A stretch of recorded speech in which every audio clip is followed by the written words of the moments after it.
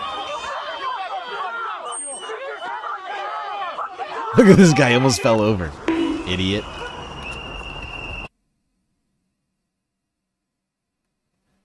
There you go, ICE harassing more Americans in the street. Is that their job, just to harass America? People on the sidewalk, minding their own business in their own neighborhood, while a bunch of people invade their neighborhoods. People that nobody asked for.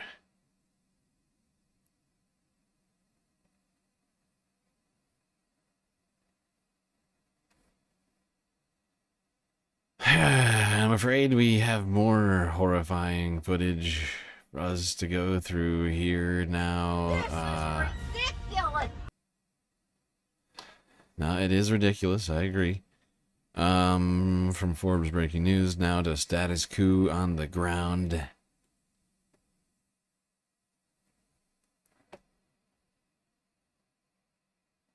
This one's from yesterday.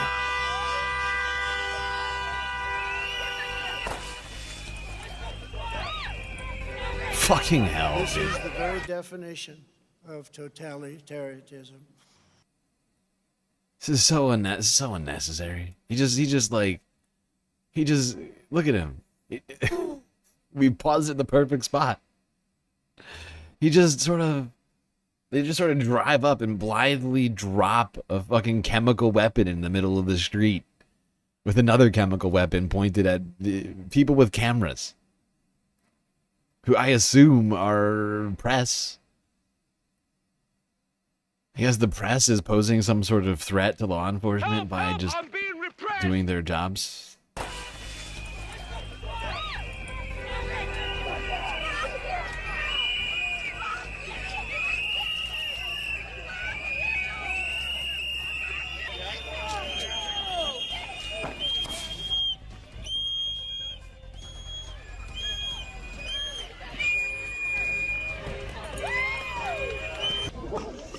You can help build the only independent news outlet always on the ground with the Better go home. Y'all better go home, motherfucker. Fucking go home. Better fucking go home. Better go home. Go home, motherfucker. You ain't gonna eyeball me up, all you do, motherfucker. What you got? You tough? Shit ain't your fucking lead.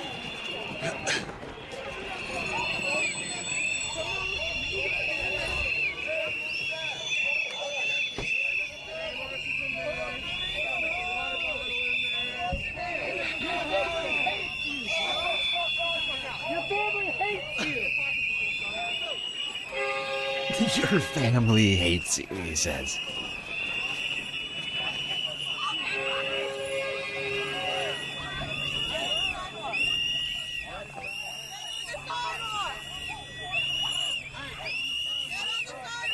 You gonna kill more people? What are you gonna fucking do? You gonna kill more people? You gonna kill more people? Across the street?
As a heads up, the status coup and Mercado media streams later in the night got terms of service.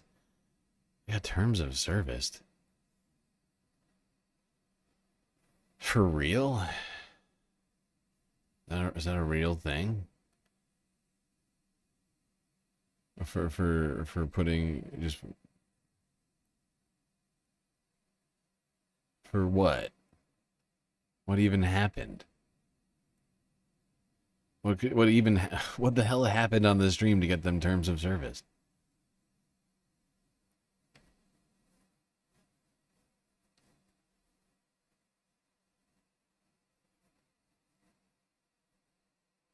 Is it taken down? I thought they were still streaming a second ago. Oh, it did get taken down. Holy shit.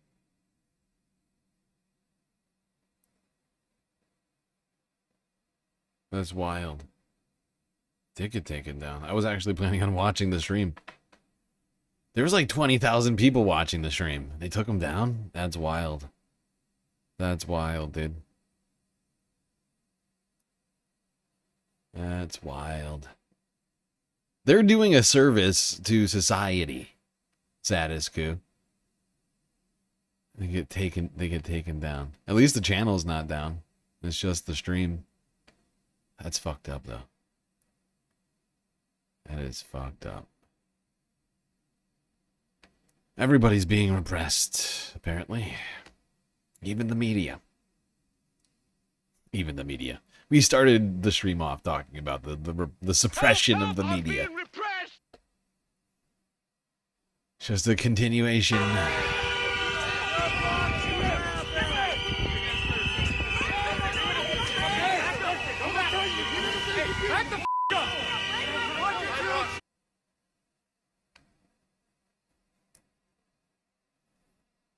Okay, this is one of the videos we saw earlier, but from a different angle from the New York Post here.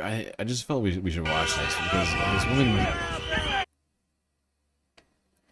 this woman stops here, so she's clearly not actually like if she was a target of immigration enforcement, that would be strange, right? She stops here and just starts yelling at these guys, right?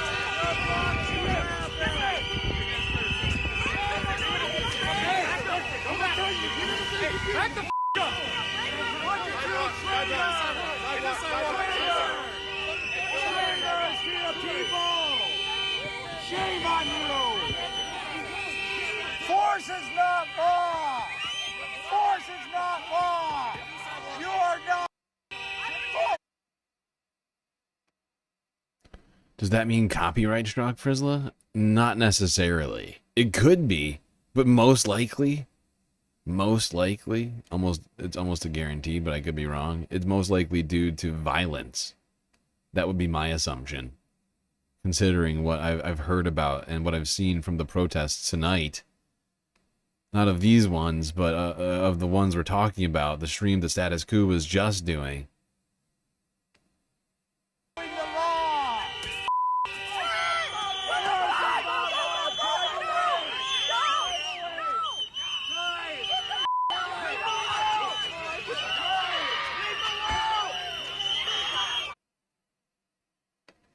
These people are endangering society. They're the ones who are blocking the road. I would like to point this out to you, if you didn't notice. The ICE are the ones who are standing in the fucking streets.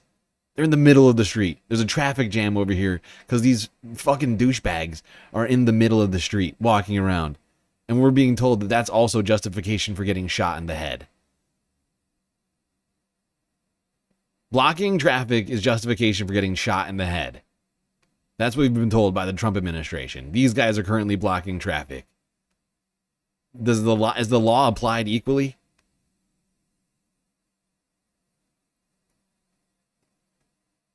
Why are these, why are these guys blocking traffic? They're just doing traffic stops now, just checking cars one by one in the middle of the fucking street. Are you shitting me? Fuck off. These guys should not be here. And then they just start breaking this woman's windows. And I wouldn't have been shocked. I mean, she thought better of it and didn't. But I wouldn't have been shocked. I mean, just out of pure, surprise, if somebody like her in that position just hit the gas, right? There were people in front of her, but just out of pure fear, I can imagine someone just hitting the gas. Not knowing what the hell just happened, right? These guys are acting like criminals. They are terrorizing society. They are endangering everyone.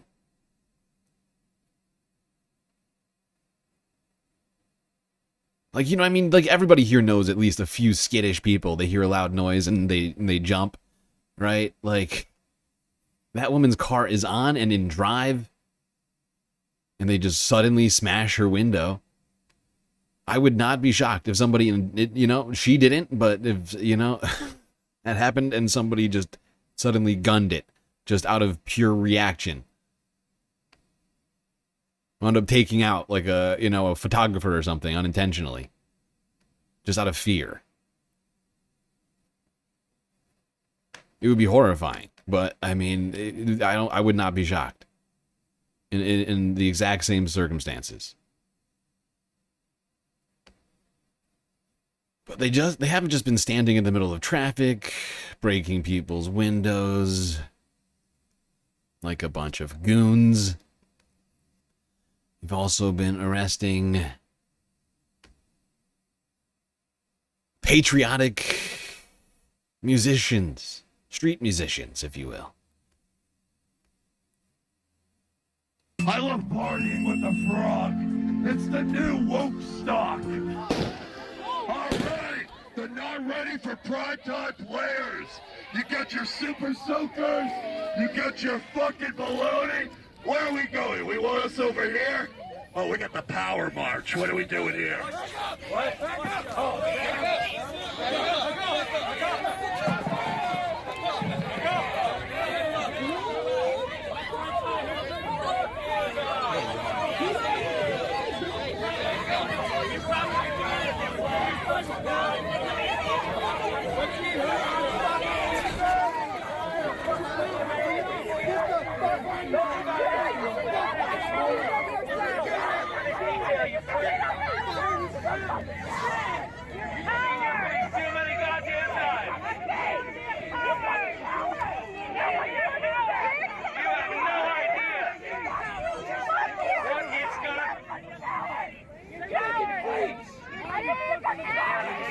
You got a fucking rifle mag. I want you a rifle mag in your vest. You don't have a rifle.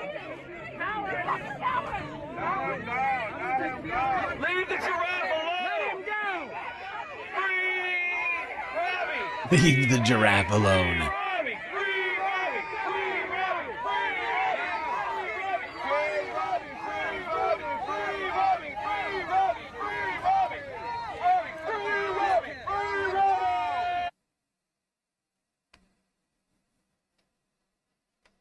Free Robbie Road Steamer. The greatest giraffe of them all. Arrested for singing, apparently. I mean, why was he arrested, right? Just ask yourself. There's a line of people. Why was he arrested? He was like, what was he doing exactly? That was a crime. Singing? Is that an immigration related crime? Singing? I didn't know that. Interesting. I didn't know only immigrants sang. That's interesting. That's strange. I thought Robbie was from America.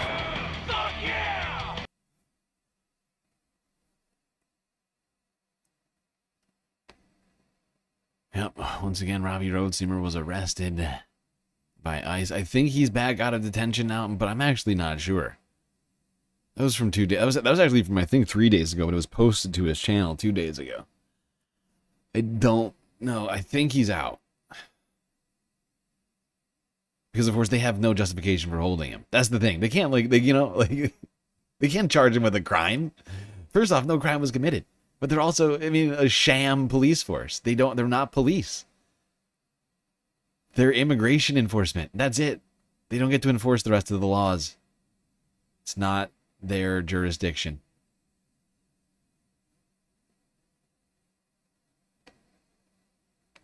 They could call the cops, like the rest of society. They could call the cops and say, hey, we see a crime happening.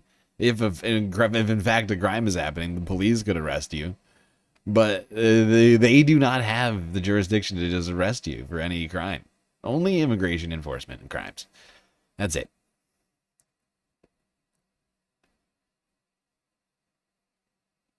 That is all.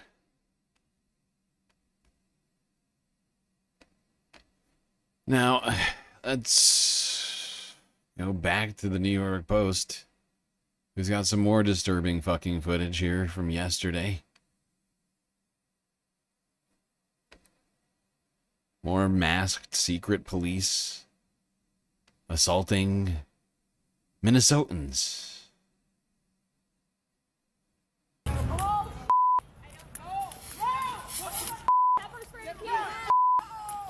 Sorry, you couldn't actually see that. Hold on.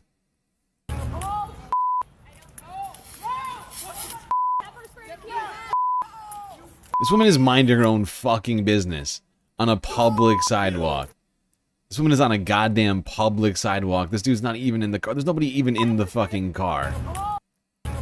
She's just minding her own fucking business. This guy just walks up and sprays her in the fucking eyes from like 2 inches away.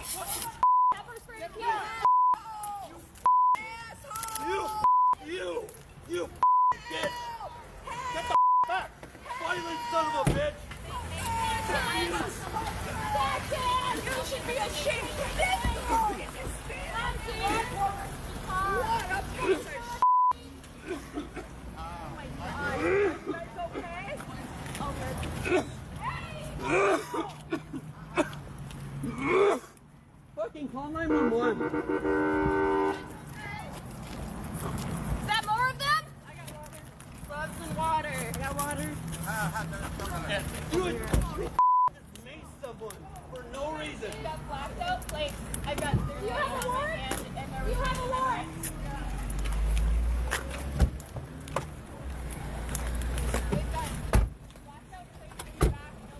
Nazis! Here's license plate. Fascists!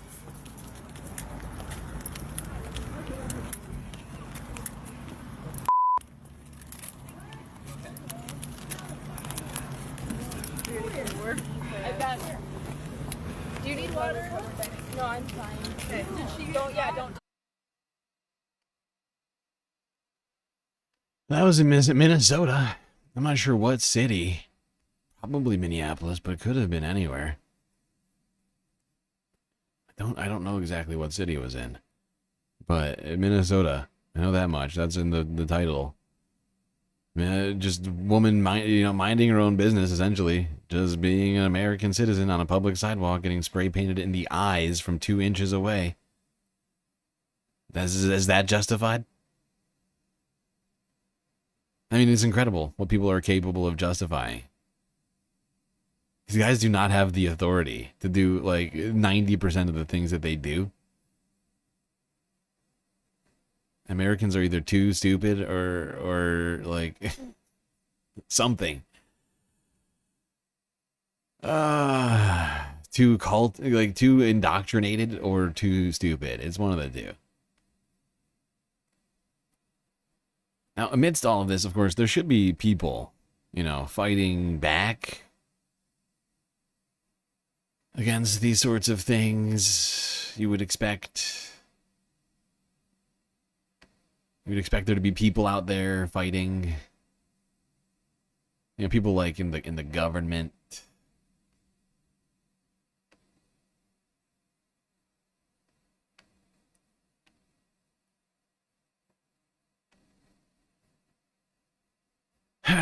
People that are there are supposed to, enforce the laws. Instead, we just have a lawless law enforcement force running around our streets, being given $1 trillion and no accountability, and a completely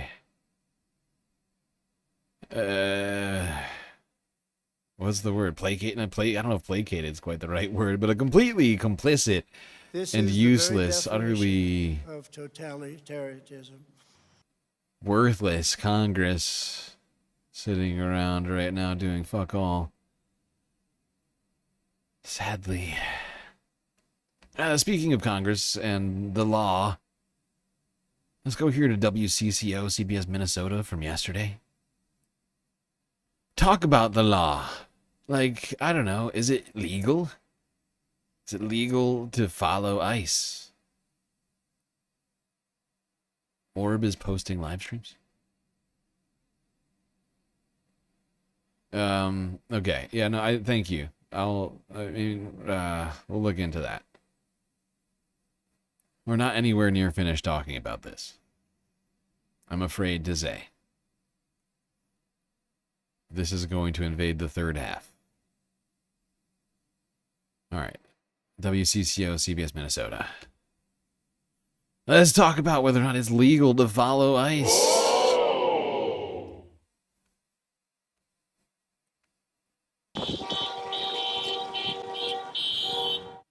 A caravan of cars following federal agents as they move through.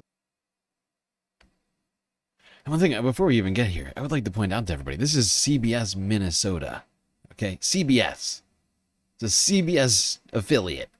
Run by, of course, Barry Weiss and Larry Ellison. Okay? That's who's doing this report for us right now. A caravan of cars following federal agents as they move through the metro. It's a tactic that some Minnesotans are using to intervene. But is it safe? Uba Ali is live outside of the Whipple building where agents bring detainees. Uba? Frank, demonstrators and agents have been clashing here at the federal building for days. There's still a small group of people here. Earlier today, our cameras were rolling as crowds were pushed back as agents deployed some form of pepper balls and chemical irritants. We've seen that happening across the metro. But today we wanted to know, what is the difference and at what point does observing cross the line into obstructing? We asked Minneapolis's top cop.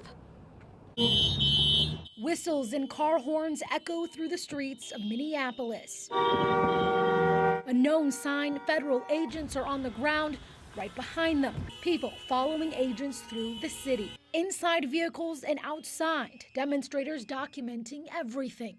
What are you guys doing today? Immigration inspections, sir. What was that? Immigration inspections. Immigration inspections? WCCO photojournalist Tom Aviles followed as federal agents moved block by block. His camera was rolling. Then suddenly a stop.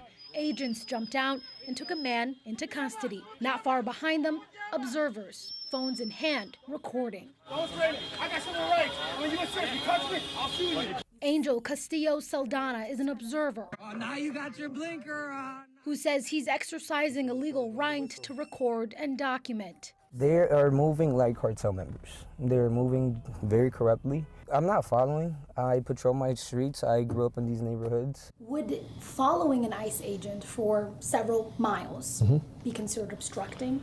That is not unlawful unless you're committing some separate unlawful act. The message from There you go. CBS Minnesota. Directly from the Minneapolis Chief of Police.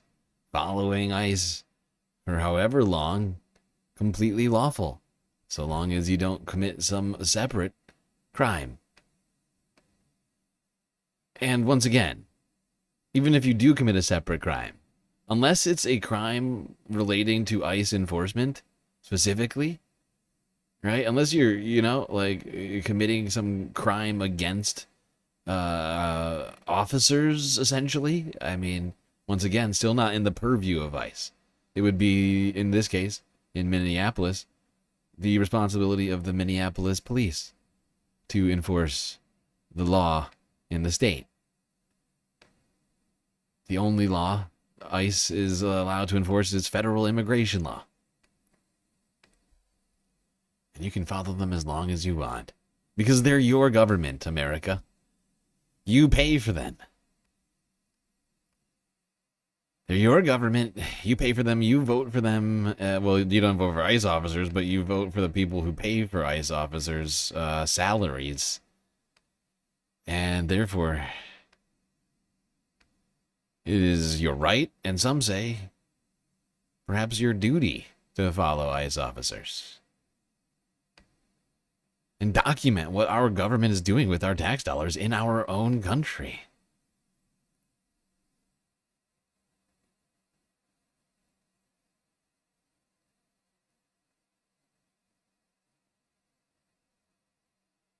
Wait, Status Coup got taken down on Twitch? Shut up. Like, the channel's down? Get out. I honestly didn't even know they had a Twitch presence. Are you sure that they have a Twitch page? I assume people know. But, I mean, honestly, I only knew them on YouTube. Follow a lot of people on Twitch, but not Status Quo. But if they did get taken down on Twitch, that's wild. The YouTube channel is still up. But would have to go and check on Twitch. All right, let's go. We're staying in Minnesota, WCCO, CBS Minnesota once again. To this interview with a man who was assaulted by ICE.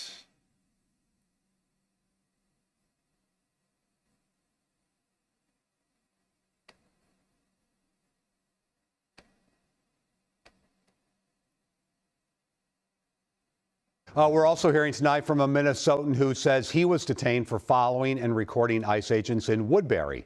Ryan Eklund shot this video of agents warning him not to follow them on Monday morning.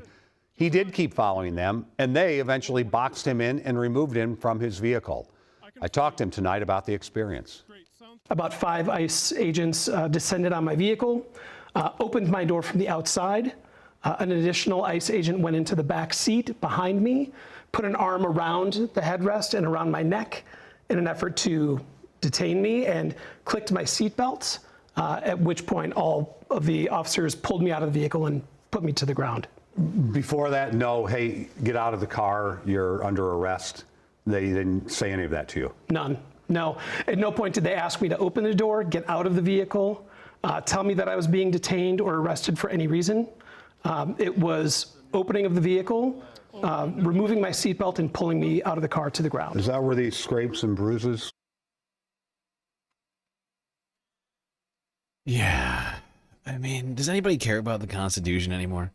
I mean, this is a massive violation of this man's rights. So many of them, including the fact that they apparently didn't even Mirandize him, because of course no one's committing any crimes.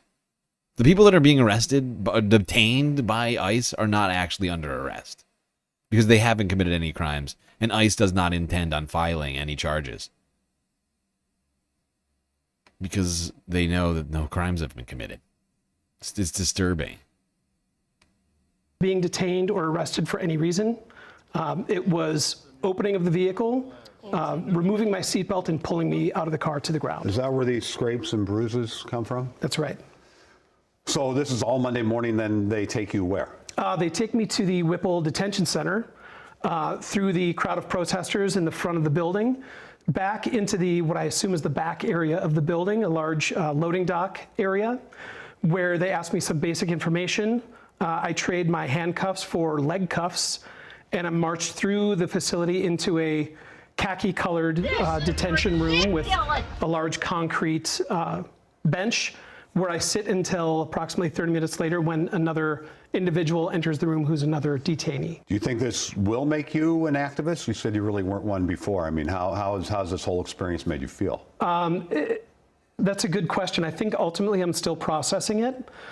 If I had to do it over again, I can't say that I would make the same decision. However, I'll say that if I had to change places with somebody, I would want somebody to be recording ICE agents if they were detaining a friend or a family member. Do you have an issue with ICE's stated purpose of finding people who are criminals that are here illegally and removing them?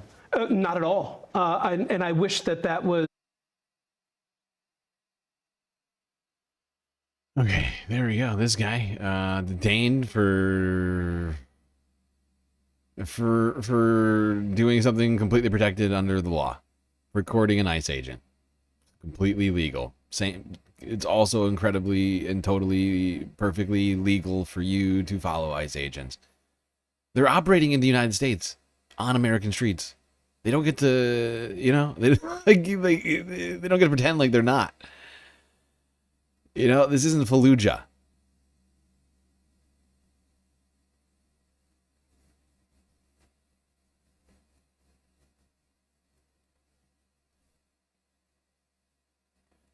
That guy's lived the fuck up. No, I agree, chat. No, No, I totally, yeah, no, he's lived the hell up.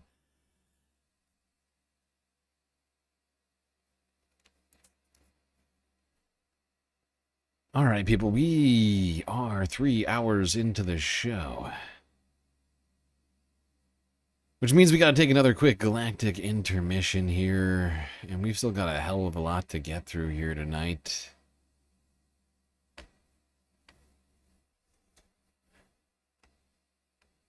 So, we'll be right back after these brief messages.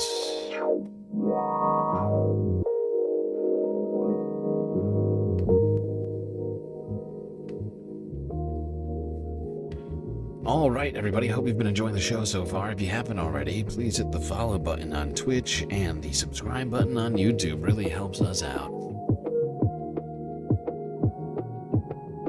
And also, do consider contributing to the Galactic News Network, as we are completely funded by individuals like you. Not only that, but we are still trying to complete the Galactic content goal tonight. A lot of great ways for you to contribute to that goal. Things like YouTube Super Chats, Super Stickers, memberships, gifted memberships, Twitch, bits, power-ups, subs, gifted subs, Prime subs. We got Cash App and PayPal. If you prefer your money go directly to funding the stream, rather than some of it going to fund the bottom lines of Google and or Amazon, but of course the very best way. You get the most base benefits, Patreon. We also have a new way of contributing, although it will not help with the content goal or the galactic deficit. We now have a throne, a way for you to help me out with all sorts of random things, drinks, snacks, other little items that would help me in my life. Candles. I added some scented candles, help make the space station smell nice. Things like that. You know, if contributing in other ways is not your style, you got thrown now. All the ways. Really, so many ways to contribute. It's mind-boggling. All right, everybody, enjoy the break. Grab yourselves a drink, maybe a snack, and I will be right back.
All right, everybody.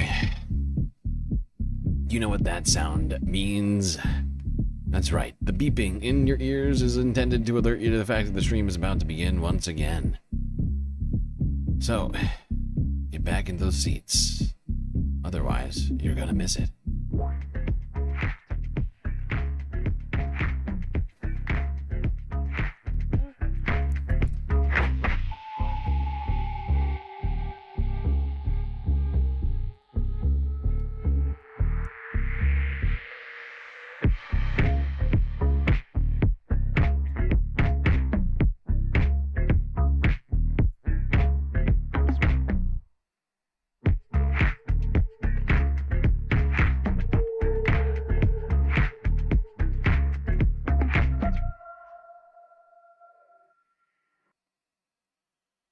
All right, folks, we are back. We are back.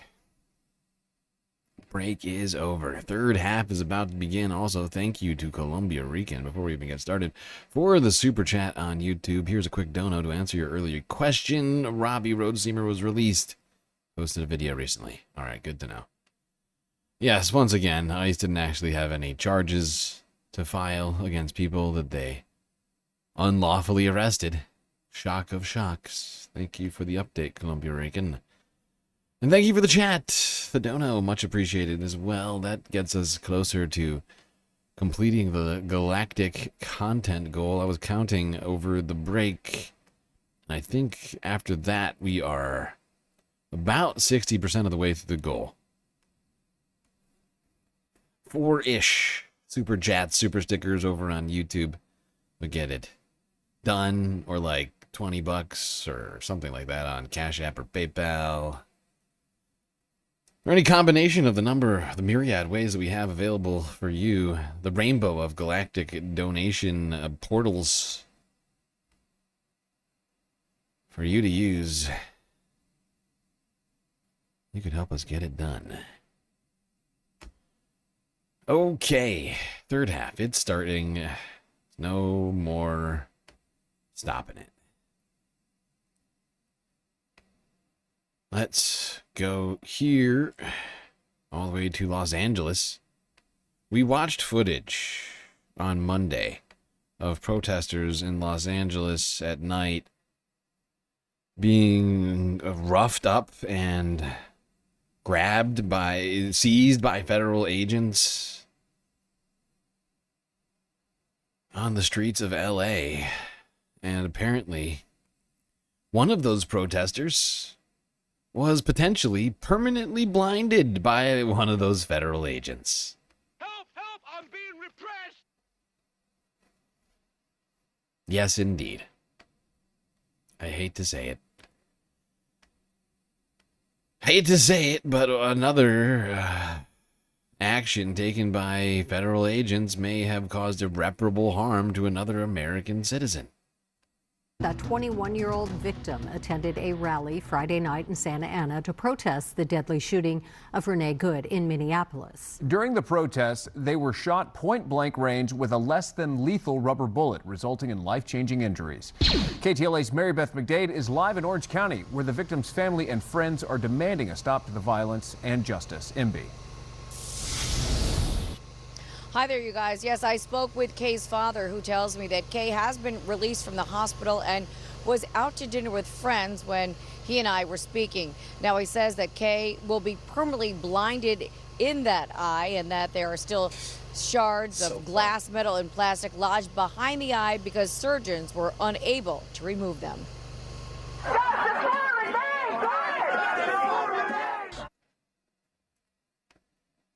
That is fucking horrifying. This woman has goddamn glass shards and metal shards just lodged in her eye for the rest of her life because of these fucking fascists. Because these fucking Nazis decided to shoot her at point blank range. I mean, they too should be brought up on charges. Right away. Group called Dare to Struggle were seen lighting an American flag on fire outside the federal building in Santa Ana Friday night. The far-left activist group were protesting the shooting in Minnesota of Renee Good.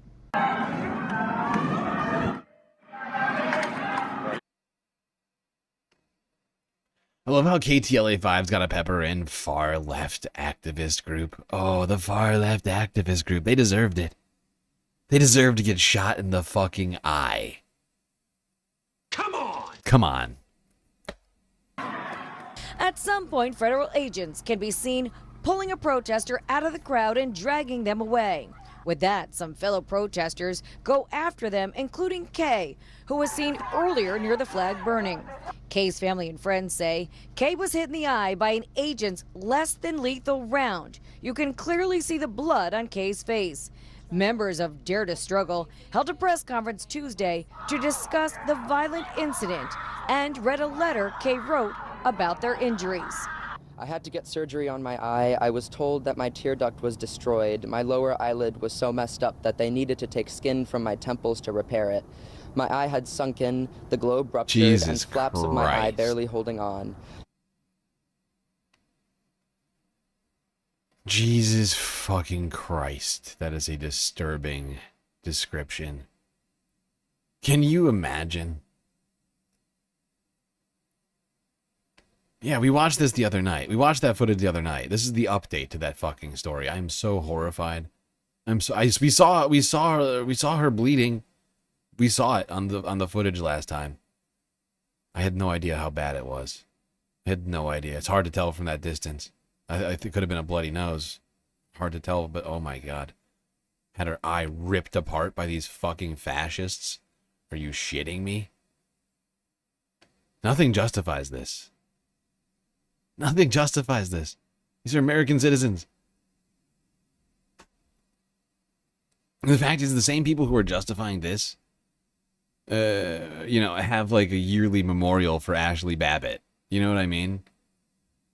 Like a woman who is literally breaking down the doors in the Capitol, in the Capitol building. Oh my God. Oh, R.I.P. Ashley Babbitt. But they see American citizens minding their own business on city streets and on sidewalks.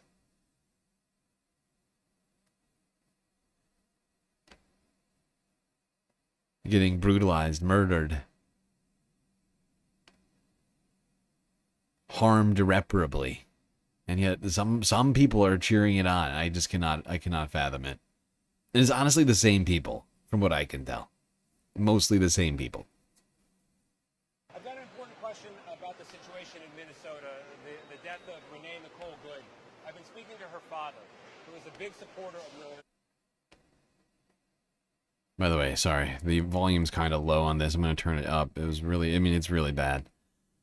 I don't know. This was Donald Trump over the last couple of days, I think it was yesterday, actually. It was either yesterday or the day before. I can't remember the exact timing of this, but it was this week.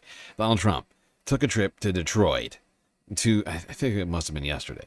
He took a trip to Detroit to visit a factory there for some reason to tout his terrible economic record.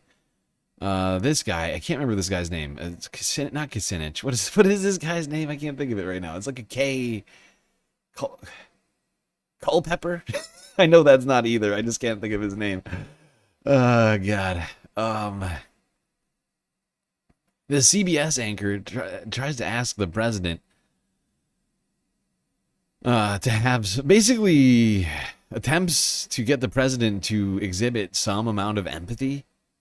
And really, I mean, no, he at least knows which way to approach the president on things. You gotta use his name to get him to care about it.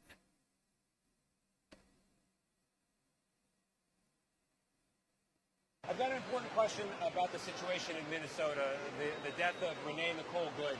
I've been speaking to her father, who is a big supporter of military, like many Americans are, but he's heartbroken right now. I can understand that. He's heartbroken because his daughter is dead, that's obvious. He's also heartbroken because your administration so quickly has come out and said she's a domestic terrorist. What do you want to say to her father right now? Well, I want to say to the father that I love all of our people. They can be on the other side, as you say, he might be Love on them my all. side. He is on your side. And I think that's great. And I do. I think it's great. And I would bet you that she, under normal circumstances, was a very solid, wonderful person. But, you know, her actions were pretty tough. I mean, I've seen it many ways. Pretty many tough. different- This guy is so fucking unhinged. For him to be talking about sides at this moment, like, he's asked a very, very, like, reasonable question. Like, hey, Mr. President, you know, the father of the woman who was just murdered by ICE agents, like, he is a great supporter of yours. He's a big MAGA head. You know, his closet's filled with MAGA gear.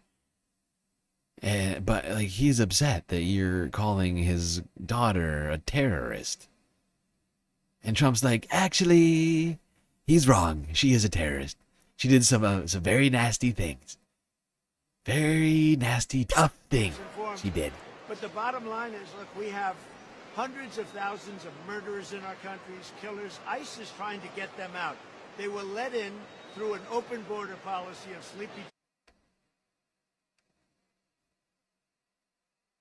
I mean, this is insane.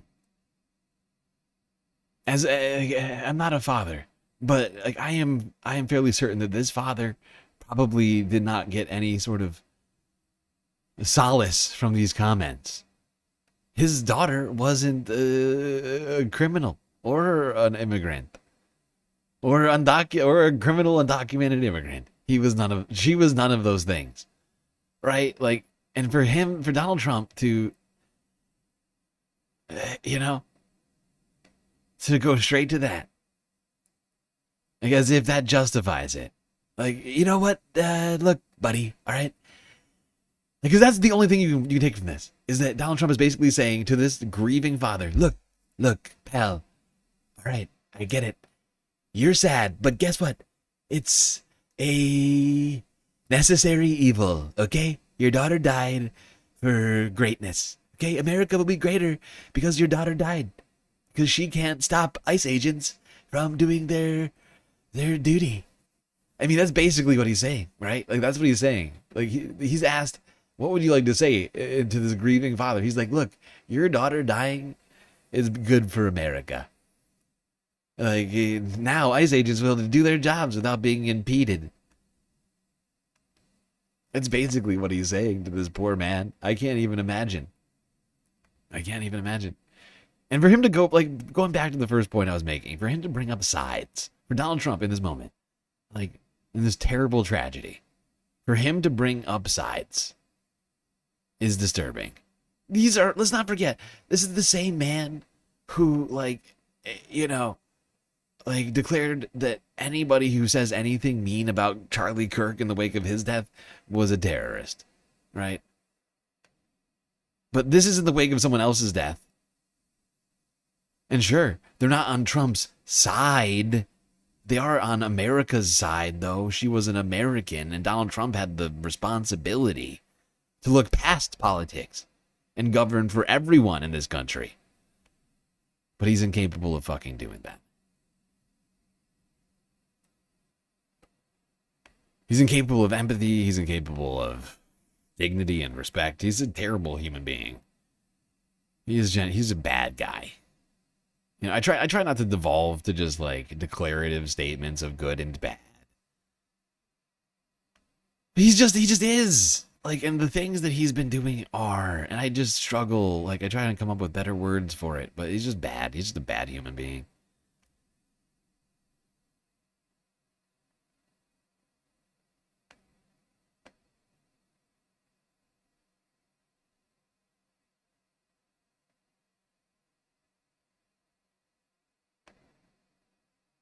All right, let's continue talking about the federal invasion.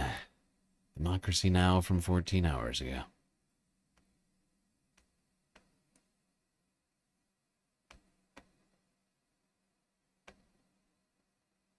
This is Democracy Now!, democracynow.org, The War and Peace Report. I'm Amy Goodman. We begin today's show in Minnesota, where protests continue as the Trump administration sends more federal immigration agents into the region in what local officials have likened to an invasion. It was a week ago today when an ICE agent fatally shot Renee Good, a 37-year-old mother of 3 and an award-winning poet. This is a brief snippet of the scene outside the Whipple Federal Building in St. Paul Tuesday, where masked, armed agents repeatedly attacked protesters. You're not going to say anything? You're not going to say anything. Get on the ground! Get back! Get back! Get back!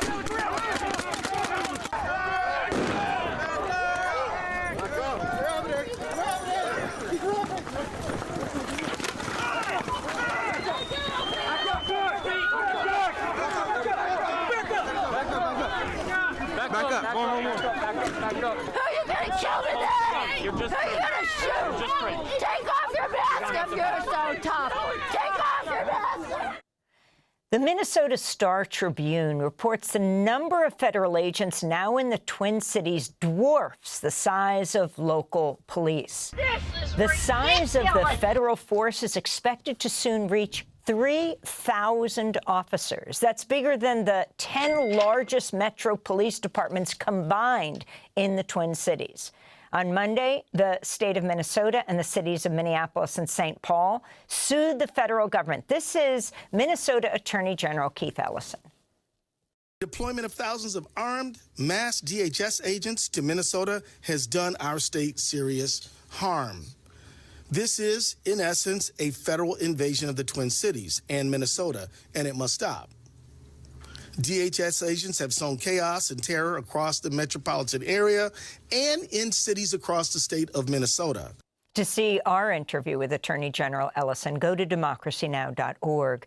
There is also growing opposition from within the federal government to the Trump administration's tactics in Minnesota. 6 federal prosecutors in the Minneapolis U.S. Attorney's Office have resigned over the Justice Department push to investigate the widow of Renee Good. That's Becca Good. In Washington, D.C., 5 senior prosecutors in the criminal wing of the Justice Department's Civil Rights Division have resigned in protest over the DOJ's decision not to investigate the ICE agent Jonathan Ross, who fatally shot Renee Good. Not going to do it. We're joined now by Hua Jung Jung-Kim, Vice President of the St. Paul City Council, also member of the Immigrant Defense Network. Thank you so much for being with us. First off, can you talk about the lawsuit that's being heard in court, the significance of what St. Paul and Minneapolis, called the Twin Cities for our global audience, is demanding right now? The ICE force dwarfing the number of police in the Twin Cities. Yeah, I think what we're seeing is that our constitutional observers and the firsthand accounts of our neighbors is working. We are providing evidence that shows just indiscriminate, unconstitutional violence coming from federal agents in the Twin Cities. Illegal.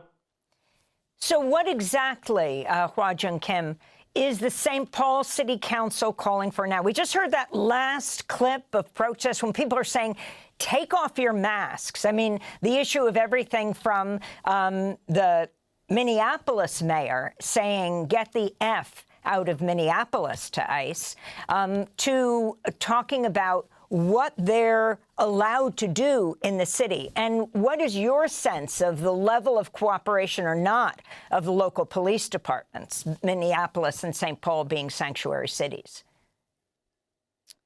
Yeah, I mean, we have a separation ordinance that's been in place for many years, and the St. Paul City Council is looking at strengthening that language, just like the Minneapolis Council passed in their city recently. We unfortunately had an incident on Rose Street where residents and myself witnessed what we believe to be cooperation, where our St. Paul police officers helped secure a scene and help escort ICE agents out. So there is always opportunities to strengthen our laws and use every lever that we can to continue to protect our residents. And I think the lawsuit is very, very clear. We don't want ICE in our neighborhoods. They are violent. They are creating chaos and terrorizing our immigrant neighbors, and they are not keeping anyone safe. And in fact, they are bringing danger on our streets every single day. Earlier this week, you wrote on Facebook, quote, "To my North Enders, we're seeing a continuous presence of federal agents in our neighborhood. We've had additional community observers present throughout our neighborhood, and vulnerable folks should be very careful. Our neighborhood eyes and protection is working. It's working. We had several of our neighbors kidnapped today. Take precautions." Can you elaborate on why you're using the word kidnap and what precautions people can take? They're racially profiling neighbors and just taking them off the street. We have accounts of folks walking down the sidewalk, getting scooped up, neighbors getting pulled out of vehicles. And so it is not about whether or not they have a warrant. That has never been the case. It's always been about violent racial profiling in our streets. And so right now we're encouraging our neighbors to be really careful. I myself am carrying around 2 forms of ID. I'm a naturalized citizen. That is so disturbing. This woman should not have to, no one in the United States should have to carry around fucking papers just to walk around. Okay, yeah, you need a driver's license to drive. Okay. Beyond that, I've never heard of a walking license before.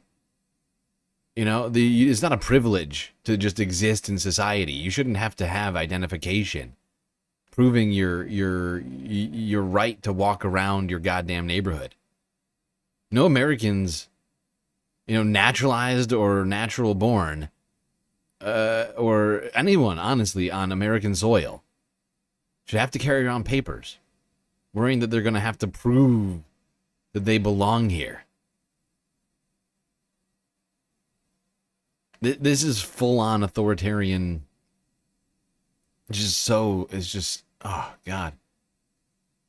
I don't know how anybody can be okay with the United States being a, show your papers country. Neighbors are also considering not going to work, not sending their kids to school, not going grocery shopping, not going to the laundromat, the very simple things that just keep families going.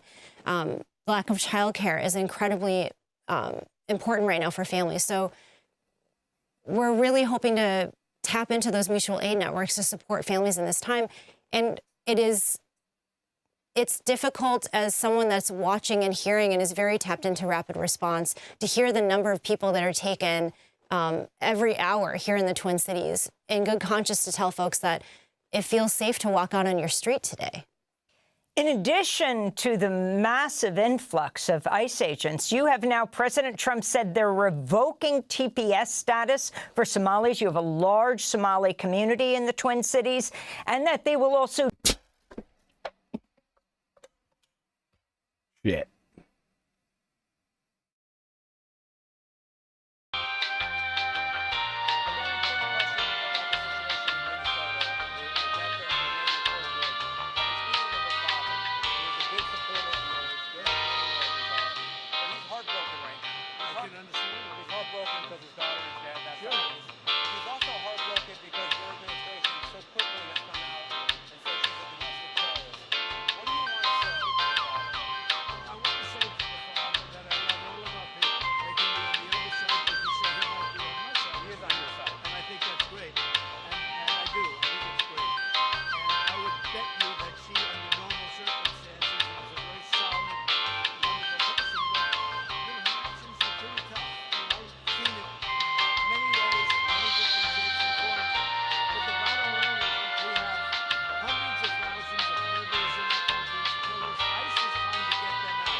Okay, I think we're good.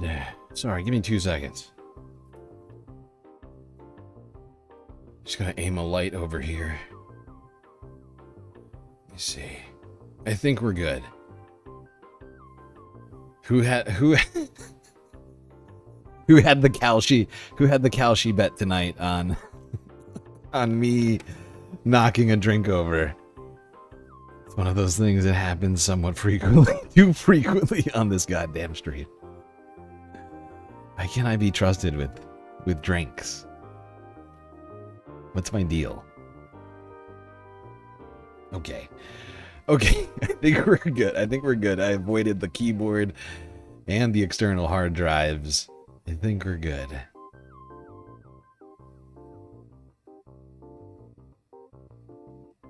I'm just being extra careful, double scanning my desk, make sure there's no errant moisture anywhere. 'Cause that could be potentially disastrous for my setup. Okay. Okay. This is why we can't have nice things.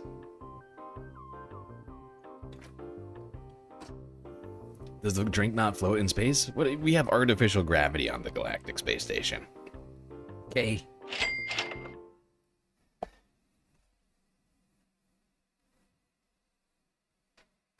All right, back to the show. Somehow I wound up on a different video, probably because I hit my keyboard. Yeah, I lost our spot. I think we were like here, ish. And the vast majority of our Somali neighbors are citizens. Can you tell us about the St. Paul mayor recently saying, I wasn't born here. I'm carrying my passport card and my ID with me all the time because I don't know when I'm going to be detained. Her family fled Laos for the United States when she was 3. Your response? Yeah, Mayor Collier is a close friend of mine. I myself, my partner is trans. We've been carrying around 2 forms of ID for many, many months, and it was a conversation that I personally had with her as well. Folks that look like us and look like our communities that we serve and our neighbors are very afraid right now. And even if you are a citizen and you are not white, it is an incredibly fearful event leaving the house every single day. It should not be this way in the United States of America. Honestly, this is one of the most shameful episodes in modern American history. In the 21st century. I mean, for this to be what we are doing right now, this is such a shameful event. It's going to be, I mean, I don't know how we're ever going to live this one down. Sure, did we fund a genocide for 2 years? Yeah. But we didn't do the genocide ourselves. We were just, we were just helping out. We're just, doing business. American. Yeah! This one we're directly carrying out on American soil.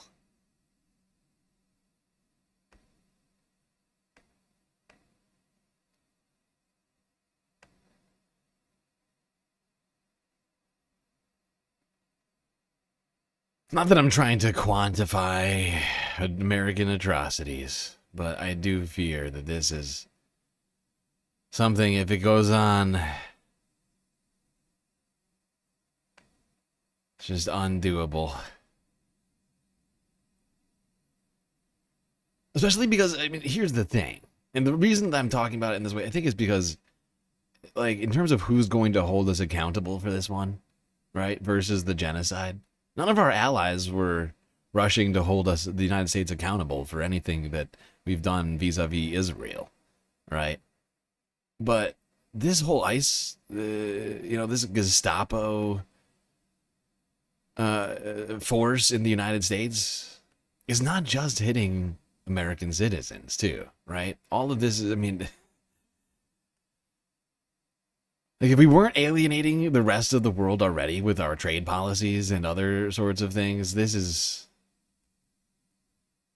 has got to be, This is the thing that doesn't, because what person in in a different country on the other side of the world, or let alone the other side of the world, in Canada or Mexico or Anything in the Western, why would anybody want to come to the United States now? For vacation, for business, for anything.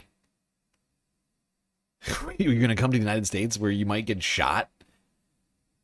Like, you don't understand. Think about that. Like, you don't understand the language 100%, and you're coming here for business or for whatever. I mean, fuck that. You want to wind up in detention for 2 months? And shockingly, some people on the right have perhaps wokish takes. And by wokish, I mean semi-reasonable in this particular regard.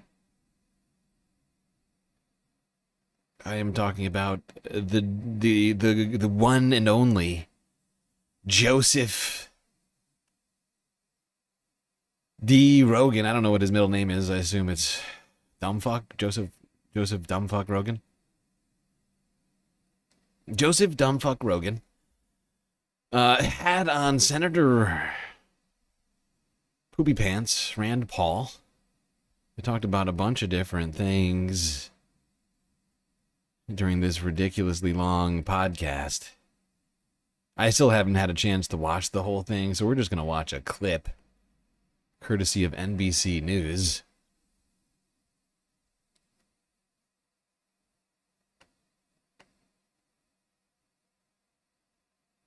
Are we really going to be the Gestapo? Where's your papers? Is that what we've come to? Rogan and his guest, Senator Rand Paul, were discussing ISIS presence in Minneapolis and the shooting of And then I Renee can also see the Good. point of view of the people that say, yeah, but you don't want militarized people in the streets just roaming around, snatching people up, many of which turn out to actually be U.S. citizens that just don't have their papers on them. Are we really going to be the Gestapo? Where's your papers? Is that what we've come to? So it's more complicated than I think people want to admit. You know, people want to look at this as a black and white issue, you know, if you're a compassionate person or if you're a pragmatic person. And I don't think that's true. Oh. That's not true, Joe. It's fascinating. It's fascinating. Even one of the dumbest men on the internet with a platform even seems to think that the ICE is acting as if they're the Gestapo.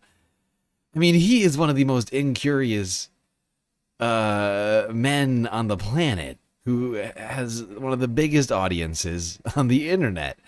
And even he's like, this might be too much. Maybe we've gone too far. Incredible. Truly incredible. All right, let's go here to a YouTube video that hasn't been taken down yet from Status Quo. In the day, they have been shooting those pepper pellets. By the way, this was on the 13th, so this was a Tuesday night. At the crowd stationed here, and they are coming out in some level of force. So we're going to back up a little bit. Yep. Whoa! Shooting serious. Jesus Christ. Munitions at us. Whoa! How is that necessary? Yep, all right. How is this necessary? This is not Iraq. This is not Afghanistan. This is the United States of America. It's not goddamn international waters. Of course, there's laws in international waters too, I'd point out. I'm just making a point here. This is insane. Why do the streets of Minneapolis look like a goddamn war zone? This is insanity. They are tossing off flashbangs and like and like what do they call it? Like stun grenades into the crowd. It's insane. It's fucking insane. Just want to watch that again for everybody. Shooting serious. Right in the middle of people. Munitions at us. There was somebody right there. This was literally in the middle of a group of people. It was basically under the foot of somebody. Like, this is so incredibly just disproportionate to what's going on here. Yep. Whoa! Whoa! Shooting serious. Look at it. It was right next to that woman. It was munitions right next at to us. her. Whoa! This is so fucked up. Yep, I'm right by. Come on. That really just came out of the blue. No one was really doing anything here. Just think. Fuck you, pussy! Suck my dick! This is ridiculous! There is some serious tear gas already in the air. You see, are they arresting someone there? Yeah, we got somebody, at least one person down on the ground. No one likes you! No one is proud of you! If you, are you a veteran, ma'am? Yes. Are you okay? I had this Okay. flashbangs really Yeah, hard. my ears are still ringing. I wasn't expecting that. I just want everybody to look at this woman's hat real quick. You notice there's the seal, Great Seal of the U.S., United States, and underneath it, retired. I wonder what she's retired from. My ears are still ringing. I wasn't expecting that. Yeah. That they were doing that Yeah. for no reason. Yeah. Sorry. What is this? What is this like watching this? Like federal officers run it? What's been a peaceful crowd? It's terrifying. It's terrifying for all of us. Jesus. What are you from Minneapolis? I'm from Wisconsin, but I live here now. Yeah. I served for 20 years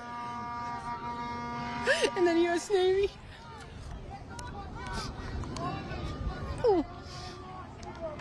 We have a right to peacefully protest here in this country. I thought we did. Oh. Oh, watching this great patriot cry on the side of the road because she's being attacked by a federal secret police force.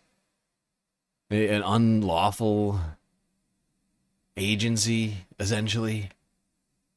Like, just watching this great patriot just crying. 20 years in the Navy. She could be your grandma. Well, I don't know, maybe not people in this chat, but, you know, she could be somebody's grandma. It's ridiculous. Why did they flashbang her? Like, why would they... Like, why? Why was that necessary? Oh. We have a right to peacefully protest here in this country. I thought we did. Oh, so we have some pepper pellets being shot here. They're yelling at people that are... I don't... Just showed up. I had a friend of mine that sent me a box of flags because we stand united as Americans here, and we're trying to, stand up against the opposition, which is un-American. And I don't know. There's puppets. There's a puppet in the White House, I believe. And you're handing out American flags. Yeah. Would you like one? Sure. Okay. Oh yeah. Oh, my glove. Yeah. Yeah, I your brought glove the here's. other one. That's what I'm here's your going back to look for. Oh, that's a crime. That's a crime. Illegal. Dropping a flag on the ground. Right. All right, I'm just right kidding. Just kidding. Like, are you from Minneapolis? St. Paul. St. Paul. Yeah. So what has it been like seeing? Because we've had raids in St. Paul as well. And, Yeah. Well, it's really unsettling and really disturbing. Yeah. It's like they don't want to abide by our laws. It's a different America than I grew up with, and I'm 67 years old, and I've never seen such horrible things going on in our country. It's really sad. Do you think, the fact that there's been, I've only been here a day now, but I've never seen the organizational. You know, like, they keep telling us that everybody is terrorists. It's all a bunch of moms and grandmas. It's just so disturbing.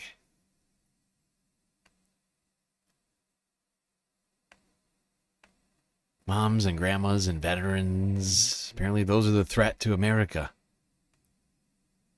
Especially the grandma veterans. Those are the worst ones.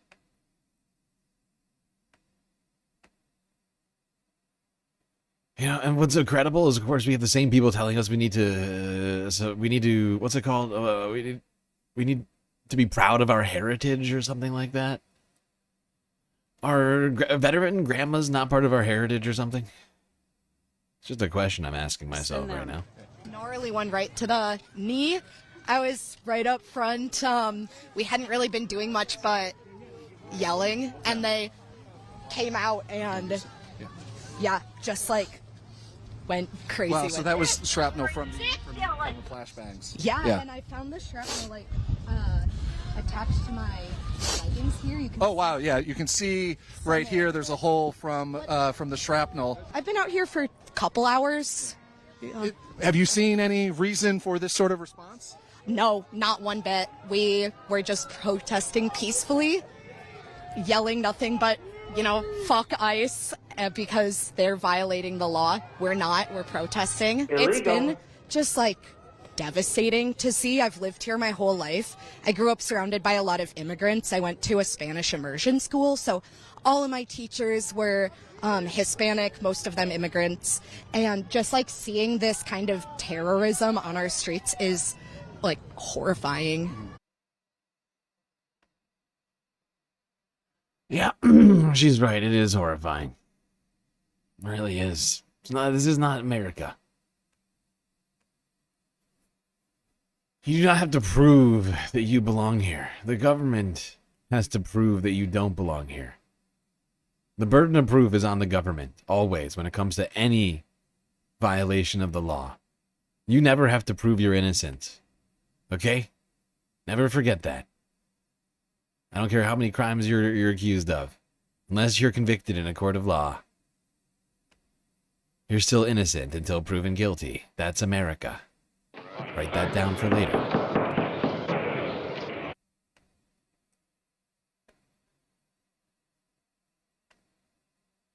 All right, now let's go here to another disturbing situation. Wait, didn't I have another video from... What happened to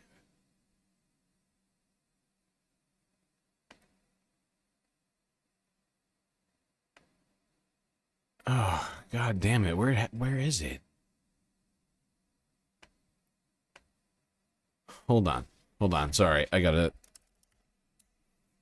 pull something up over here. It's not in my... Is everything getting taken down from everybody right now? What's going on? What is going on? This is ridiculous. I'm getting screwed over here. What is that sound? Barking puppy? Manda trying to give a treat. It's very thoughtful of you. Using your hard-earned Twitch points to give the space puppy a little snack.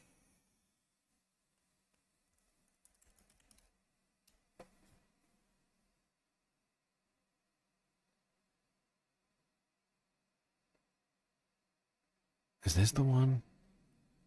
God damn it. I hate when this happens. When a video gets taken down or out of makes its way out of my list or something like that. One way or another. 6 prosecutors resign after pressure. Oh, it's very... Settle down, Hazan. This is not the one. I don't think this is the one.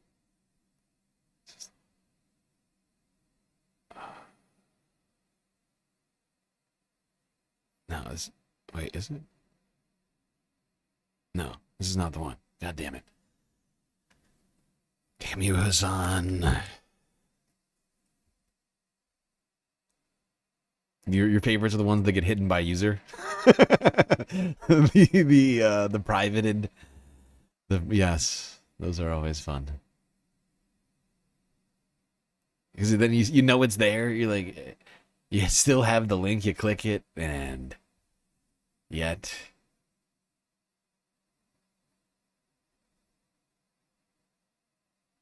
you're blocked intentionally, not just because the platform didn't like it.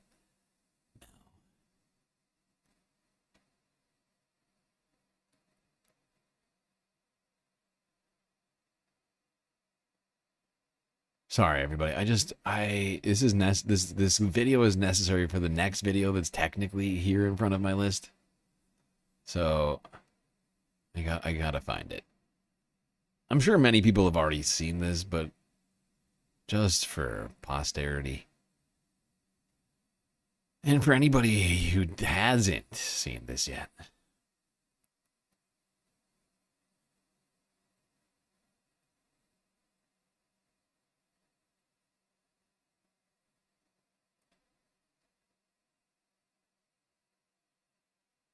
They're downloads so you can archive them in this. Yeah. Yeah, I know. I used the downloads option. I think it's a YouTube Premium feature, technically. But I gotta have YouTube Premium for this, for all of you, so we aren't, inundated by commercials. Aside from the ones that YouTube's giving you directly. Like, we can't have this stream, interrupted for those with, premiums or turbos or whatever else. Also, I didn't realize this. I just found out, after getting the channel back, in the last week or so, I found out that, I found out that I've been doing shorts without having the shorts streams monetized, so we've been getting tens of thousands of views on shorts, but not getting any money from it. I've been wondering why the ad revenue's been so atrocious, meaning zero. But I've just been assuming that it's I've heard it's really, really bad. I don't know how it works, and then I realized earlier, it was last week. I was like, oh my god. I haven't been monetizing these videos this whole time? Shut up. You stupid. I made a huge tiny mistake. Sorry, I'm just rambling because I'm trying to find this goddamn video.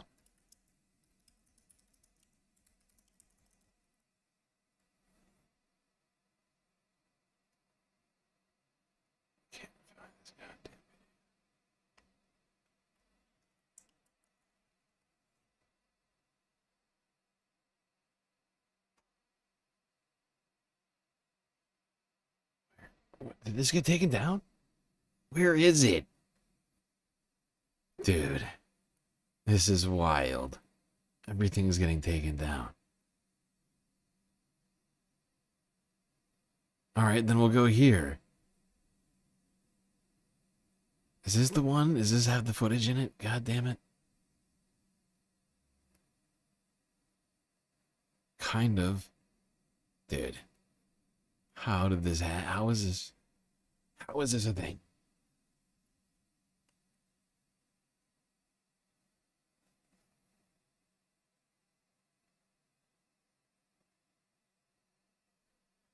Okay, then.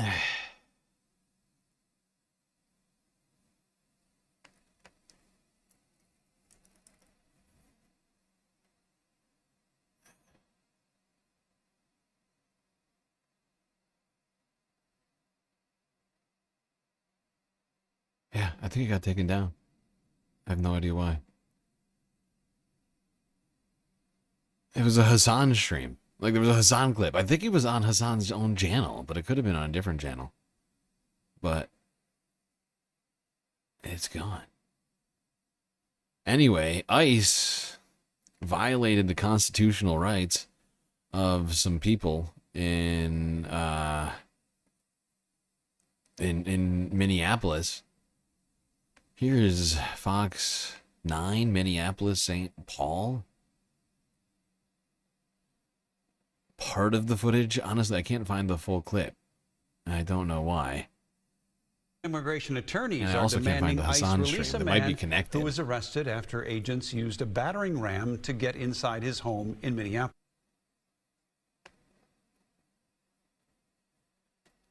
It's not clear why that was taken down.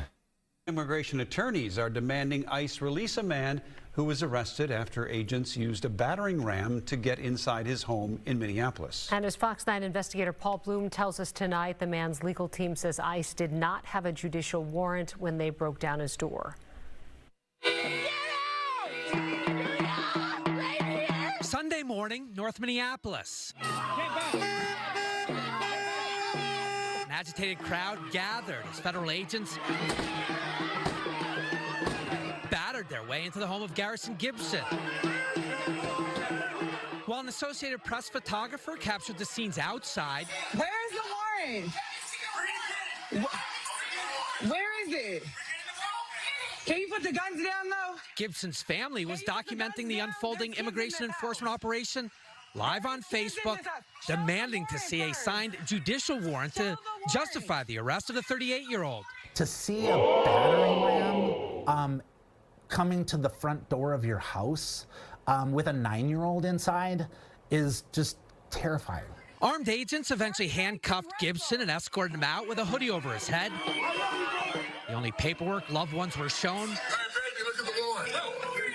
Get this signed by a judge? This administrative warrant. Yeah, this is a fake ICE warrant.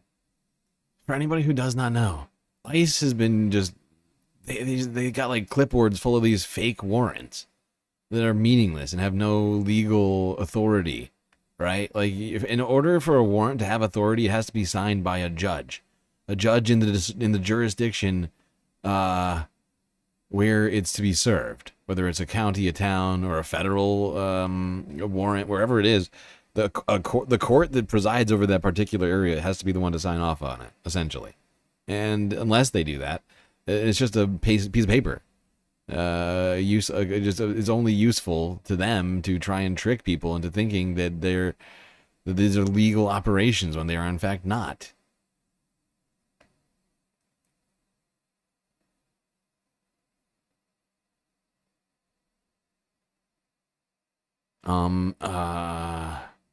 Wait, did another video get taken down? How many videos have been taken down? Oh my god, what is going on? I'm like kind of freaking out right now. I'm like, what? Can I keep doing the stream? Like, what am I? Oh wait, the status quo stream's back up. It's been put back up. The status quo stream has been put back up, but another video has been taken down. And I'm very confused. I'm like freaking out right now. We've already had enough problems around here.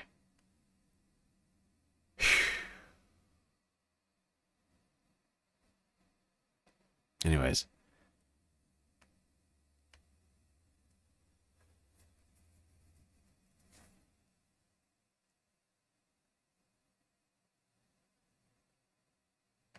They have a backup on Midas Touch.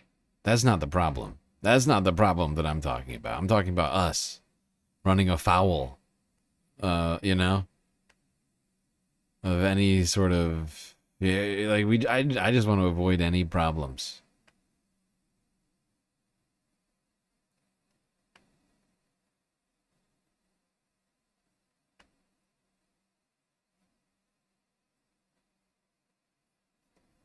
Okay. I'm just saying, like, everybody's covering the same stuff. So if one thing's a problem, then you would assume that everything is a problem. But the status quo stream appears to be back up. I just refreshed my list and it's back up. I never took it out. It went private and now it's back up. So that could be, that's a good sign. That's a good sign. Free speech is still partially alive. Partially, but, you know, better than nothing. Now, not only are the attorneys demanding the release of this man, they are, of course, calling the raid itself unconstitutional since the door was broken down without any authority to do so. They did not have a signed judicial warrant and were therefore acting illegally when they when they blasted this person's door down. Oh, God.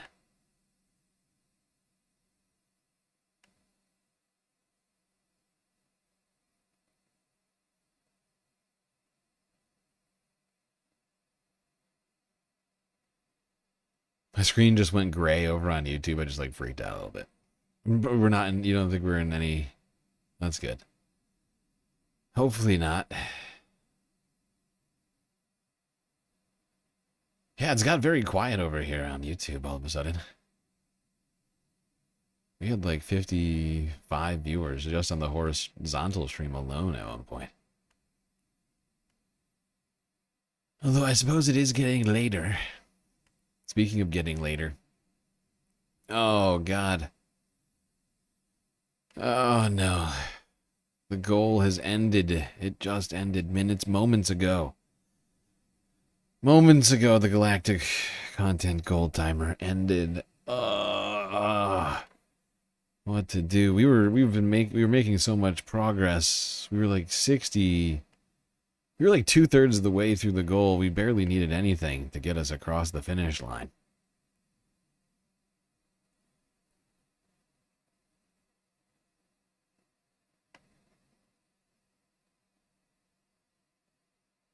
I think we need like $15 essentially. Like I think it was like 3.5 super chats or something like that. All right, I'm going to err on the side of we'll complete the goal eventually, keep going for a little bit. Move on from that unconstitutional raid on the Minneapolis home. Oh, Nikes. Sasha G. Gifting 5 sweet, sweet galactic subscriptions, memberships on YouTube. Paul J. Appalachian Leftist. Thief. Skinny Stock. And Fresh Out the Asylum. Everybody getting a galactic membership today. Much appreciated, Schmegley. I mean, Sasha. Sorry, I was looking at Schmegley's message. Much appreciated, I made a Sasha. huge, tiny mistake. Oh, how rude of me. How rude. Oh, God. Sasha. Thank you. Thank you so very much. And honestly, that math, doing the math, that adds up. That adds up to the number of super chats that we needed in memberships, if I'm not mistaken. So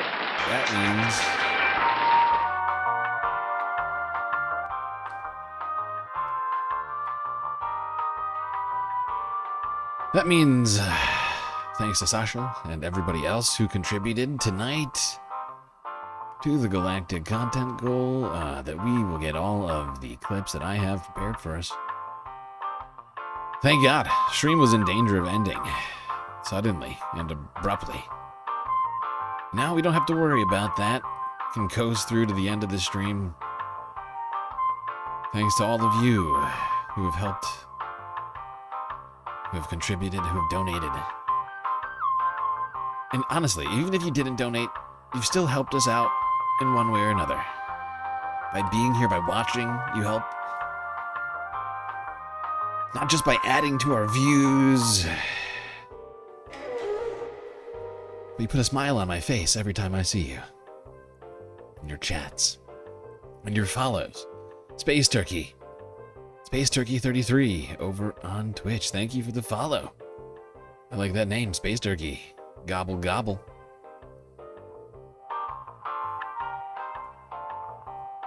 Wait, where's the confetti? This is not right. Everything is wrong. Everything is wrong. We should have confetti. There we go. Confetti party. That's what it should be. Confetti time.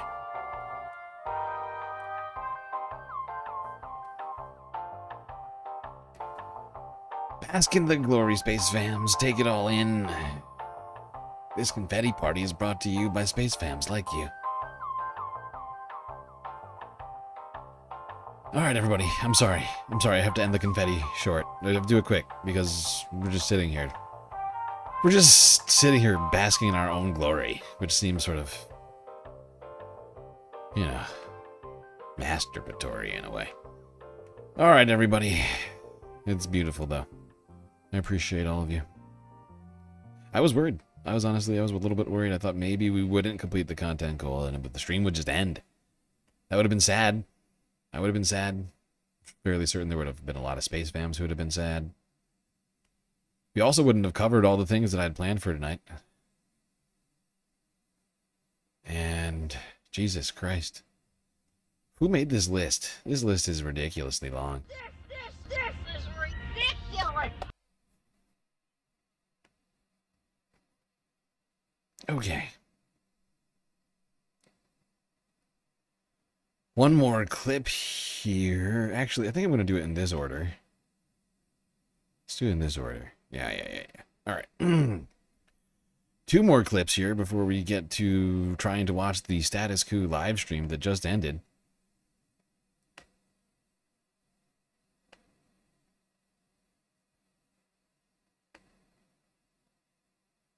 First, Hasanabi. What's it called? What's the name of what is the name of this podcast? I'm always forgetting. Something Q. It's the Something Q cast. The Something Q cast. With Hassan and friends. From 3 days ago. It's crazy to watch people see something unhinged, and you watch. I love now in this, especially this in Trump too, the gear turn moment where someone has to figure out why they like this. Watching someone who was like, I don't know, eggs are expensive, be like, yeah, man, I fucking hate Denmark and love conquering Greenland, and just the gear spin of figuring out how do I get behind this nakedly insane thing. And you're gay. And you're gay. It's crazy, man. That's Twitch as a medium. I get to see people change their minds in real time. I get to see propaganda as it's being designed in real time. And yesterday's horrifying incident with the 37-year-old Renee Good getting shot and killed in the middle of the street in her own neighborhood by an ICE agent who should not have been there. I saw people genuinely go from, yeah, this seems really bad. I actually watched the footage. Like, I've always been a supporter of ICE until this very moment. This is my last straw, I think, to then get bullied back into submission and to whip themselves into a frenzy and go, by the end of the day, oh, actually fuck around and find out like she deserved it, which is just rank cruelty. I mean, yeah, and I mean, absolutely, Hassan is seeing those people because he is so online, and I think that the people who are thinking like that are the online right more than anybody else. I think to some degree the online right have gamified politics in a way that, like, they, you know, like, it's not necessarily like about anything aside from winning, and as well as like the friend groups that are like in the same way that you get from being on a team or like being a fan of a team, right? The same sort of like camaraderie you get by watching, you know, whatever sports ball games that you do with your friends. Like, I feel like that's effectively what it's come to in many cases for the online right. But there's like, I think there's like some portion of the not online right, who are at least seeing this for what it is, the same way the online right saw it, but just are not being bullied back into thinking this is okay because they're not online, right?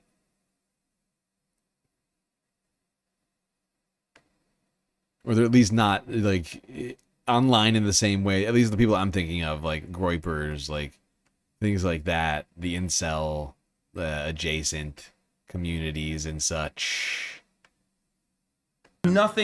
There is nothing redeemable about this position. It's a nightmare, man. And I think you do watch there's a lot of like what ends up getting leveraged against people when you see that, like, no, get back in line, this isn't how we feel, is literally people leveraging not believing the testimony of your own eyes and ears as you watch something nakedly evil happen. Yeah. But also it's like, well, what if you lost your community over it? What if you didn't get to keep your identity? What if changing your opinion on this meant that you lost the people that you go to these rallies with, and you lost that sense? And it's so obvious that it's hollow. Because if that's the last thing that you're resorting to is, hey, don't change your opinion to be moral, you might lose everything that you hold dear. Yeah. Like, that's fucking rough.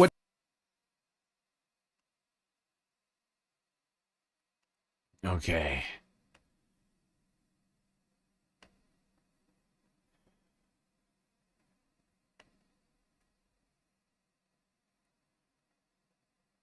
I like that clip. I think that one's more for me than anybody else. Right, because I find Brennan Lee Mulligan to be a great guy.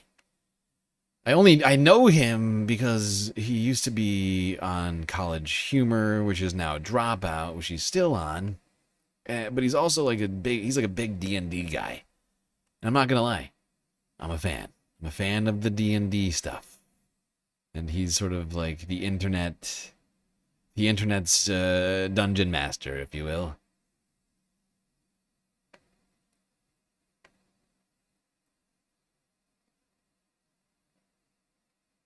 The boomer right versus the zoomer right. I'm staying in the race. All right, now let's go to this. This is very interesting news. I found out right before the stream about this one. While I'm finding this story, I'll play this clip of Philip DeFranco. Get us started on this topic. Thousands of ICE and CBP employees were just doxxed online, including those on the front line, and the man behind it's actually promising more is to come. And the so-called ICE list has branded itself as an accountability initiative, and it's actually the largest DHS data break ever, including names, emails, phone numbers, job titles, and resume data. And the guy who created it, who's living in the Netherlands outside of U.S. jurisdiction, said that his goal is to verify and then share names sent to him, since Kristi Noem has threatened to arrest Americans who try to reveal the identities of ICE officers. He also said he's had people sending him post-it notes, reporting their neighbors for being agents, bar staff sending him DHS IDs, and to be clear, a lot of ICE CBP agents do not want their names connected to DHS. Or Jonathan Ross, the man who shot and killed Renee Good, he reportedly told his neighbors that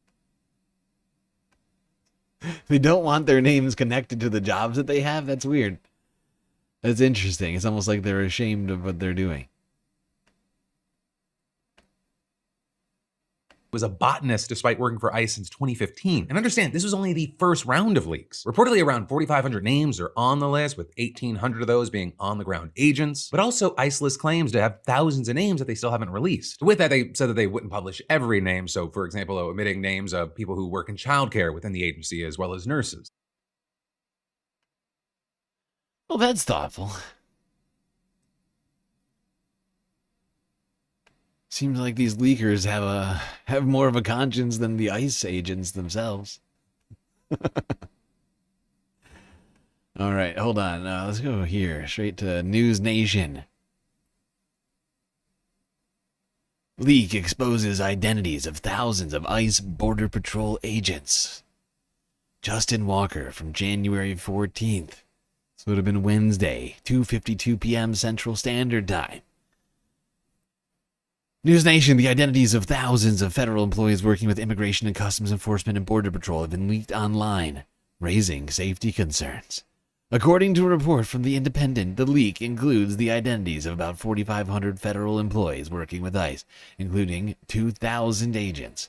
They were shared with the website, the ICE List, which calls itself a journalistic project meant to share information to hold ICE members legally accountable. Right to jail, right away. The site, which accepts user-generated data, includes photos and descriptions and is indexed by state. DHS Assistant Secretary Tricia McLaughlin. Let's not forget Tricia McLaughlin. Tricia McLaughlin's husband received $200 million of DHS funds to shoot an advertisement for Kristi Noem, the one where she's like riding a horse in like Yosemite or whatever. That Tricia McLaughlin. Trisha McLaughlin, who is included on the site, told News Nation that the leak, quote-unquote, would constitute 4,500 felonies. Oh, God, it's a crime. The disgusting doxing of our officers put their lives and their families in serious danger, she said in a statement. Our law enforcement officers are on the front lines arresting terrorists and gang members, murderers and pedophiles and rapists. McLaughlin added that officers are facing increased assault, vehicular attacks, and death threats against them. She warned that anyone responsible for exposing agent identities will be prosecuted to the fullest extent of the law. Their families are being threatened. We will not back down. Anyone who doxes our officers will be prosecuted to the fullest extent of the law, she said. Dominic Skinner launched the ICE list, which is hosted by the Netherlands, and cannot be taken down by the U.S. government, according to the report. Skinner told the Daily Beast that he believes the shooting of Renee Good on January 7th was, quote-unquote, the last straw for many people. It is a sign that people aren't happy within the government. Clearly, Skinner said. Renee Good was shot and killed by a federal immigration agent. Video from the scene showed the incident. On Monday, sources told News Nation that 1,000 additional Border Patrol agents were expected to arrive in Minnesota amid demonstrations following the shooting. Quinnipiac poll published Tuesday indicated that 53% of registered voters said that the shooting of Good was not justified.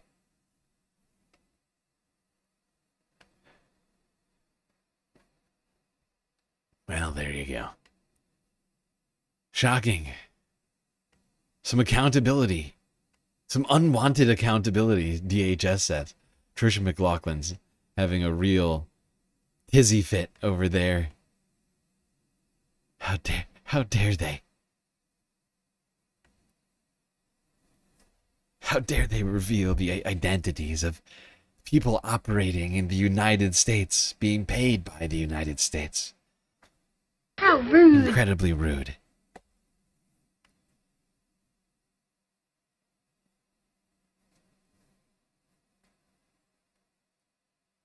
Arg, you can't super chest.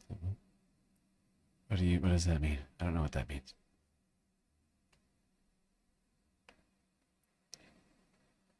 Okay, now let's go here. Status Coup News streamed live 2 hours ago.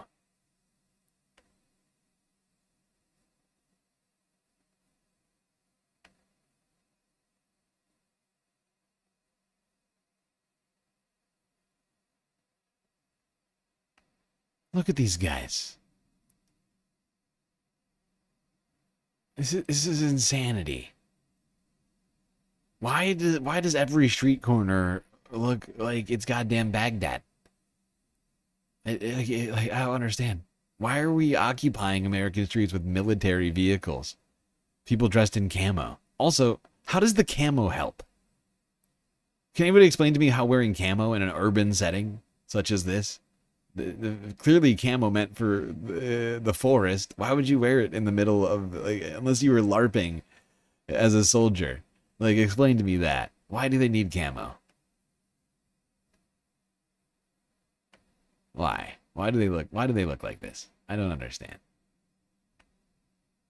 Why do they need a Humvee? Because of all the journalists? The treacherousness of journalists out there? They need a Humvee for that? Really? I wonder, how much do these vehicles cost? $1 million? $2 million? It's got to be a lot. It's got to be a lot. Wait. Yep. This is Zach D. Roberts with Status Coup. Come over here. This is Zach D. Roberts with Status Coup. We are live on the scene in Minneapolis. There is a bear cat behind us. There has been reported that there's been a yet another shooting by federal agents right down the road here. They looks like they're trying to force through to control the scene with a vehicle. They're clearing. There's a person arrested, it seems. I'm not quite sure, on the ground. She looks like she's cuffed.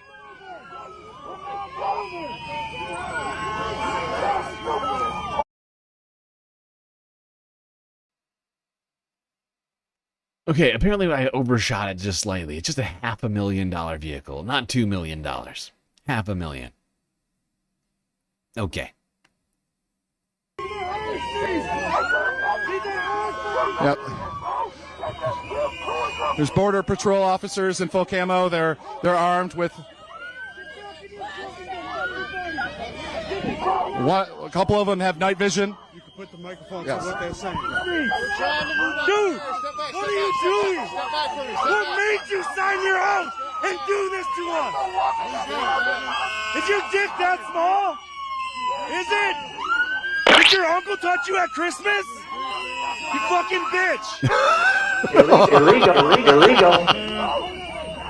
Fuck you, nigga. Did your Fuck uncle you. touch you at Christmas? He says. Oh my god. Oh my god. Look at these guys simultaneously flipping him off. The concert of it, the coordination of it is truly fantastic. I love it. Great patriots, both of these gentlemen. Hey, one-on-one, no gun. I'll whoop your ass. Which way? You guys are going that way. No, you guys are going that way. Let's go. There's a couple dozen people on the ground here. It seems to have been able to make the Border Patrol back off. I gotta say, it's sort of a beautiful thing to watch these guys throw a $500,000 military Humvee in reverse because of the power of the people. I made a we huge better time get out of mistake. here. It's kind of a beautiful thing.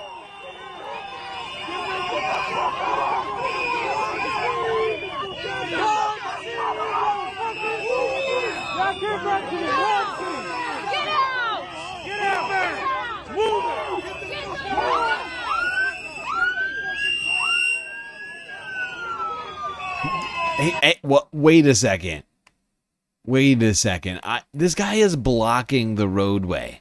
He just went over a median. He's now blocking both lanes of traffic right now. I'm sorry. I am sorry. You gotta take it. What is this man is blocking the roadway. I have been told in recent past that this sort of vehicular maneuver is punishable by death. Instant death. No trial. Instant death. This guy is blocking the fucking roadway right now. Illegally. This is a crime.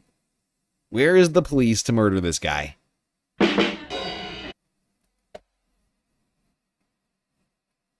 I don't understand what's happening.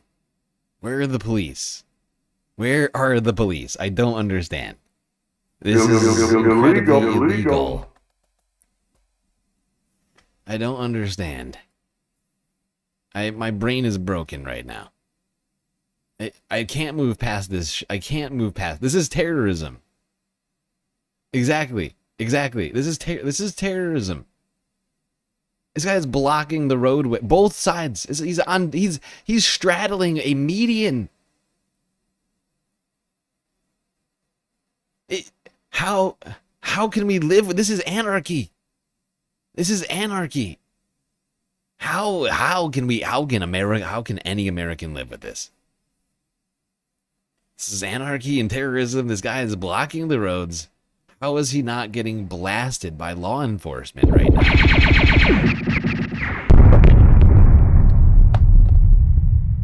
Well, he does have the armored vehicle. I guess that probably prevents it. But I mean, we need a trial.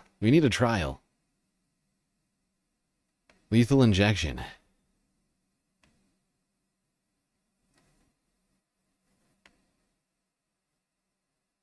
I mean, we just need an equal application of the law. That's really all I'm saying here. Of course, I don't mean the words I'm saying, but like I'm just saying, equal application of the law. This guy is literally blocking the goddamn roadway right now. This is the very act which we've been told all week was justification for murdering an American citizen in cold blood in broad daylight. And yet, we got ICE agents doing the exact same thing. It's very strange. I am struggling with the paradoxical nature of this situation. It's not making a ton of sense right now for me. Like, I want it to make sense. Like, I'm trying to make it make sense. You know?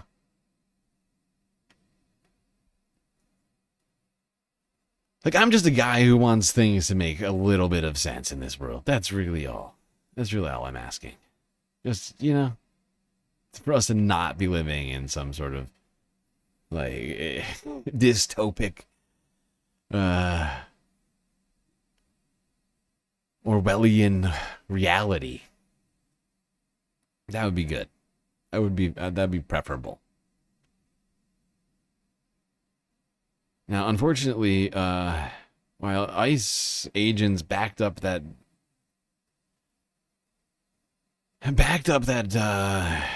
vehicle, they did wind up, I believe, unleashing a barrage of attacks on protesters. I'm worried about watching all of this because it was taken down. I don't know what the reason for it was. Like, I'm worried that something happens during the, I'm sitting here talking to you right now, like, kind of like trying to scoop through the video, see like if there's something.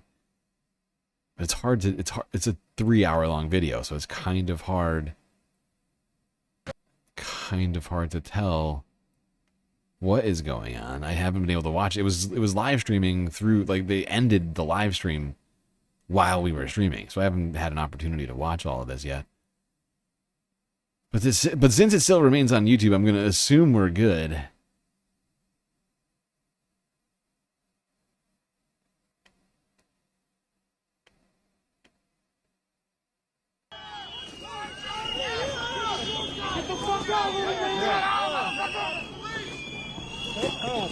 Yeah.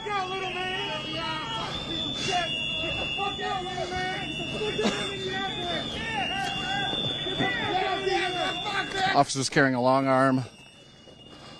Looks like they're getting back into their truck once again.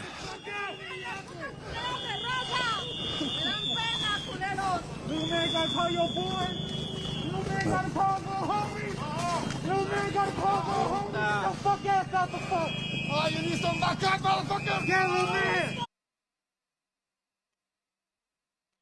I love we gave ICE $1 trillion, but they're still driving around like Ford F-150s, wearing non-matching outfits, and can't afford badges. It's all very strange. $1 trillion. We got guys driving 2008 Ford F-150s. Officer seems to be looking for somebody to pepper spray. I'm not quite sure what's going on with their decisions here.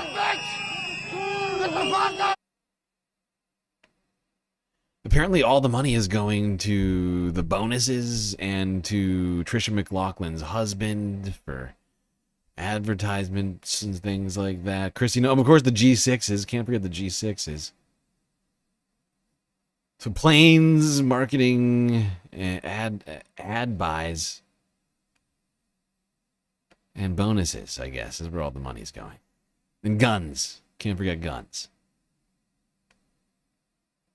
We are rolling down. Hey man, would you mind the status quo? Would you mind talking with us? What would happen? You'll give me like 2 minutes, bro. Okay, yeah, we'll definitely give you a minute. I'll be right here. Yeah. Like people get killed all day like. Yeah, I know. $170 billion. Yeah, but it's over 10 years, right? Like over the budget. Yeah, okay, it's not yearly. I mean, it's a fifth of $1 billion. Right? It's like It's nearly 1/5 of a $1 trillion. I mean, on a yearly basis. But I was just rounding up over 10 years. Rounding down. I'm sorry, rounding down over 10 years. Because technically it was put into the big beautiful bill, right? Which is a 10-year budget. Technically. Technically, but I get what you're saying. We're both right. How would we? Little We're Nate? both right. You know Lil Nate or no? Okay. I'm just making sure. I know Winston Smith too. I know Winston and all they people. Yeah, I know Winston. And they they talk shit about him, and he wasn't nothing that they said. Ricky Cobb? Yes. Okay, I stopped the highway and went to jail for that. Okay. Wow. Okay. I'm the one that sued the city and the state, It was right? with Status Quo. Would you mind talking to us on camera about what your experience here has been, what you've seen, and Well, what I've seen, that the real criminals is ICE. They're the real murderers. I mean, we don't have nothing to fend with. We don't have guns. They have the law protecting them. What do we have? What are they scared of? Why are they killing people? Why are they shooting people? We have nothing to fend with. what brought you out here tonight? Are you part of one of the community? Because it's another person shot. They're killing people. They're killing people. They're killing my people just because of their skin color. Even if we're citizens, they don't care. They're fucking racist. They've cleared the scene. They committed shots fired at the They people shot who are someone. understandably angry. They went into a pregnant lady and her husband and her kids, and they shot the husband. They shot the husband. That shot the husband. Yes. Was this part of the was it a direct Family raid? Was values. Family values. The Family Values Party. Shooting up the nuclear family. Making America great again. Fuck yeah! Just ridiculous.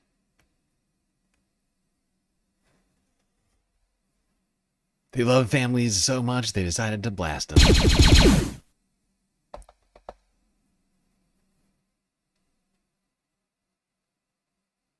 That's the pro-family party, folks.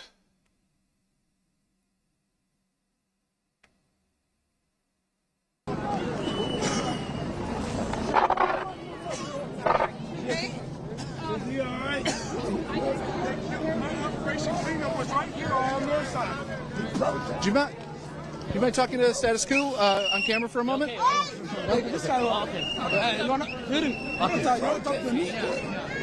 you mind talking to us on camera for a minute? Yeah. Did you get some chemical on it? A little bit when they was just shooting right here. But you know what? Hey! I want everybody to listen up right here. This happened right here in our own community on 24th and Lindale. This the north side. This the heart of the community, yo.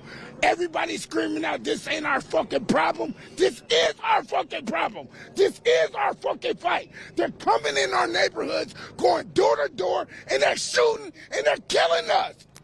What part don't anybody understand? It don't matter if you're black, white, Hispanic, Hmong, Somali, they're killing us. I should not be in our neighborhood. This should not be in our community. ICE need to be dismantled. Literally. Y'all still here? They're firing gas. Looks like they've been firing off. That guy was speaking the truth over here. I don't know why they moved away. He was right on. I wanted to hear more of that. But this guy got spooked because he just got shot a second ago, I think. I was watching the beginning of this stream, actually, before at one point. I think it was right before the stream started. I was watching the beginning of this, and they were fired upon. That's what that guy was talking about. Is that they all got gassed, and I think this guy with the microphone actually got hit by one of these less than lethal rounds. So I think he's just spooked. He just heard a shot and just started running. Oh boy, that's not good. When the journalists are, too scared to do their jobs, that's not good. Some gas still in the This area is the of the very house definition where the shooting of happened. totalitarianism. We're running around the corner. It's icy. Be careful.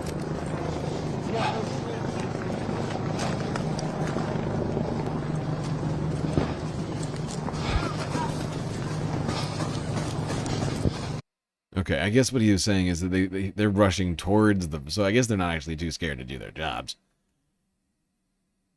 They just had slightly more pressing things to do. I didn't realize that they was running in the direction of the danger.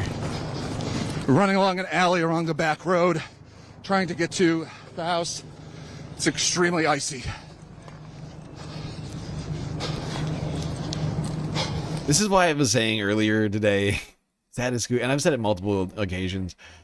And yes, I've heard that Jordan and Emma. I've heard about the Jordan Emma situation, but the fact is status quo is in fact achieving actual on the ground journalism in a way that I don't think anybody else has. Right? TYT kind of tried it at one point, but status quo has been doing it like in a way I don't think I've seen done in the independent media sphere. They are, especially in this time, they're an indispensable resource. We'll deal with Jordan later.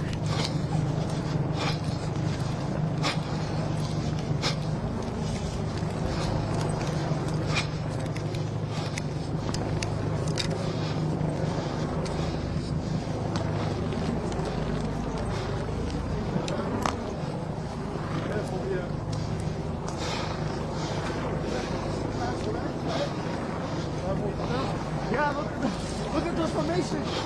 We got 4 helicopters. You can see you can hear helicopters above. It's like an invasion.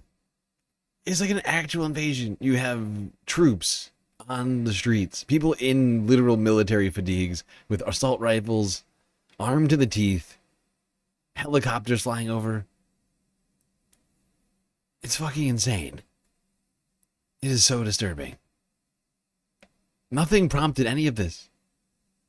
There was no unrest in Minneapolis until ICE showed up. Never forget that. This was a response to a federal action, an unlawful, illegal federal action. Unwarranted federal action. An unjustified and immoral series of federal actions. It was chicken and egg. It's important for us to identify who started all this, and it's the federal fucking government. It wasn't the people. People were minding their own goddamn business, keeping America running. And you know who can shut it down? The people. The people can shut it down. And honestly, it's looking like the people might shut it down in a week from now. I don't know if everybody's heard, but there's supposed to be a general strike, possibly in the 23rd, 8 days from now.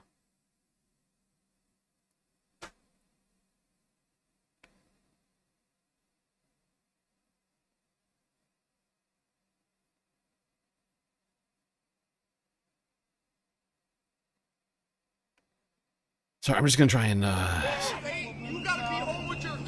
keep going through this live stream.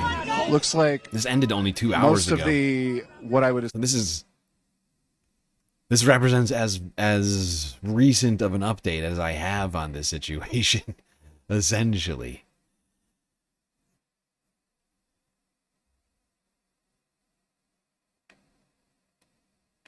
Oh shit! I'm just realizing though that I screwed up on the.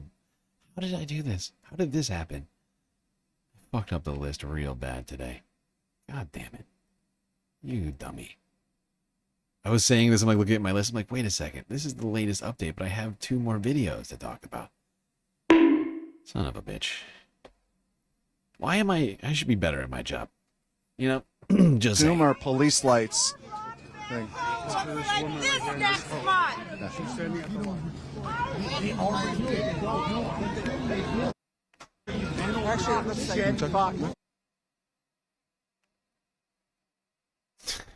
Fuck. All right, you know, I'm gonna do, because of this, and because we haven't gotten through even a third of this live stream yet, we're 39 minutes into a 3-hour live stream that ended 2 hours ago. I am going to take a break from this. We're going to come back. Immediately, if not sooner.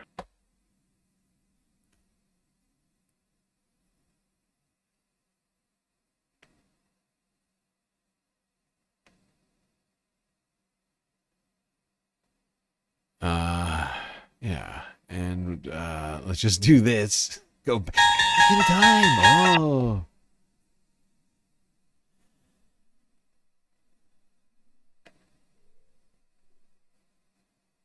No.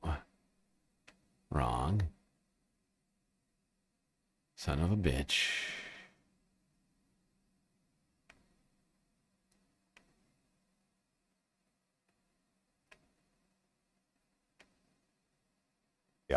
We have team coverage as we're learning.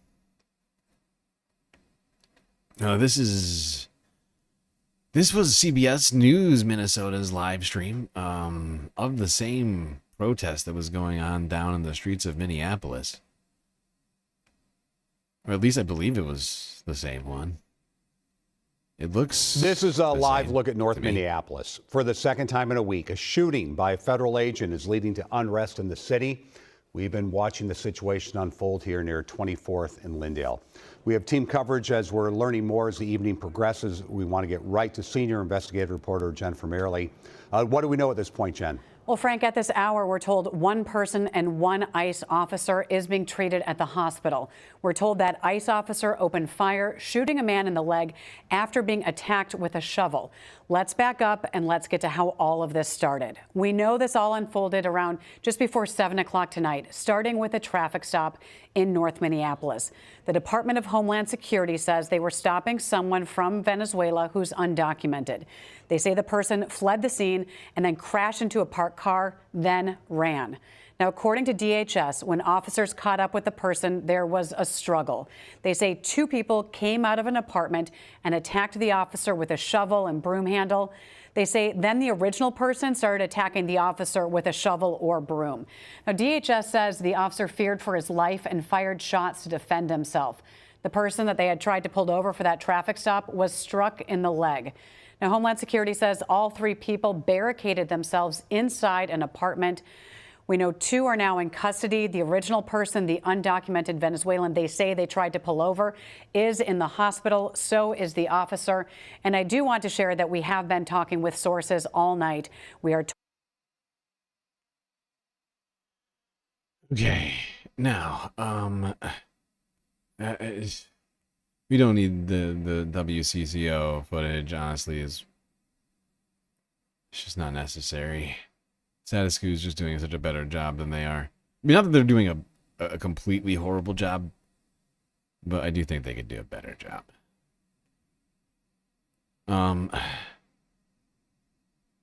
Let's go here. See, this is CNN. This is a fascinating story with multiple twists and turns.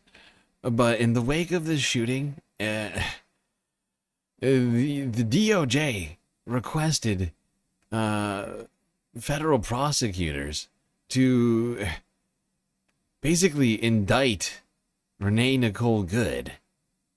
For what crime? It's not clear to me.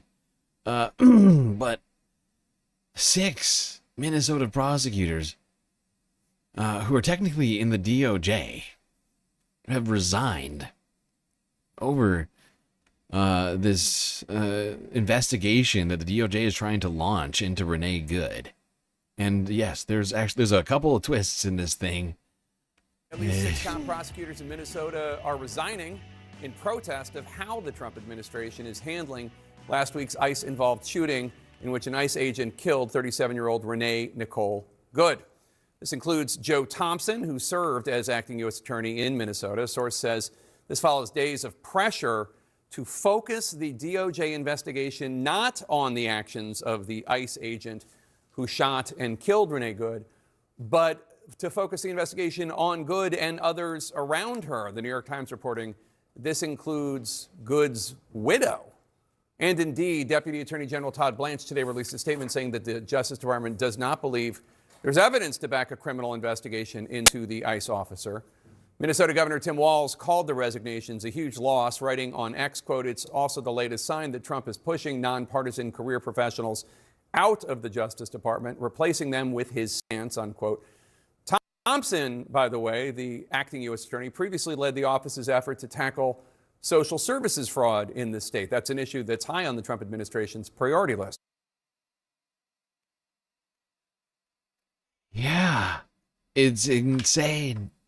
The guy who was running up who was leading the investigation into the Somali Minnesota, the supposed Somali daycare fraud, whatever you want to call this fucking case, like, he has resigned as a result of this. A guy who's perfectly fine with that's how far this has gone, right? Just this federal prosecutor was originally appointed by Donald Trump in his first term. He was leading the investigation into the supposed Somali daycare fraud, right?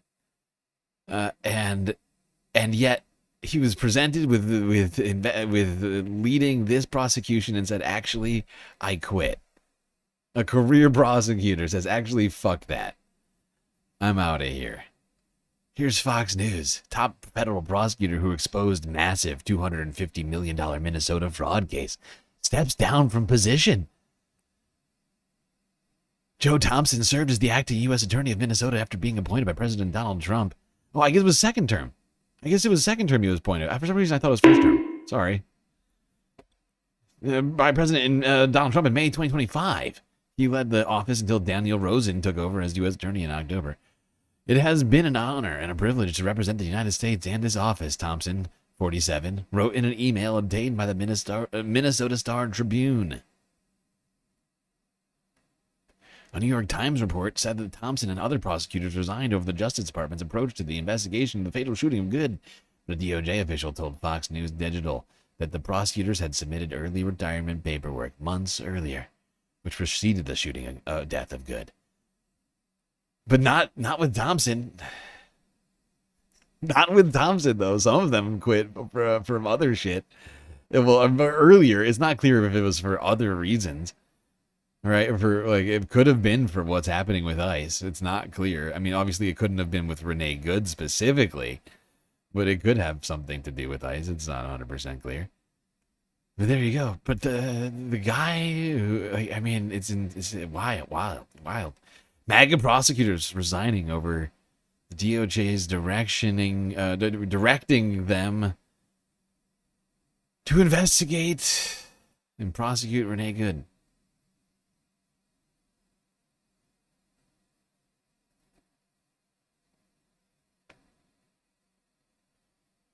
All right, that's almost it on this horrifying story. Well, for now.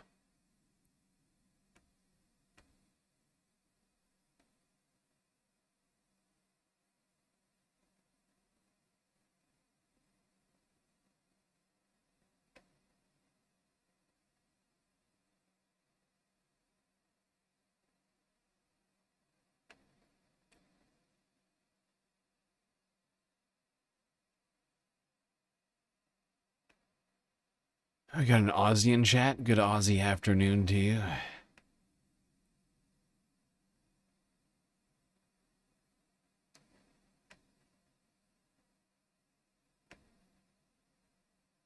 least I think it's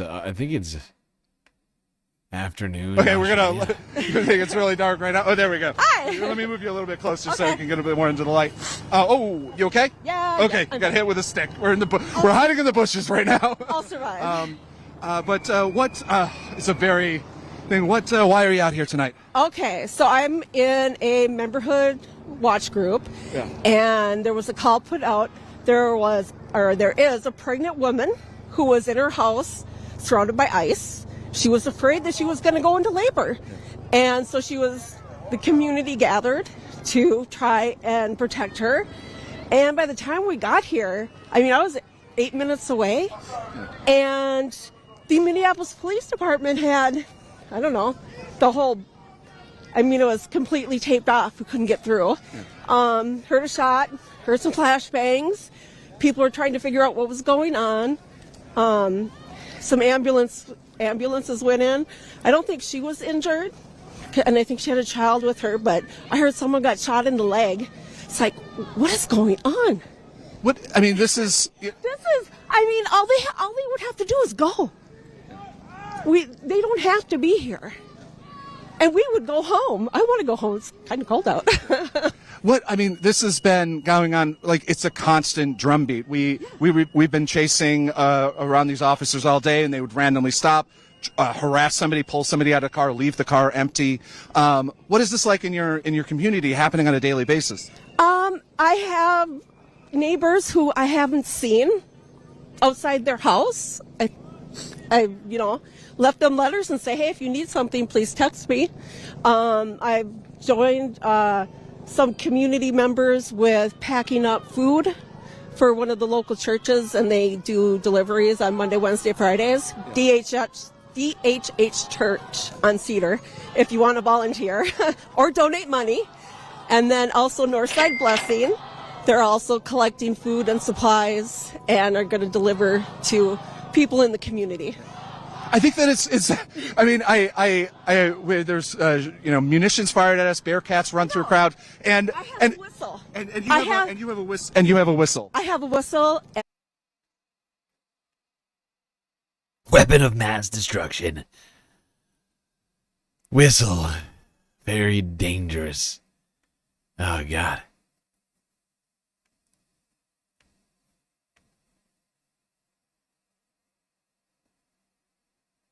But she made the exact same argument I've been making.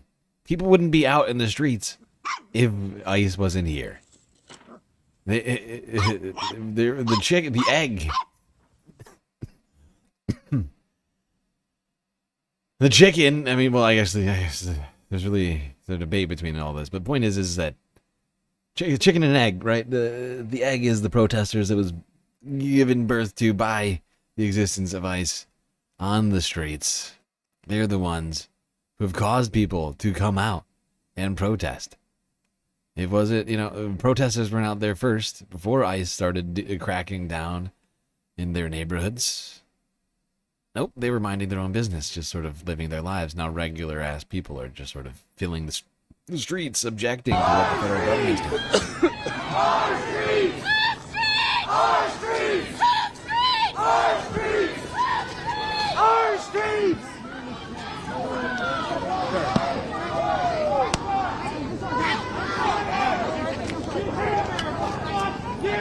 Get out!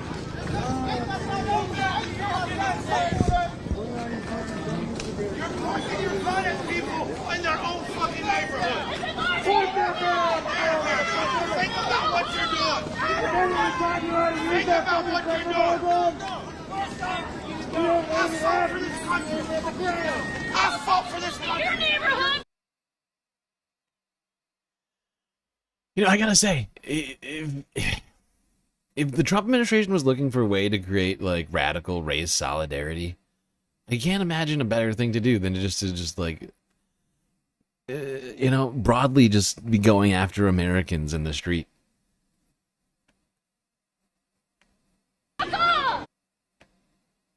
We're just murdering, white women in their cars.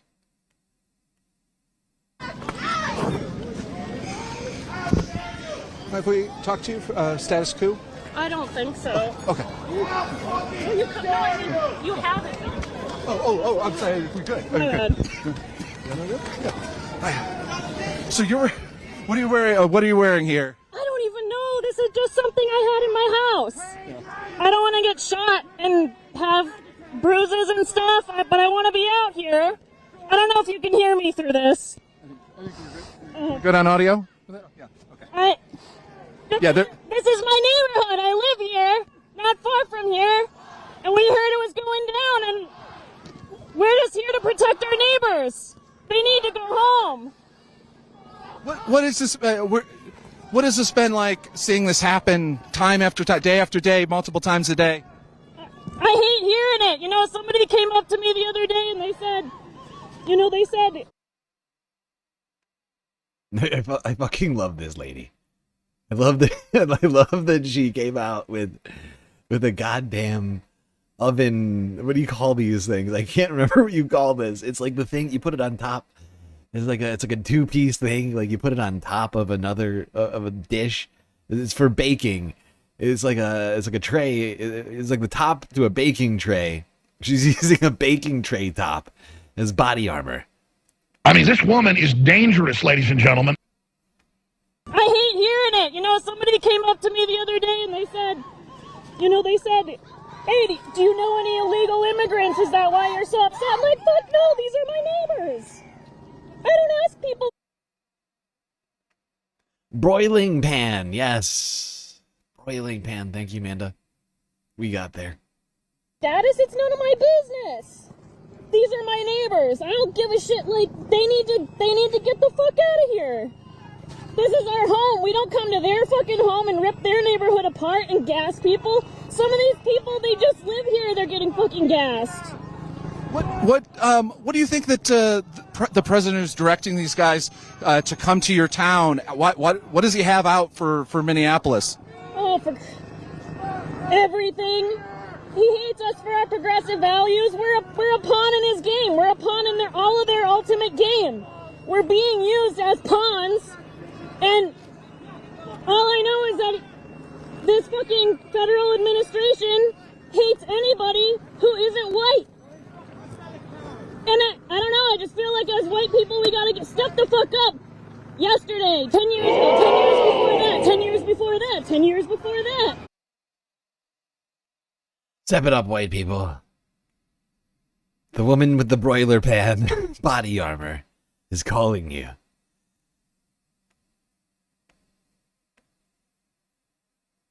A great patriot.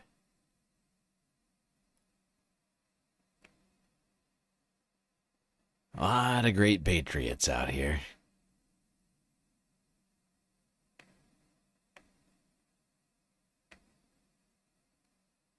Sucking one of you! Fuck every single fucking one of you! You are all gonna fucking burn in fucking hell! You're gonna deserve every single fucking minute of it!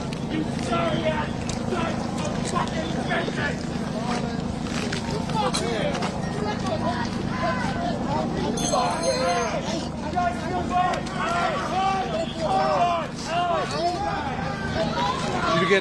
Did you get hit with anything?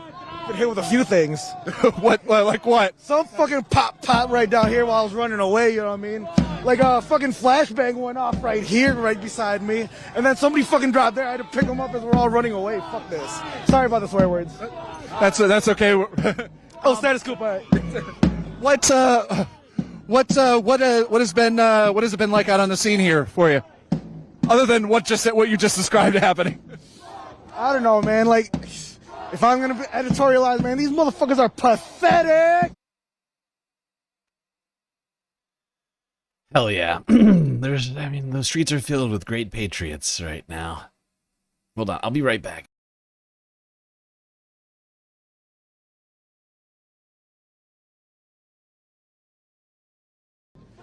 Sorry, like I'm not good at giving facts right now. I mean, what are you feeling? I'm keeping one eye on them as I'm talking to you because I don't trust them. These law enforcement officials are invading Minnesota, making schools unsafe, making hospitals unsafe, violating every single amendment. Watch out!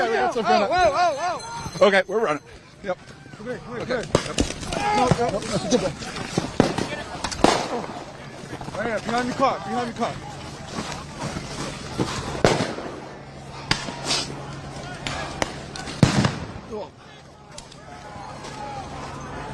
Oh, watch out, really icy.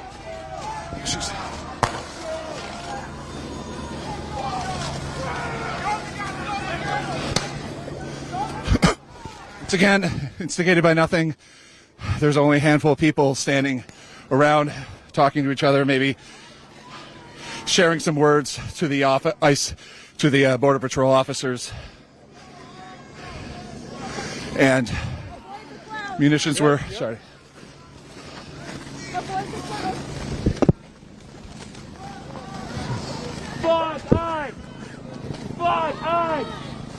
Fuck ice! Fuck ice! Fuck ice! Yeah. What's that? Pull your cover over your mouth. Yeah, I'm okay. Thank you. Fuck ice!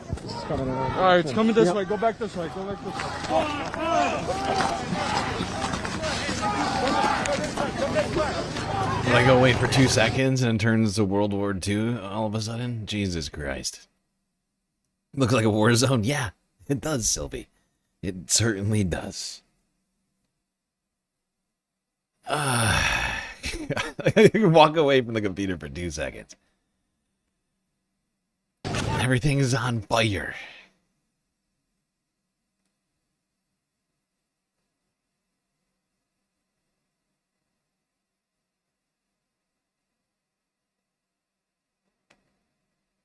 Probably. That's a tear gas canister. Oh, that's this one? Tear gas canister. That's tear gas. That's what you gotta run. Yeah, this is what they're shooting. They're shooting this shit at people, man. It's a freaking rubber round. Oh, they shot a rubber round. Yeah, they're shooting at people. Okay. This can cause organ bleeding if you get hit by them. One person got shot in the eye and got blinded today. So by one of these. Yeah. This shit should not be happening here in the U.S. or fucking, let alone in our goddamn home state. Where are you guys from? New York. New York. Virginia. We're with the status quo. Oh, okay. What you're carrying weapons of war? You're carrying weapons of war in your hand. What is? I mean, I always say, how does that make you feel that like other Americans are shooting Americans in the streets?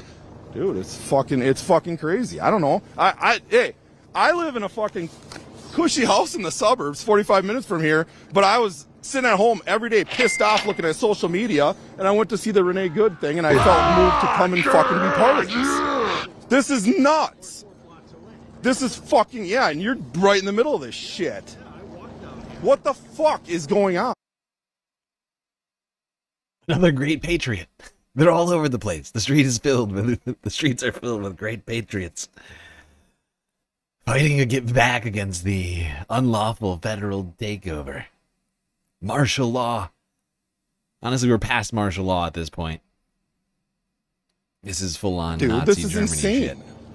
What is? I mean, what really drew you here? Like, I mean, that you sit at home pissed off every fucking day looking at social media. Have you ever gone out to these sort of things before? Never. I've never protested in my life. My brother's here. He does it all the time. I've never. Yeah. Like I said, I'm far enough away, but close enough, and I sit in my cushy house and look at shit and get mad, and my daughter was part of it. We keep going down to Whipple every night now, and we're protesting down there. My wife is here, probably way back there, because she doesn't want to be part of the tear gas. I think they're just trying to fucking scare people, and but why shoot people? You know what really pisses me off is the fact that they detain people, cuff them, and then still beat the shit out of them. That's what's fucking. And you know what? Have you guys been down to Whipple? Ridiculous. Okay, yeah. You see the fucking their American citizens are letting go, dude. It's not. They tell you it's immigrants, only immigrants. It's fucking anybody. I have friends that got detained, and all they were doing was fucking driving home from work. What the fuck? Come on. What? Yeah. This, I don't. You want to walk down this way or no? Okay. So what? You're from the suburbs of Minneapolis, or is it Prior Lake? Prior Lake. It's 45 minutes south of here. What? It's a very wealthy community. We have a fucking 5,000 square foot home. You know. It sounds like you don't fit the definition of the. No, and I'm not fucking paid to be here like everybody fucking says. What the fuck is that? I gotta work in the goddamn. This guy is so pissed off right now.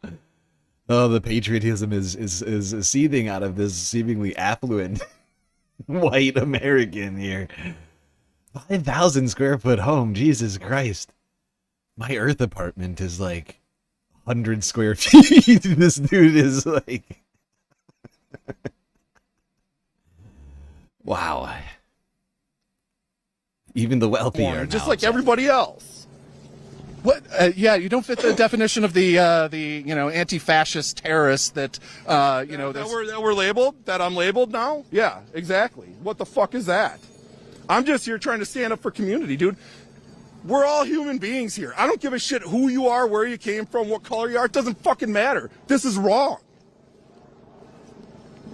How do you, and you know, no offense to social media guys, I know you guys are, but I go online, right, and I see certain people, and they're fucking lying the whole goddamn time. And that's the other thing that's drawing me down here, because somebody has to fucking report the goddamn truth. The media is too scared to talk about it, because you got the fucking asshole and president that doesn't fucking, you know, he fucks everybody over every time they open it. This guy is cooking right now. This guy is cooking. It's hilarious. Like going back to home to your community, what do people say that's happening down here? Dude, they're all the same. They all fucking sit in their goddamn house just like I was. I don't even talk to half the people in our neighborhood, to be honest with you. Do you think that this has like caused more of a divide, like within where you're living? No, you know what's going to happen is it's eventually going to affect them. It will eventually affect them. Oh shit! Yeah, they're moving. They seem to be moving back. Oh.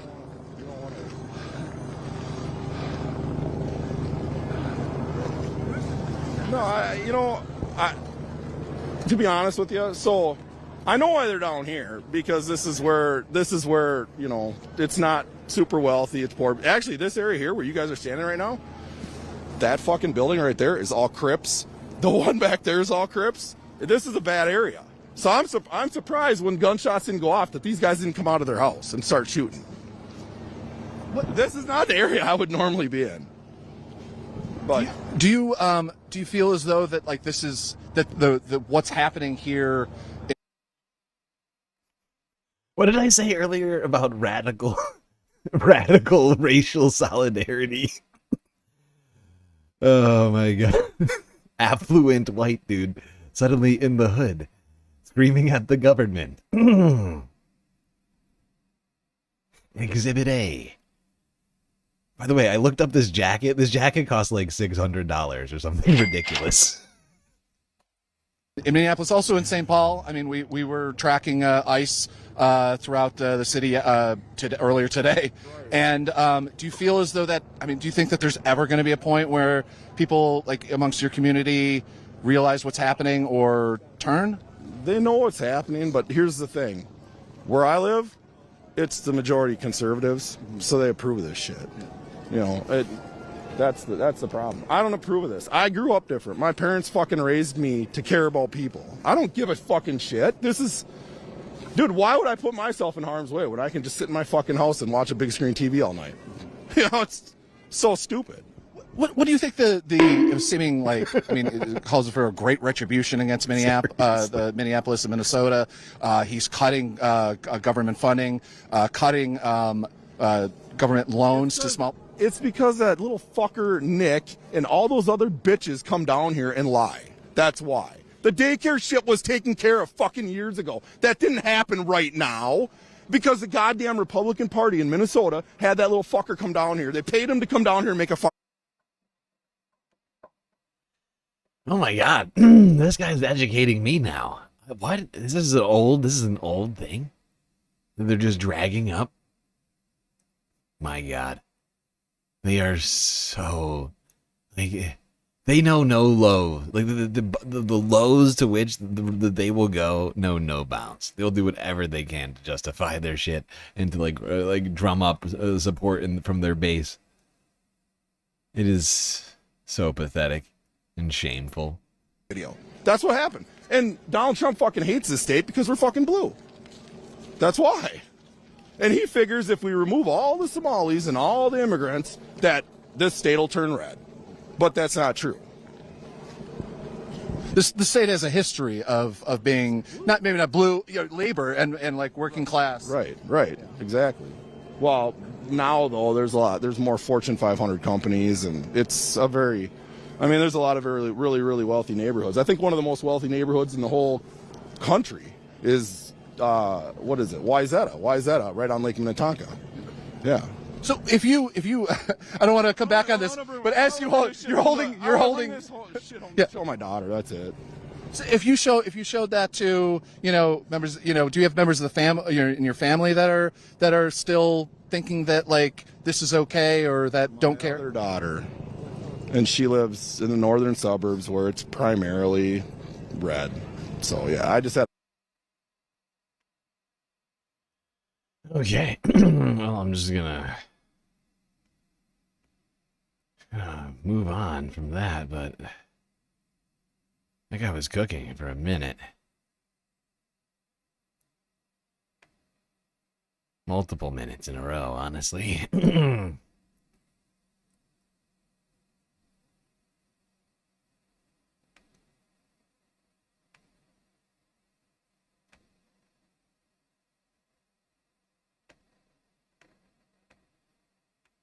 Leave if you want.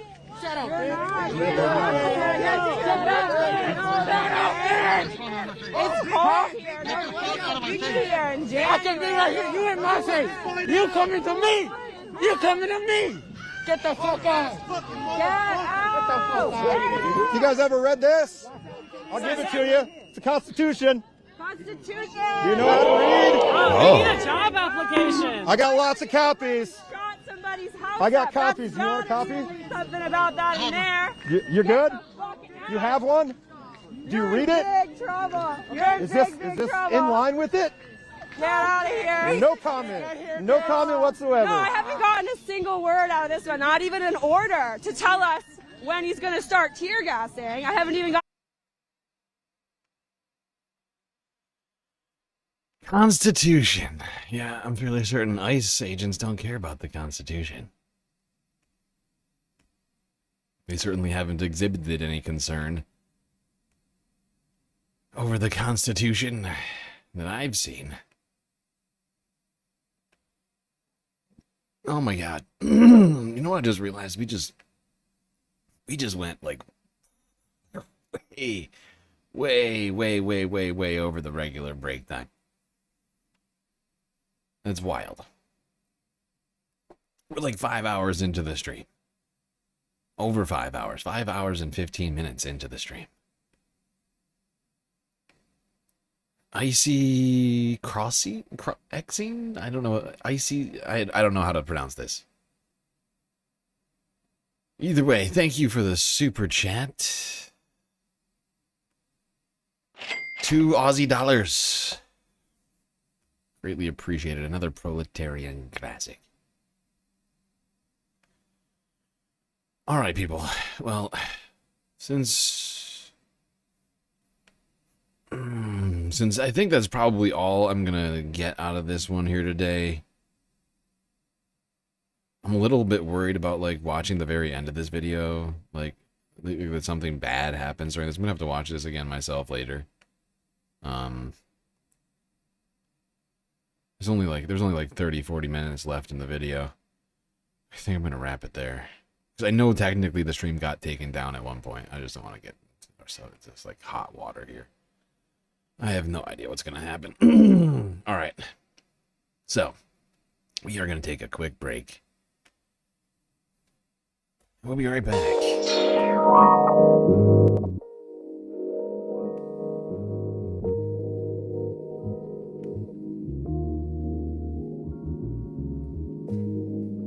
Alright, I hope everybody's enjoying the show so far. If you haven't already, hit the follow button on Twitch and the subscribe button on YouTube.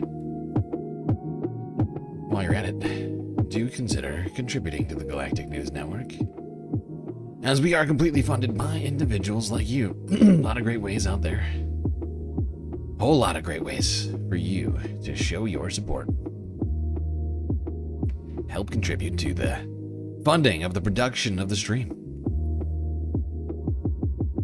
Things like YouTube super chats, super stickers, memberships, gifted memberships.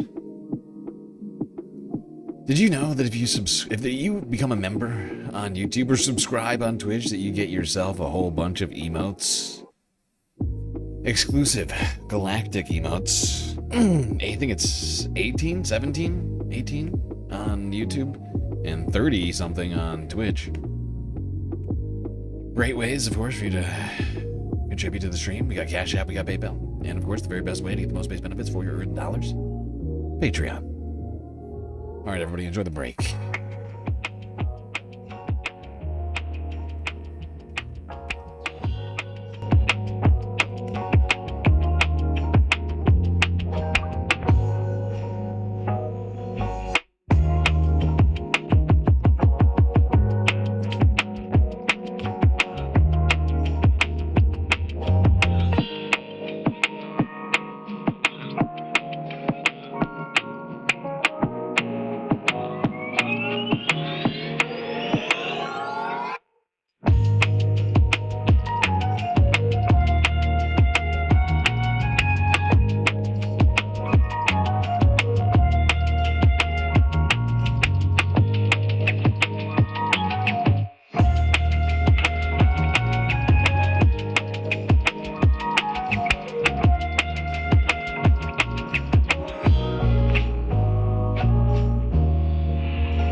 right, everybody.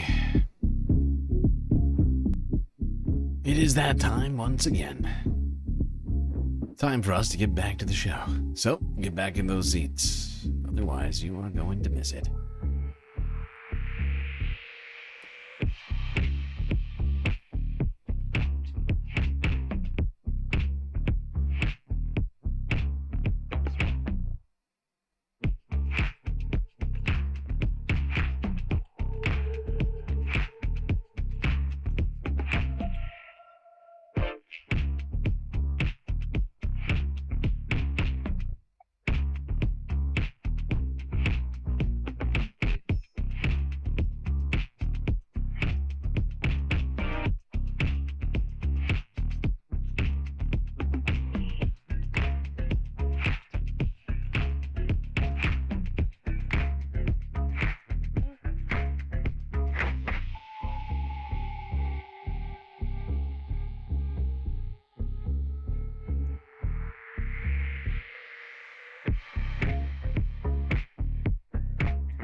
All right. Well, we are back.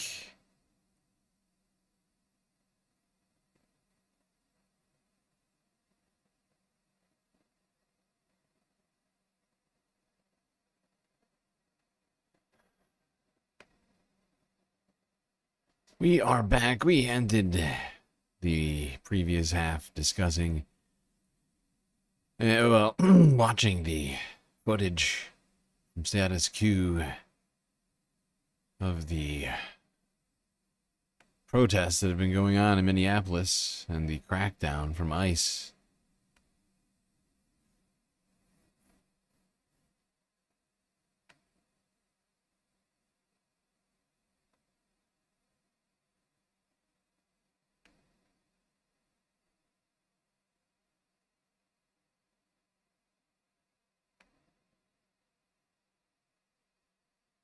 Now, let's go on. We're talking about our leaders, specifically those in Congress.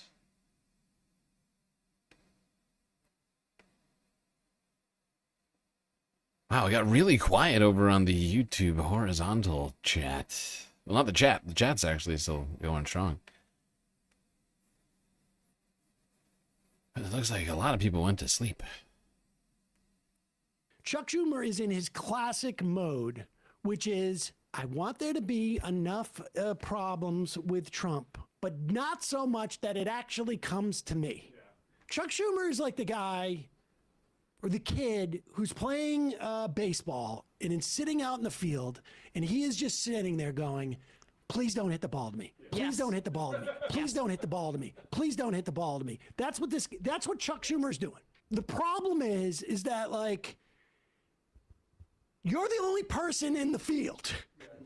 Like, the ball, if the ball's hit, you've got to deal with it. And he's so desperately, like, Chuck Schumer went to bed every night for the past 5-6 weeks saying, please let there be no controversy until we get to this government Actually, that's where Sam is wrong.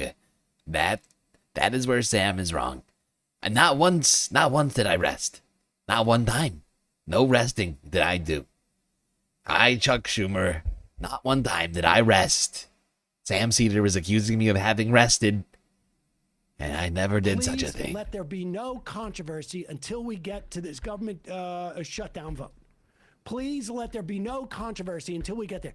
I don't want to be forced to actually exercise any of the leverage we have. Yep. Now, the House just passed an appropriations bill. Instead of doing it like in one big reconciliation thing, because they want to avoid that, they passed a partial appropriations for, like, I think it was like the EPA, Interior, a couple of other agencies.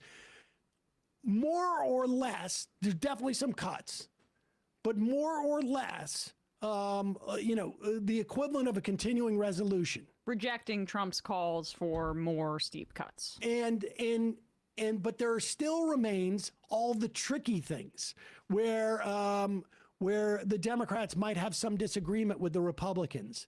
Particularly DHS. DHS is not in this, is not a Department of Homeland Security, aka ICE, obviously, not in this agreement. And so you have the president of the United States just essentially, kidnapping another leader of a different country so that we could move the oil executives in and get their resources, which of course I think Schumer was like, well, it's not the way I would do it, but we have now DHS shooting people dead. You have one tool at your disposal to actually do anything. And that is, we're going to cut the funding. Yep. Remember, DHS is getting hundreds of billions of dollars. They are going to be the wealthiest police force in the world. ICE is the largest law enforcement agency by budget in the world, including in the United States. They're bigger than some militaries.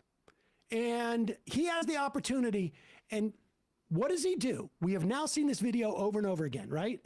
And there's a contention.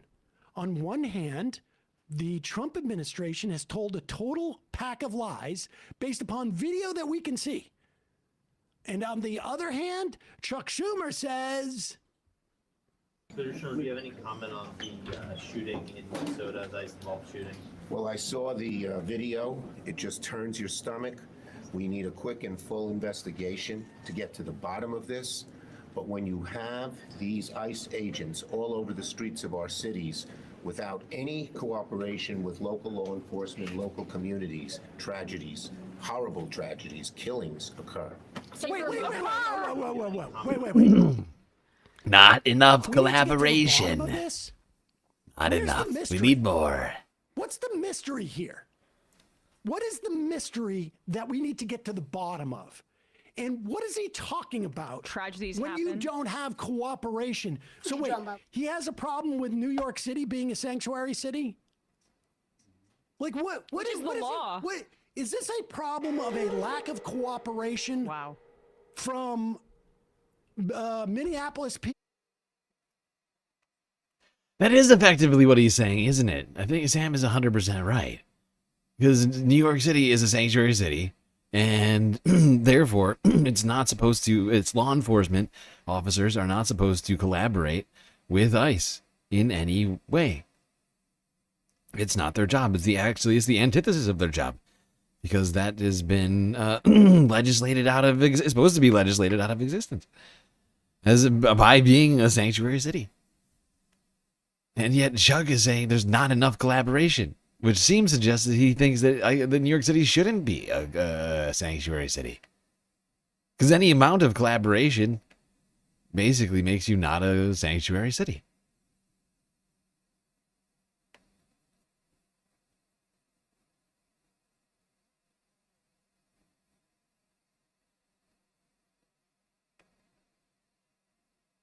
Columbia Rican with a super chat. Quick dono, gonna say this before I go back to lurk mode. Schumer sucks so much. Dude needs to be primaried. I'm at my limit with all of the ice crap. Feel you. We feel you.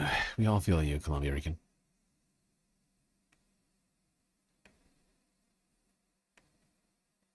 If they had cooperated, what?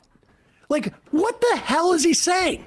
Is he not aware that there is a paramilitary, 2,100 paramilitary fighters have been dropped into Minneapolis, a city of 450,000 people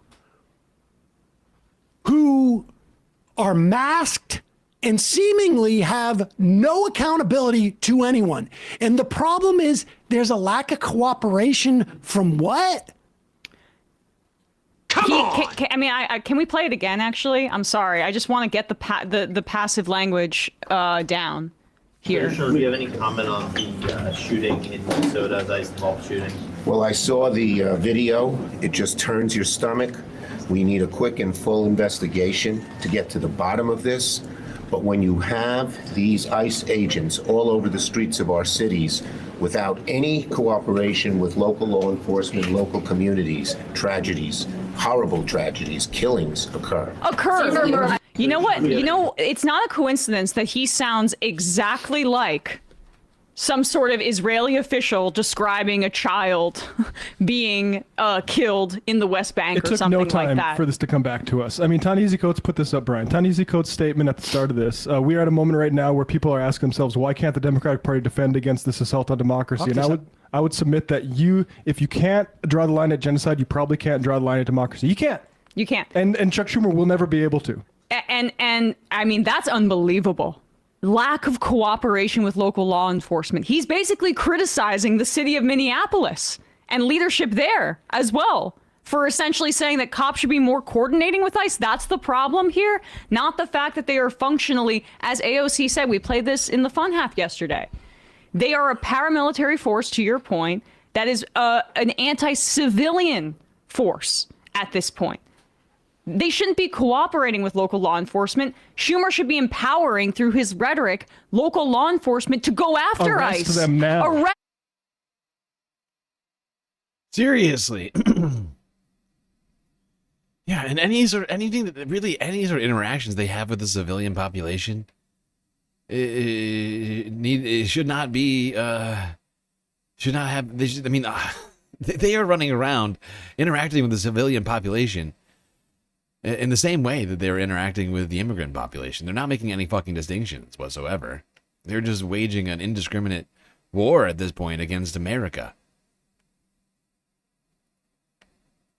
Them his messaging, I mean, like, and I just want to emphasize this point in case people are just watching this clip and didn't see our interview with Jeet here. Elizabeth Warren is standing right next to him. She's a part of that so-called fight club that's in the Democratic Party right now in the Senate that supposedly is building up an alternative vision of leadership for the Democrats. The time is now.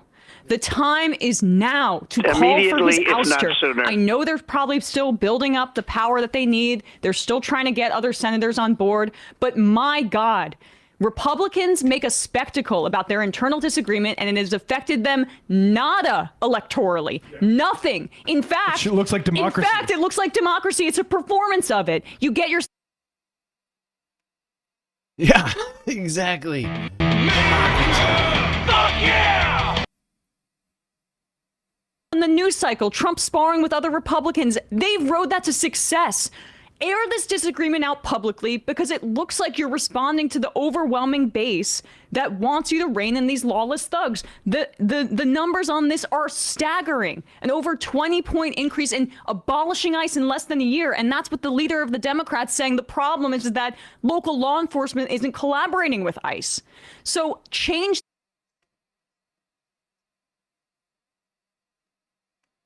Yeah, I mean, Chuck is basically being a capo. There's no other description of what Chuck is saying. Like, I cannot be any more generous with Chuck in this moment. He's a fucking capo. He's like, there's not enough. Everybody, there's not. Hold on, let me put my glasses on. There we go. Everybody, we need more collaboration. No, we don't have enough. That's the problem. That's why people are dying in the street, is because the police aren't helping out enough. That's... God, but why don't the police help the Nazis more? It's very strange. I don't understand. It's very rude that they wouldn't help. news cycle and show that you'll be an opposition party. Call for his ouster. I'm sorry if it's awkward in the meetings. I'm sorry if it's not the right time because we still have the partial budget negotiations over the appropriations. Actually, it might be the best time. Well, that's the thing, is he wants to ignore the existence of what is happening because he has the ability to wage a fight to prevent the funding of DHS. I mean, yes. He has the ability to do this, and he doesn't want it. It is pathetic. He should be, ashamed of yourself. Yeah. We are living in the midst of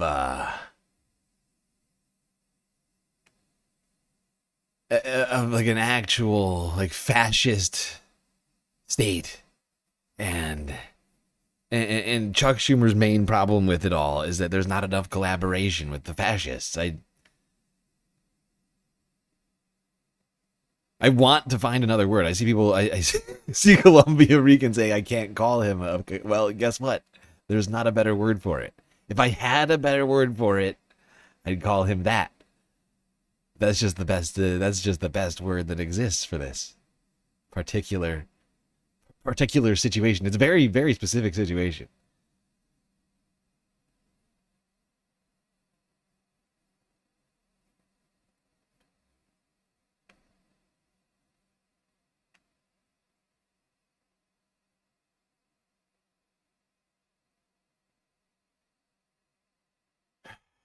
All right.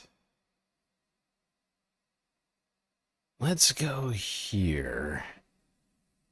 I'm going to skip a couple of things just because of how fucking slow I'm moving today. I'm just so upset about ICE right now. Like, it's all I can think about, even though I've got a ton of stuff to talk about today. I've got so many things.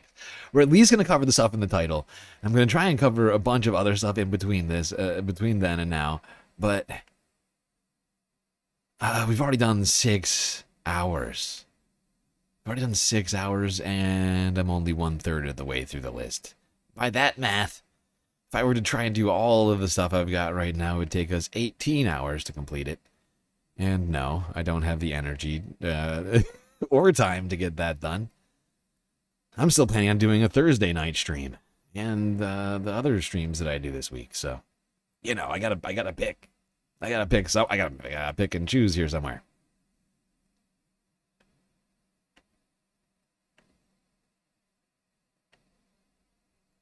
Okay, let's go here. Let's move on completely. We're going to continue talking about the Congress. We're going to move on from ICE. We're going to talk about healthcare.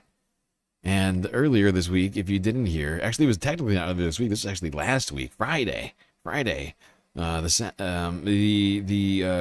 House passed. Was it the House or the Senate? One of the houses of Congress passed. I cannot remember which one now. I believe it was House, though. Passed the ACA tax credits. Actually, maybe it was the Senate. Is it the Senate? I can't remember now. It doesn't matter. Point is it has to pass a different, another one of the houses of Congress here before it makes its way to the desk of the president.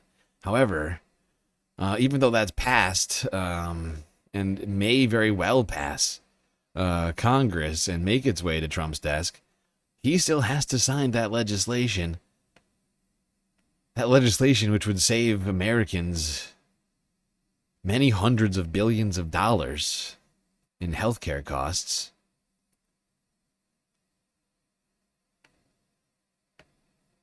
Well, Mr. President, the House passed a 3-year extension of the ACA. It's in the Senate. If it passed the Senate, would you veto it or allow it to?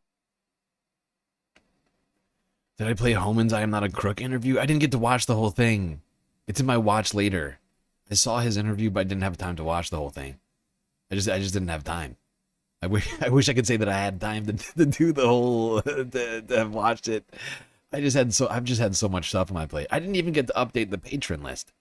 I didn't even get to update the Patreon shout out. And we have a new patron. that needs to be added.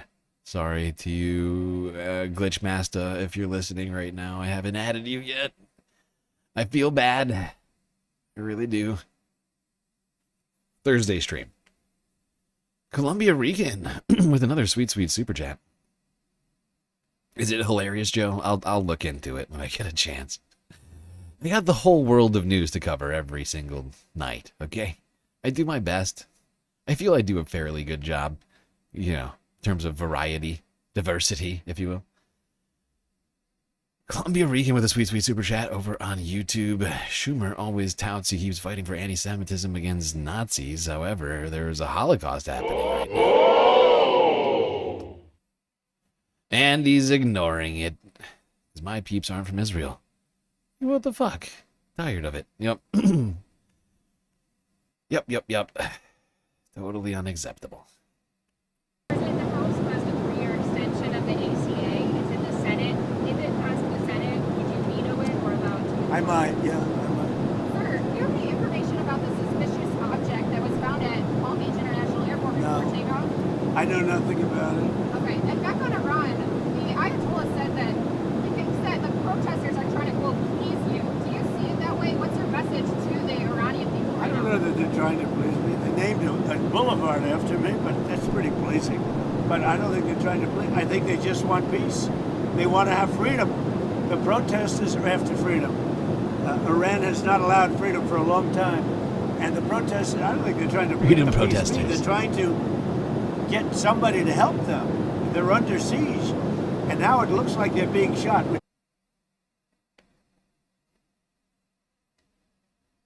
Well, he went straight to talking about a bunch of other shit. Freedom protesters in Iran, they're great. They're perfect. But suffice to say, Donald Trump came out and said that if the ACA subsidies pass the Senate and make their way to his desk to sign into law, he would veto them in total contradiction of democracy and freedom, that thing that he says he wants to protect in Iran, and against the will of the people and Congress via completely authoritarian act. Just so that he personally doesn't have to pay more taxes. I mean, that's really what it comes down to. He is one of the billionaires that gets an extra big-ass tax cut because of the billionaire tax cuts from the big, beautiful bill. And he doesn't want to have to pay those tax cuts. He doesn't want his billionaire buddies to have to pay pay the taxes. And if they put the ACA tax credits back on, then all of a sudden they have to solve a $4 trillion hole over the next 10 years. It's actually, I think, closer to $5 trillion.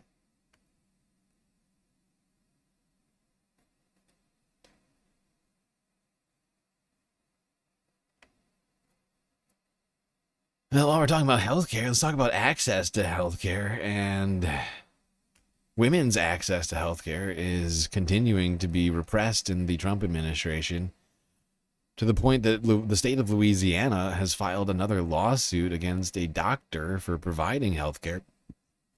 Here's, what's it called? WWL-TV from yesterday on that story.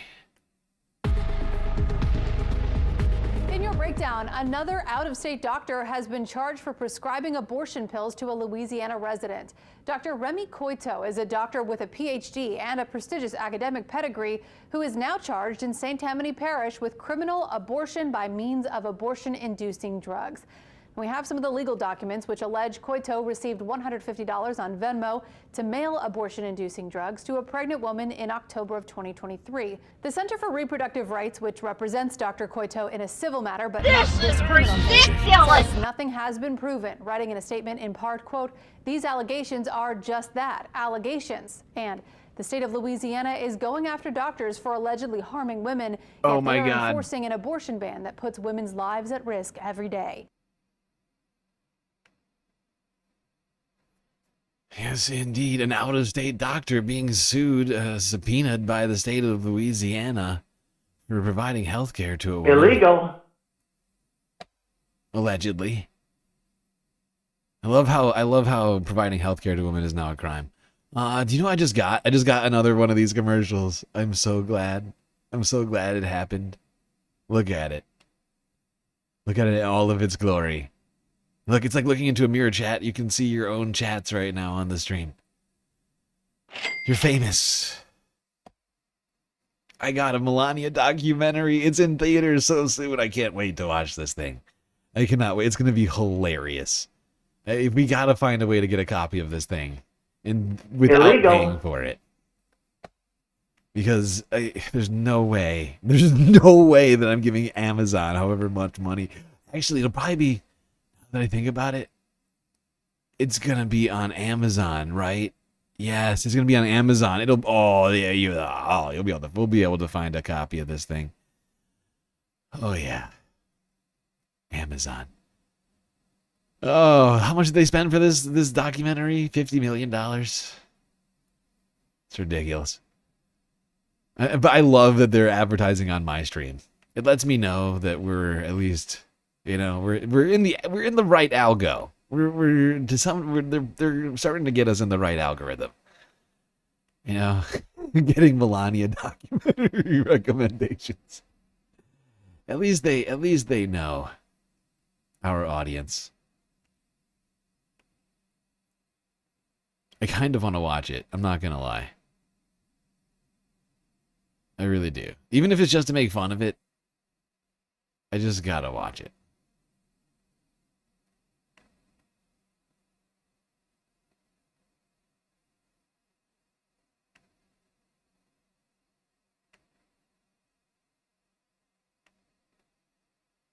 Okay, let's keep talking about healthcare.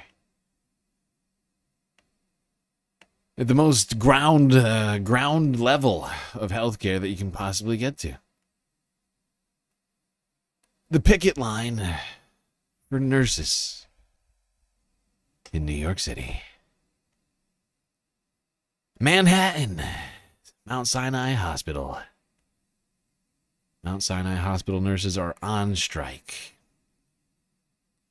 And the new mayor... Zohran Mamdani. He was on the picket line with them.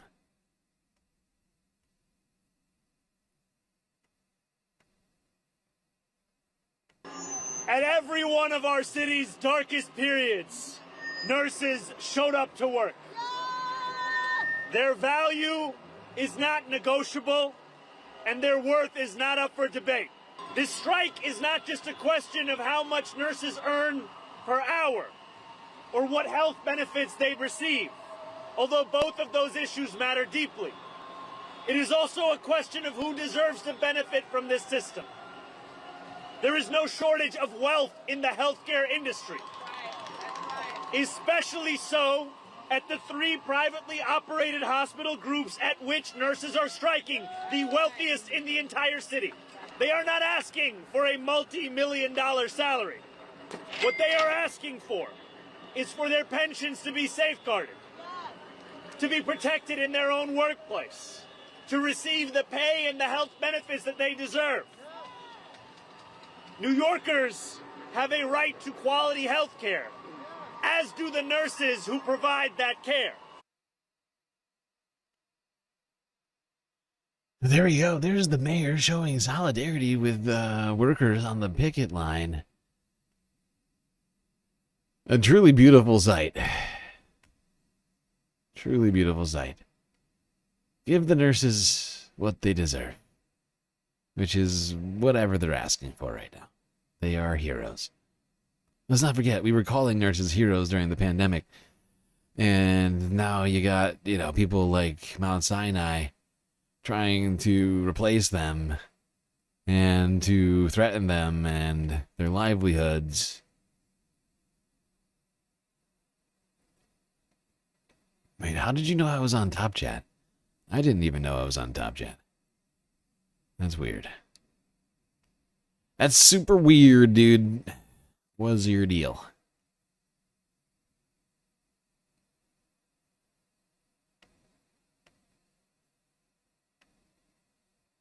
I hate Top Chat. Why does Top Chat exist? Why is YouTube arbitrarily deciding which chats I would want to see and which chats I wouldn't want to see?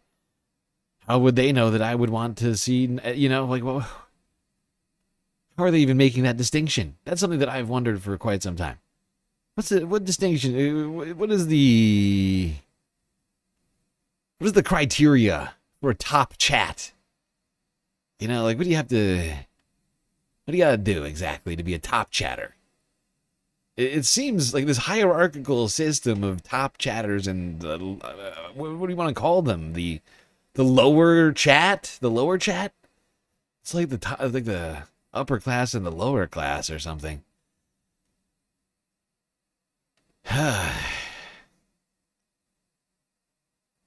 What distinguishes between a top and a low chat? That's what I would like to know. It's unfair.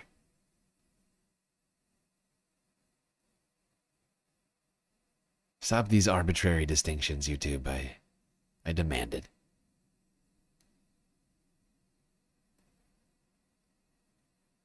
Live chat versus top chat. I know what they call it.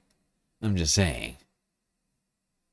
Clearly, they're making some sort of distinction between the two. Some of the chats are better than the rest of the chats. I just don't understand why. Who decides which chats are best? Is there some sort of chat decider?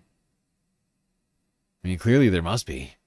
I don't know if it's a physical. I assume it's not a physical human being. It's just like AI or something. But no one asked for top chat. Certainly not I. All right, well, while Zohran Mamdani was showing solidarity with the workers, Donald Trump was doing other things.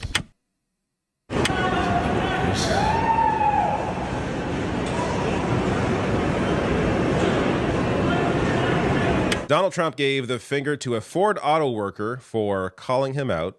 We'll get to the video. And it appears that calling out the president, speaking truth to power, is incredibly popular, at least based on the GoFundMe that has come out of this. So I'll get to that as well. First, I want to lay the groundwork. If you want to skip ahead, you can. I'll put links in the description box to timestamps. But I want to start with just why this was called out, why the auto worker did what he did, why he said what he said. Starting with Ro Khanna here. This is Ro Khanna back in December, talking about the deadline for the Epstein files. Tomorrow at midnight is the deadline for Pam Bondi to release the Epstein files. This guy's been talked about for years. Thomas Massey and my bill calls for. It passed this body 427-1, passed the Senate 100-0, and the president signed it. Now, 3 federal judges have ordered the release of all of these files in Maxwell and Epstein's grand jury. Here is the reality. Any Justice Department official who does not comply with this law will be subject to prosecution for obstruction of justice. If Pam Bondi does not comply with the law, she will be held either in inherent contempt of Congress or subject to impeachment. We will not rest until the law is complied with and justice is served. Thank you, Mr. Speaker. So that was on December 18th. The deadline was the 19th. And of course, the files still have not yet been released. Okay, I'm sorry. I totally forgot that David goes on and on about this stuff that's not related to the clip that I want. This is the one that I want. Donald Trump in Detroit amongst the workers.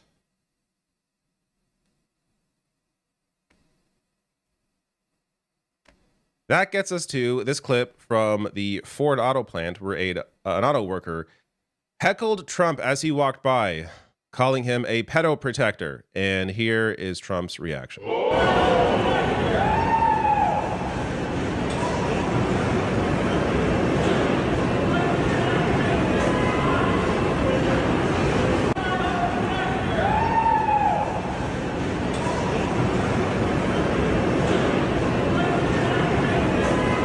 All right, so I'm going to get to the fallout from this, but an auto worker calls him out for what he is, and Donald Trump does not like that. No, he did not. No, he did not. And then he gave the finger to that auto worker. Rude. Incredibly rude. And unpresidential, if you ask me. Now, you know, honestly, I think everybody's being a little unfair, though. You know, calling the president the pedo protector. I mean, the man, he's just acting in self-defense, okay? Just stand your ground, you know? He's personally implicated in all of this. And it would seem that he likes them young, just like Jeffrey Epstein did. And he's just protecting himself, really. I mean, sure, other people are being protected along the way, but, you know, it's stemming from, I think, you know, a need to protect himself, really, over anything else. So it's just unfair, you know? Who wouldn't defend themselves when accused of horrific things?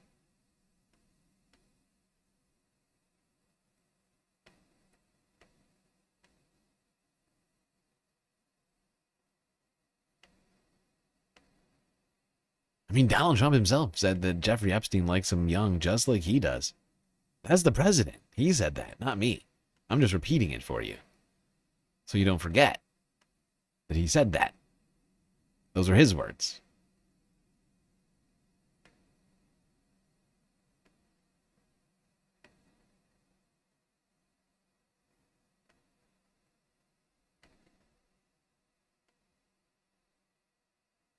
Yeah, by the transitive property and all that.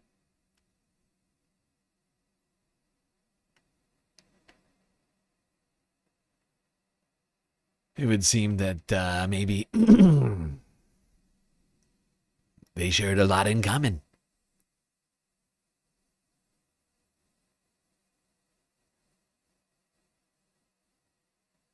Hebephile, not pedo? Yeah, there's a distinction I don't really care to make. Really, just like a pretty meaningless distinction, I guess. Like it wouldn't improve things for me, right?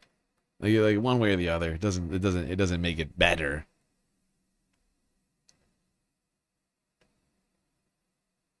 So, you know, distinction without meaning.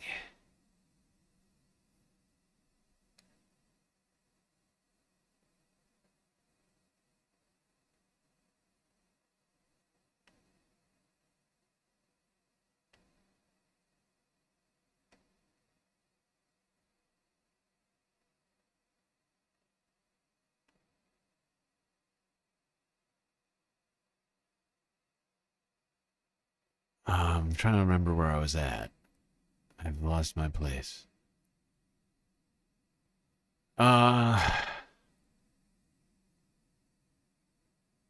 Right. Okay, so fairly certain most of you have probably heard about this, but maybe some of you have not.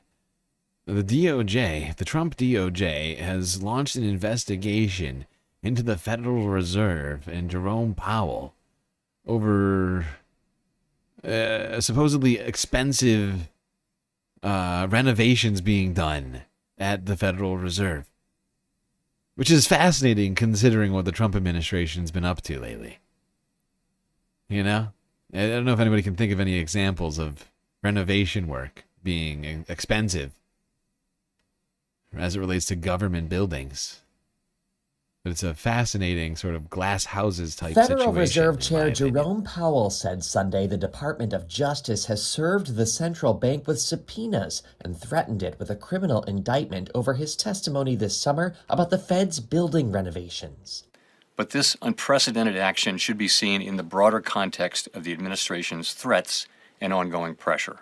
The move represents an unprecedented escalation in President Donald Trump's battle with the Fed, an independent agency he has repeatedly attacked for not cutting its key interest rate as sharply as he prefers.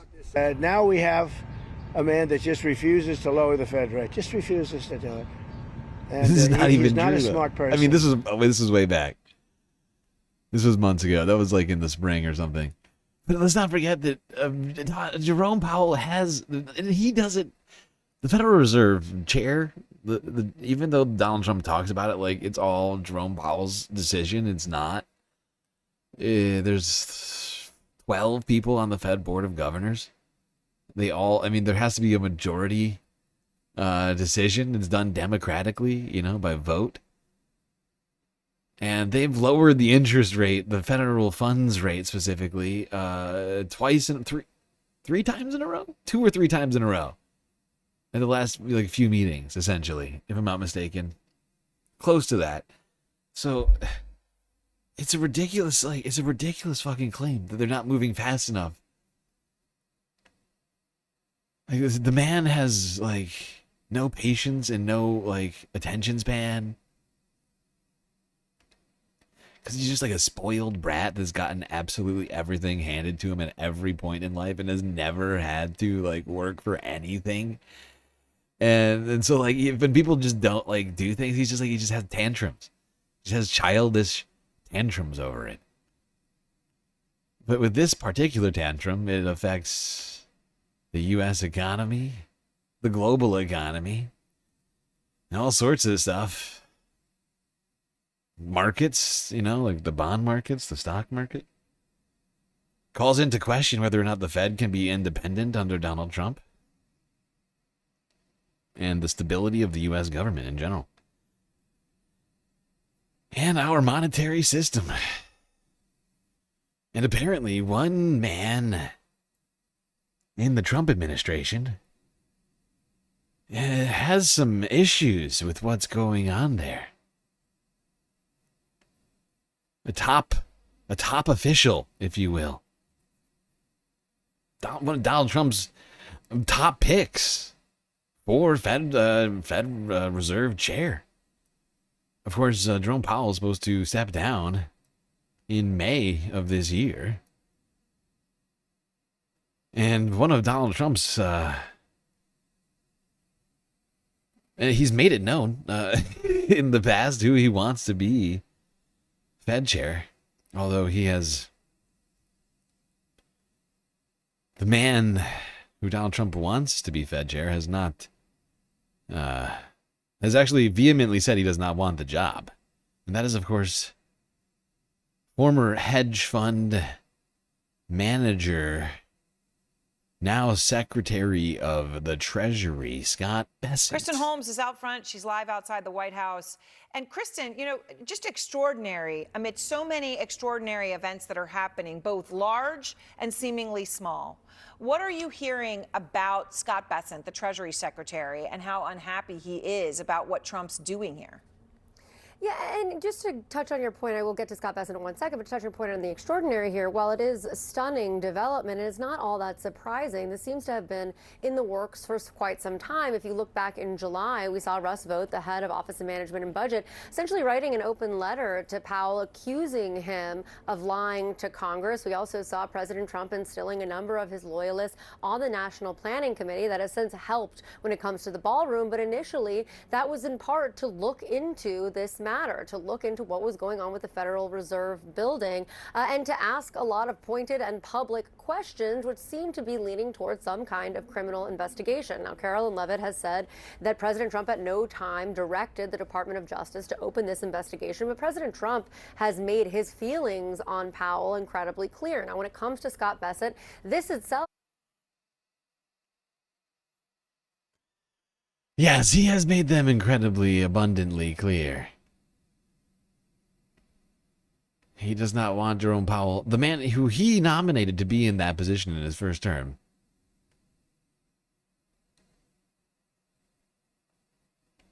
Can't wait to see future Trump crash outs. Really? You looking forward to that already? I guess we all need something to hope for.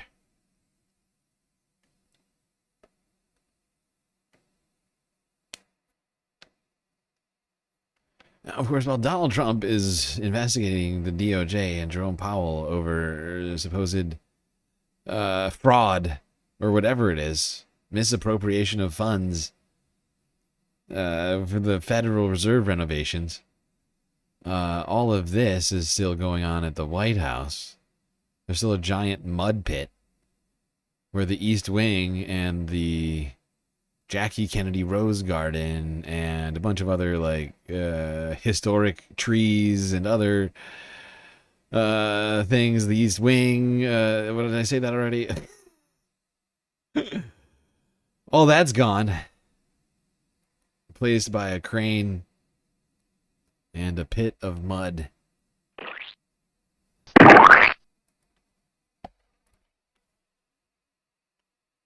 Work continues with new videos showing construction of a ballroom at the White House on the site where the East Wing once stood.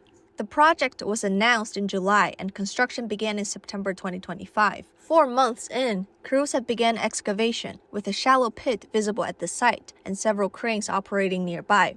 For more than 100 years, the East Wing served as an entrance for visitors and as a workplace for first ladies and their staffs. Honestly, it was beautiful. It was beautiful, and now it's going to be gaudy and terrible. It used to be a sight to behold.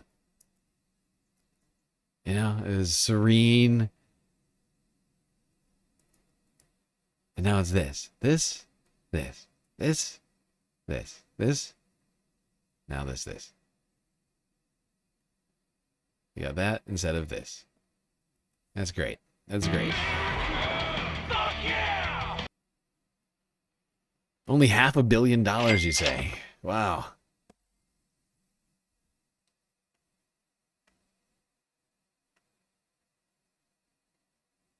Worth it. Worth it to have the White House turn into Versailles. Oh, it'll be so glorious. It'll be like Versailles. Let the people have their ballroom and eat it too. I believe that's the saying. Let them have their ballroom and eat it too.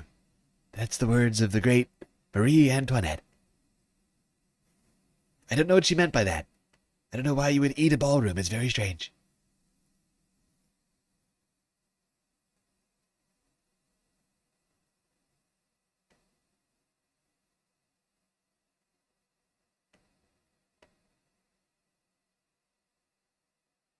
Now, all of this stuff may be stressing you out right now, and I can understand that.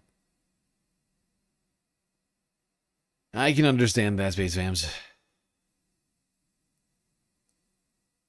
I wish I had, you know, I wish I had, like,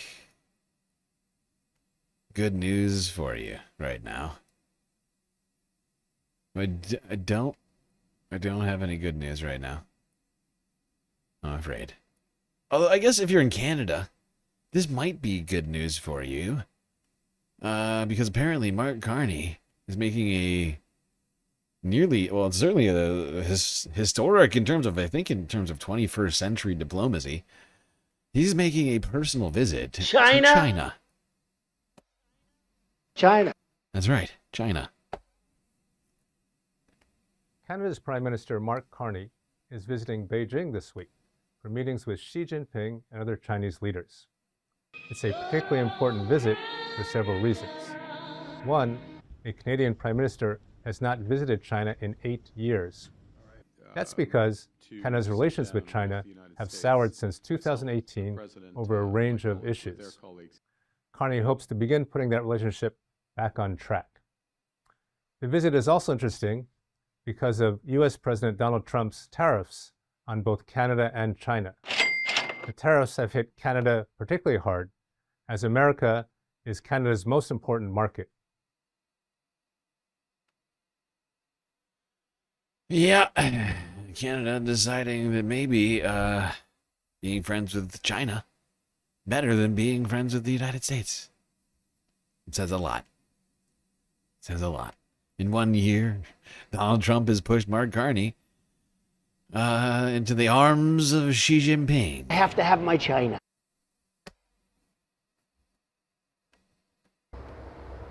Well, Prime Minister Carney's top advisors have told us that these 2 days that Carney will spend in China are not the only chance to get rid of punishing tariffs China has imposed on Canadian canola. Instead, the meetings Carney will have in Beijing are part of a process that officials are describing as a chance for both sides to address what they describe as systemic trade irritants. Still, Canada's canola producers remain hopeful. What we're hoping for is to see some movement, I guess, from that engagement into action and towards resolution on some of these issues. Canadian canola producers sold $5 billion worth of product to China in 2024, but that disappeared when China slapped 100% tariffs on Canadian canola in response to Canada's decision to slap tariffs on Chinese electric vehicles. Now, dropping tariffs on Chinese EVs would decimate Canada's auto industry and infuriate the United States. Oh, such a difficult path for Carney to walk. A tightrope, if you will. A political tightrope. It's a minefield. It's like a tightrope over a minefield. Trying to navigate both the problems with trade right now as a result of America and keeping America happy simultaneously.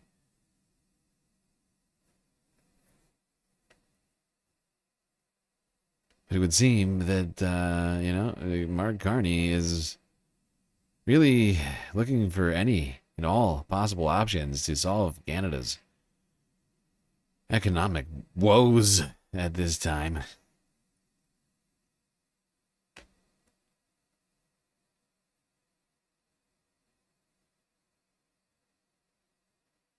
All right, now if that didn't de-stress you out, knowing that Canada is at least trying to solve their economic problems, doing diplomacy. Ooh, diploma what? Yep, actual diplomacy happening. Whether or not it'll come to anything, I don't know. But maybe that wasn't enough for you, so maybe this next thing will help you out. And I will be right back. You enjoy this. We call this tape video aspirin. And you'll see that you'll be able to stop the pain and tension associated with headaches in most cases, and you'll do it the natural way, without drugs. Have you ever thought about how a baby breathes? Think about it. A baby's belly rises and falls naturally. Imagine a velvety black screen before you. Allow a number 1 to appear in the center of the screen. Number 1. Now, let a number 2 take its place in the center of the screen. Doesn't that feel great? Don't be surprised if you feel the urge to yawn. Remember, you're supposed to relax. Press moderately and hold. Tell yourself, I am calm. I am calm. I am calm. I am calm. I am calm. Now close your right nostril with your ring finger and inhale through your left. Raise your eyebrows as if you were surprised. Open your eyes wide and hold.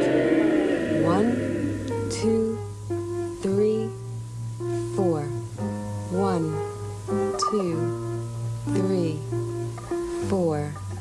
1, 2, 3, 4. 1, 2, 3, 4.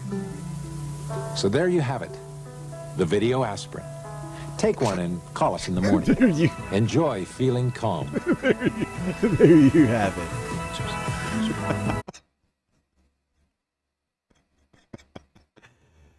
There you go. Hopefully you feel more calm now that you've had your daily dose of digital aspirin.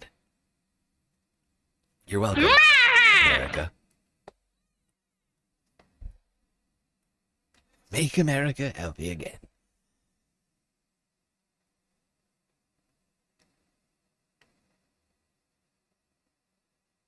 All right.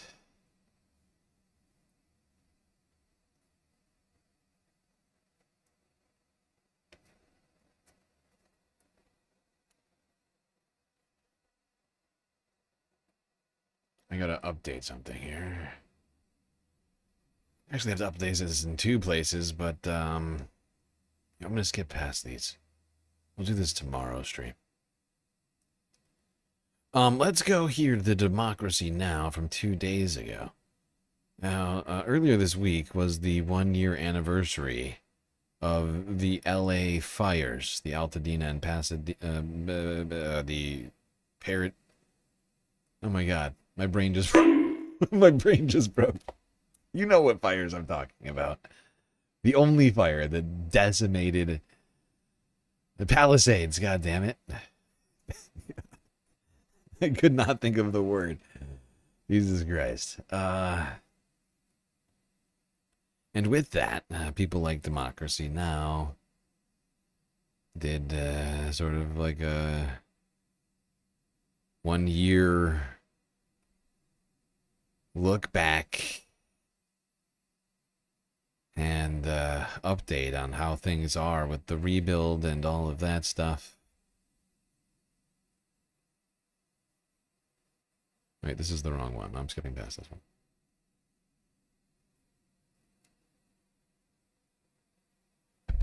And written by Chantal and Morgan Doctor.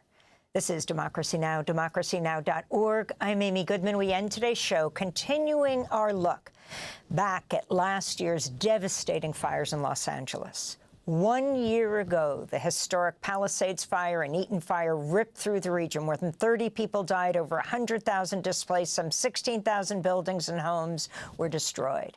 We turn now to the short documentary, All the Walls Came Down, directed by filmmaker Andi Timoner. The fires destroyed her home and left her beloved town of Altadena and its historically black neighborhood in ruins. The film follows Altadena community activist Heavenly Hughes. It's been shortlisted for an Oscar. This is the trailer. Here it is. Wow. It says unsafe, but it says it right there. You see it? This is how we have to go home now. We're home in a hazmat outfit. There's no home here. We got married right here. Amen. Just beyond belief. Yeah. I don't know if we can live here. Morgan really doesn't want to live here. But I also don't want to abandon my community. I mean, Altadena is my community, so I don't know what to do. What would you do?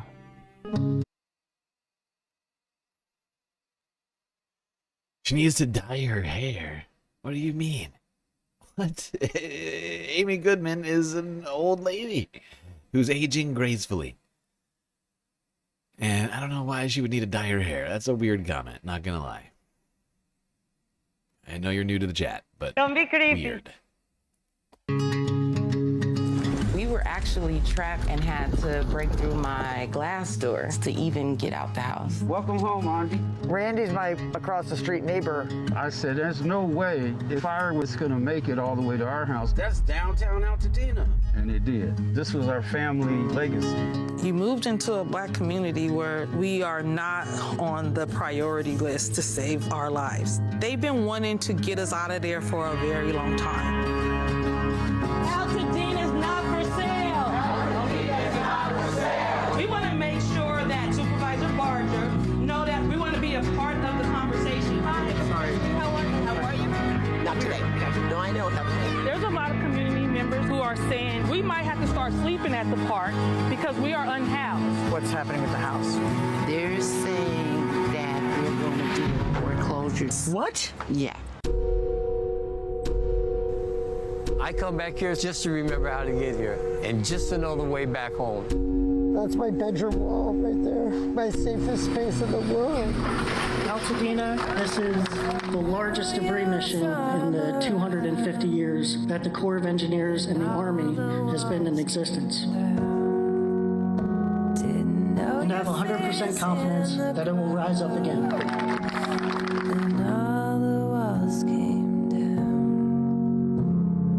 All the walls came down.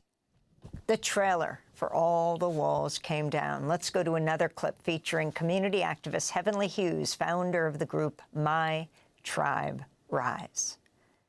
Despite living next to each other, exchanging occasional hellos and waves from a distance, it's only after the walls came down and my neighbors and I are displaced and dispersed that our bonds of connection truly form. We have luncheons where we invite Altadenians throughout the community who's been impacted by the fire. We call them our power luncheons. Hello, how are you? Blessings, good to see you. We're gonna talk. Our last luncheon, I saw probably 20 of my classmates that I graduated from high school with. They come up to me like, thank you so much. It feels good to be able to serve them. Altadena is actually not a city of its own. It's unincorporated LA County. So we only have county services, like the county fire and sheriff. And Catherine Barger is our only local politician. How many of us in here are planning to rebuild? Because we want to keep you encouraged. We want to keep you encouraged that we are going to rebuild. There will be a new Altadena, and we're going to all be a part of it. Blessings. A clip from the Oscar shortlisted film, All the Walls Came Down. You can watch the whole thing on the Los Angeles Times website. We're joined now by that community activist in Altadena, Heavenly Hughes, and the film's award-winning director, Andi Timoner, who lost her home in the fire. I mean, let's be clear on what Altadena represents in this country. The second largest percentage of Black home ownership in the country. Over 9,000 structures burnt down, more than 6,000 of them homes. Heavenly, if you can talk about the people who've lost their homes. 60% of the homes were owned by Black families? Yes, well, 60% of ownership within the Black community was homeowners. So yeah, thank you so much. Yeah, and that is such a huge statistic. Like, that is not the case across the country, right? This area of LA, Altadena, honestly, like, before it got burned down to the fucking ground, represented something of like a beacon of shining light. You know, because I mean, this should be the case across the country, but it's not. It is not. For having us here, we truly appreciate. We appreciate keeping the message out about what has happened in Altadena. This catastrophe has been a hardship that we are still struggling to overcome. So yes, this is a Black community where we were built this community of Altadena through redlining. We all came together in West Side Altadena, and we feel like we're being forced out because of this fire and not really getting the support that we need from our elected officials to be. Yep. Unfortunately, this is what I've been talking about this whole time, is that, I mean, because we've been covering this story since day one of the fires. In fact, we were covering the Altadena and Palisades fires before they ever even ignited. We were covering the potential for those fires to even happen the day before it all went down. We watched a video, I think it was KTLA 5, who were saying that there was high winds, the potential for wildfires. As everyone around here knows, we cover extreme weather events like wildfires all the time. And this was no exception. And unfortunately, people here have been completely forgotten. In the same way that, to some degree, the same way, and the people of Hurricane Helene have been forgotten. You know, Donald Trump, now, while he had some very, ridiculous things to say about the victims of the Pasadena and Altadena fires, he did promise to help the Hurricane Helene people. But the federal government has done fuck all to help any of those victims. All they've done is dismantle FEMA and make it less effective. All they've done is dismantle FEMA and make it less effective than it was before. If you thought it had problems before, well, now it's basically just almost superfluous, like, agency. And the way that they've, like, attacked it.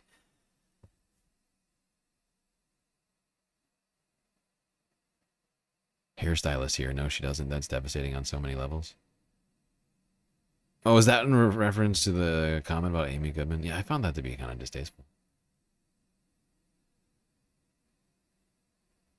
Although it was a new chatter who I've never seen before, so I'm just trying not to rush to judgment. Hard not to. Hard not to with comments like that. Usually I would just let the mods decide, but I don't see any mods. Or modless right now. Anarchy. Galactic anarchy in here right now. And it's very difficult for me to try and mod and do the stream. Not gonna lie. It's basically impossible. Can't really do it. I have been thinking I need to add mods from like overseas for the mornings because the American mods fall asleep. It's fair. I mean, it's totally fair. They're not paid. They put in so much effort modding, you know, but they, you know, they got lives too. They got to get rest. So I think I got to find like UK, another like, we have MIDI, but I haven't seen MIDI very much lately. I feel like we got to find like another UK modder and maybe like one across the, maybe even further east than that. All right, well, while we're on the topic of firefighting, wildfires have been affecting multiple regions of the planet. First, in South America, Argentina is being devastated by massive wildfires. That as of yesterday, by yesterday I mean Tuesday, had spanned more than 12,000 hectares, which is, I think, close to 30,000 acres for those using freedom units. Here's Telesur English from Monday. Moving to Argentina, firefighters and local residents are battling forest fires in Patagonia amidst budget cuts by the administration of Javier Milei, which are impacting the emergency response. The most critical hotspots are concentrated in the Los Alceres National Park and the Puerto Patrillada area in the town of El Hoyo. The fires have led to the evacuation of hundreds of people and have so far consumed thousands of hectares of reduced native forest, affecting an ecosystem of vital importance. This emergency occurs while the government of Javier Milei implements severe budget cuts in funds allocated to fire prevention and fighting, a measure criticized by specialists and firefighters. For their part, emergency teams are assessing the damage and preparing for a challenging summer. Shock of shocks. Javier Milei, anarcho-capitalist libertarian dickbag, who was seen giving Elon Musk a gilded, I almost called it a machine saw. What is it? Why can't I think of the word for it? My brain just broke. What do you call that? Chainsaw. Jesus Christ. Chainsaw. Oh my God, my brain is so stupid right now.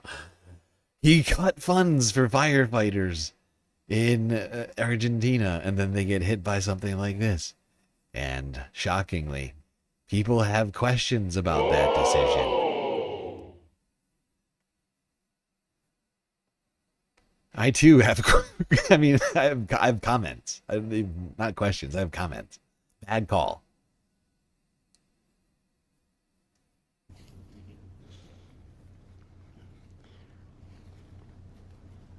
Son más grandes los incendios porque la sequía. Fires are getting bigger because the droughts are bigger. These years have been very dry. It's not snowing in the mountains in winter. We're short on water in the rivers and streams. So yes, hopefully this will be the last fire in our region.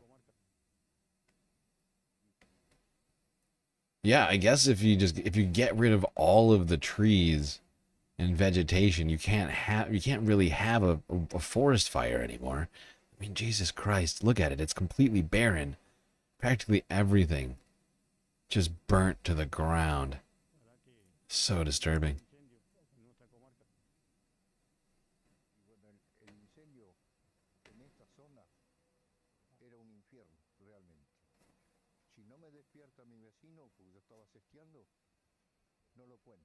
If my neighbor hadn't woken up since I was taking a nap, I wouldn't be here to tell the tale. Jesus Christ. Dude could have napped straight into his demise. Just horrifying to think. Just minding your own goddamn business. Okay.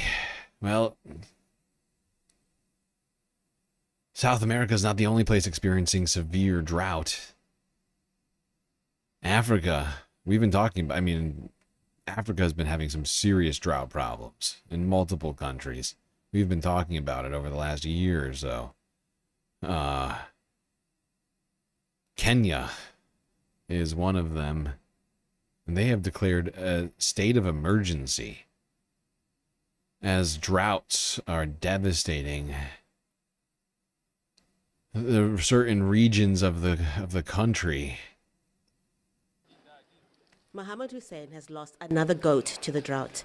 After 3 failed rainy seasons in a row, Kenya's government has placed Mandera County in what's called the alarm phase, the highest drought classification. Officials say conditions out here are deteriorating. I had 100 animals, but now I have only 20 left, the small goats. My crops in the field are dead. Drought is common in this part of the country, but this year it's worse than before. The land is parched, and lots of animals are dead, mainly sheep and goats. Any animals that are dead, we dump it here. That is fucking disturbing. Just a trail of dead bodies, carcasses of livestock just dying from dehydration. Oh my god. That is deeply disturbing. It's gonna haunt my dreams. Are dead, mainly sheep and goats. Any animals that are dead, we dump it here. These animals started dying from July up to date now.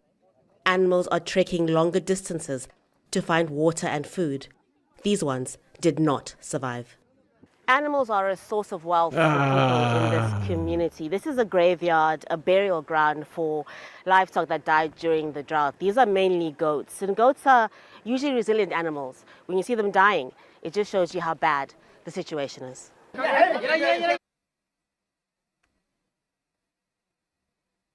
Good Lord. That is fucking disastrous. You know, we could do something about the climate as a society. The people in power right now, the people we've been putting in power, are not interested in doing anything about it. In fact, those people are actively making things worse, especially in the United States. Some countries are doing much better than the United States, not gonna lie. This is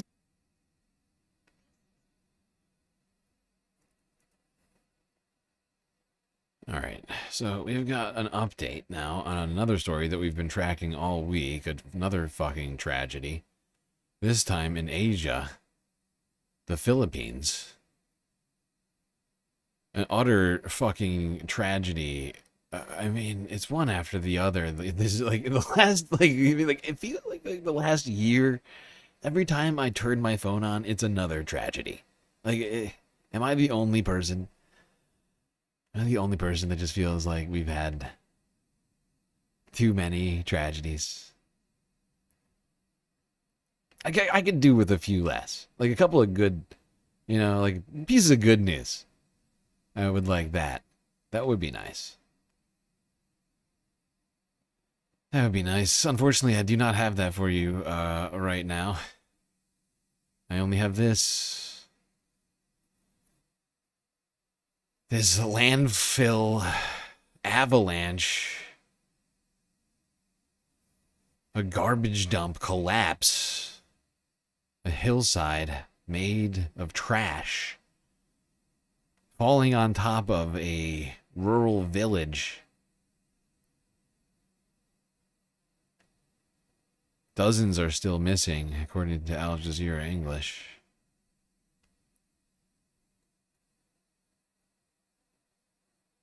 Let's go to Victoria now and live to Amber Johnson, who's at a relief centre in Seymour, which is just 90 minutes north of Melbourne. Amber, the threat in Victoria is far from... Sorry. Let's go to Victoria. I clicked the wrong video. There we go. I made a huge, tiny mistake. This is Barangay Binalio, a landfill site in Cebu. The name has a grim irony. From the local language, it's translated as a place where one loses the mind. For years, what others threw away became a livelihood here. This landfill fed families. It gave work to entire communities. Now it has become a mountain of heartbreak. Since Thursday, families have been waiting here every day, standing at the edge of the site, hoping for news of those trapped inside. As the hours pass, hope thins.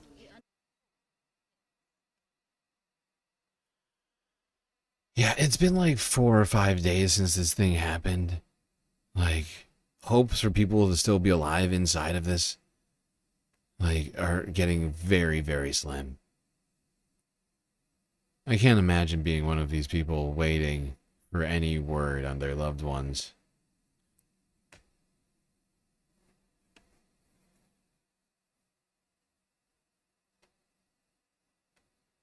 All right, now let's go to Australia.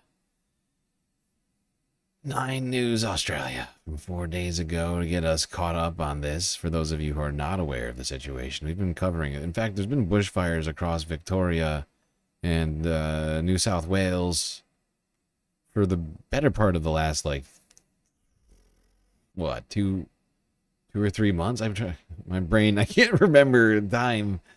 I can't remember time. But there's definitely been a serious problem with brush fires this season in Australia. This is from 4 days ago out of 9 News.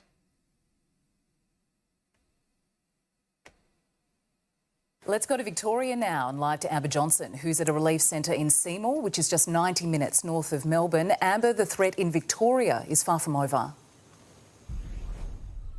Good morning, guys. Victoria is certainly not out of the woods just yet. We are at a relief centre that has just been set up at the Aquatic Centre here. And the emotion down here today is utter exhaustion. Almost everyone down here has made the incredibly difficult decision to leave their homes, and many more have found out that their homes have been destroyed. So as you can imagine, it's been an incredibly difficult 24 hours. So far, 300,000 hectares of land has been burnt right across Victoria, and to put that into perspective, that is equivalent to a third of the greater Melbourne area. So a third lost there. 115 structures have been destroyed.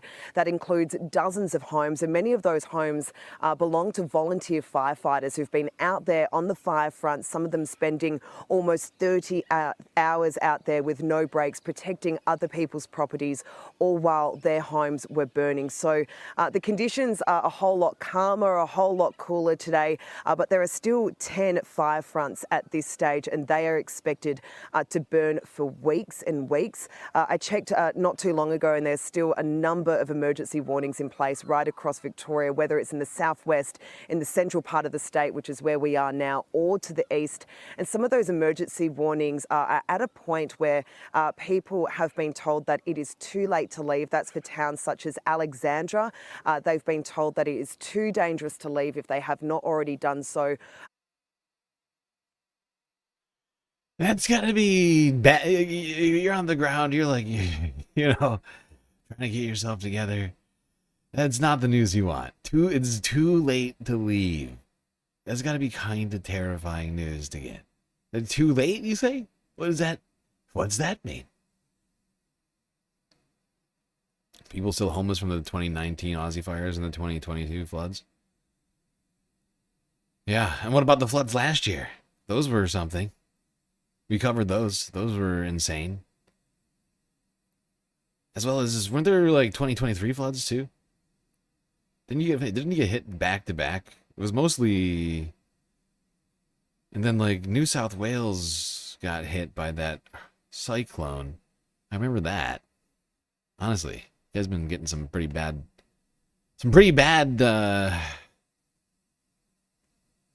climate disasters. So they Australia. must take shelter today because homes and lives are still at risk. So still a developing situation out here today, and we'll keep you updated throughout the morning. Let's turn to the latest on the bushfire crisis now in Victoria, where new evacuations have been issued in the early hours of this morning.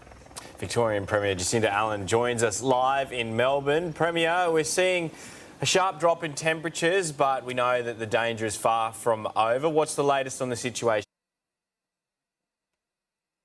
Do we have multiple Australia chatters in here right now? Interesting. You know, we have multiple Australia viewers.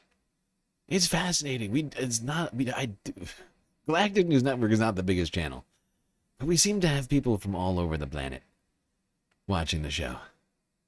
Just a couple thousand, a little more than that, followers across platforms, and yet somehow our reach goes far and wide. This morning. Perhaps one day our subscriber and follower numbers on YouTube and Twitch will actually reflect that reach. Look, that's exactly right. Today continues to be another difficult and dangerous day because we have a number of active fires, again, in different parts of the state. And what's occurred overnight, which is of particular concern and worry, is we've had some new fires emerge in the Otways region as a result of lightning strike that came through the state. And those fires have increased in size, which is why there's a number of emergency alert warnings out for those communities. And again, if I can use this as an opportunity to ask Victorians to please follow the advice. We have seen... Now, some people did evacuate, and unfortunately, after evacuating, people were blocked from going back into their homes because they closed down the roadways for multiple reasons. One, to get like emergency vehicles places, but also I think that in some ways to keep people safe. But people were pissed. We saw videos earlier this week covering the fires here. People were pissed.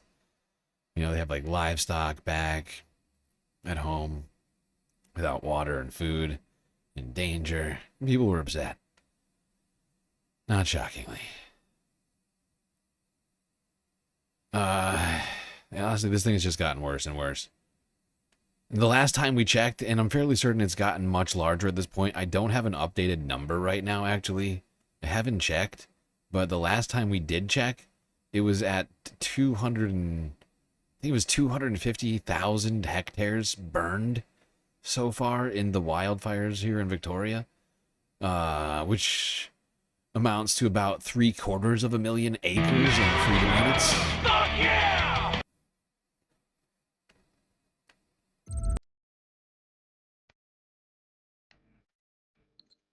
This is view from a helicopter going over this. I mean, this is insane.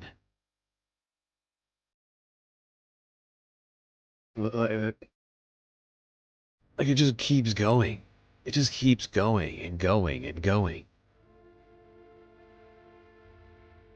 It's like apocalyptic. There's just like no end to the smoke. Deeply disturbing.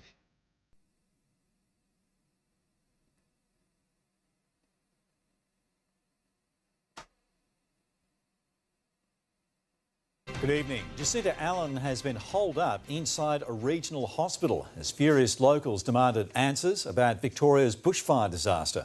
One local yelled, "Shame on you," as the Premier headed into a media conference to announce more financial support. Ollie Haig was there. On the ground in Alexandra, a political storm awaited Jacinta Allen. Shame on you, Premier. Residents demanded answers as the Premier made a beeline for the entrance of the local hospital. Shattered like everybody around here. They don't have the supplies they need to fight these fires. The Premier was there to announce a new $15 million support package, including help for uninsured and underinsured fire-ravaged homes. There will be more support to come, but today's announcements are also in response to what the immediate need is. But these people didn't want to hear it. By the end of the media conference, the angry crowd outside had grown. All we're here for is to talk to Jacinta Allen with respect. Is that right? That's right. Yeah. Okay, we're all in agreement. There was firefighting equipment left out in the paddocks, burnt because they couldn't restart their motors because of Jacinta Allen. The Treasurer. Well, people are seemingly really upset in Australia, at least some people. But, I mean, honestly, like, these fires, like somebody in chat is mentioning, these fires did pop up incredibly quickly and turned just into a utter catastrophe overnight. Like, I didn't, and like, let's not forget, my job is to, like, be on the ball with this stuff, you know, to be constantly, like, and one thing I've been looking actually to do, I haven't done yet, but I've been thinking about like automating some of the search terms that I use, like to make sure that I'm keeping track of certain things like wildfires, since we do an entire segment on climate change and extreme weather on this show every stream. Like, like I am keyed in to what's happening with wildfires, and this thing exploded in no time. Like, I understand people being upset, because it's an incredibly upsetting situation, but it did happen in just extreme speed, and the size is utterly just massive. 1 million acres, you know, in like a week.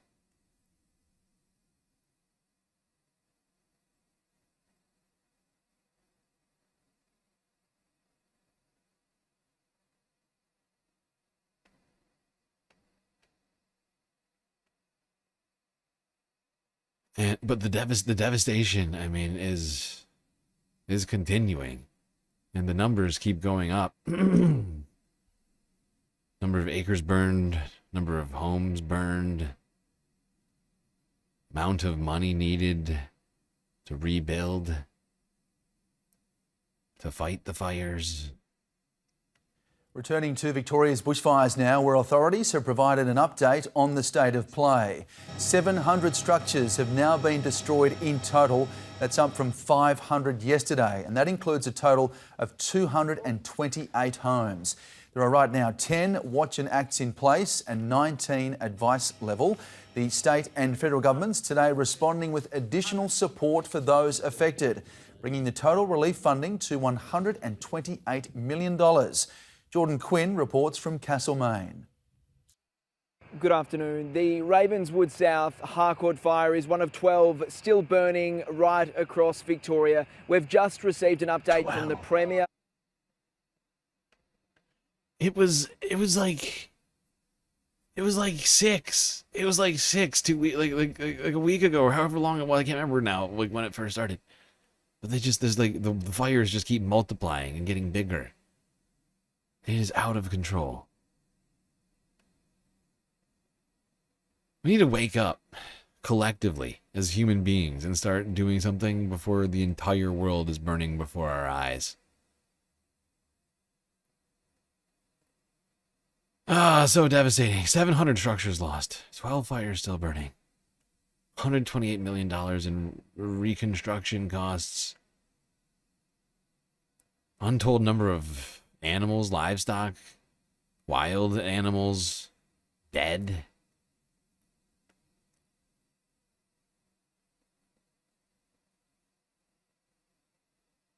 We had the highest fuel loads this year for a long time. Well, that's because of all the rain, from all the storms. All the storms that came through, which increased the amount of vegetation. And then there's the drought. So you got a bunch of dry-ass plants sitting around. What do we expect to happen exactly? It's science. It's science. Wait, what happened to that video? Oh, there it is. Found it. Found it. Okay. I'm just realizing that I think it's been like a super long time since we've done a break. Like, I think it's been close to 2 hours. If I'm not mistaken. I don't know how I did that. I think I just got zoned in. I just got zoned in on the news. What can I say? It's what I do.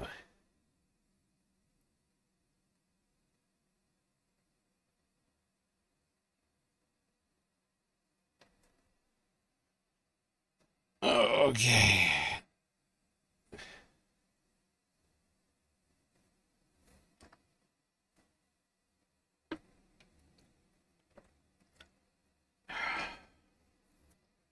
I'm trying to think. Do I take a break now? All right, you know what I think I'm going to do to correct? I'm going to overcorrect, right? I'm going to keep going for another half hour, and then we'll go to break. And then we'll go to break. Because then we'll right ourselves. Like, we'll be back on track, because we take breaks every hour and a half, and that'll be 7.5 hours. You see what I've done?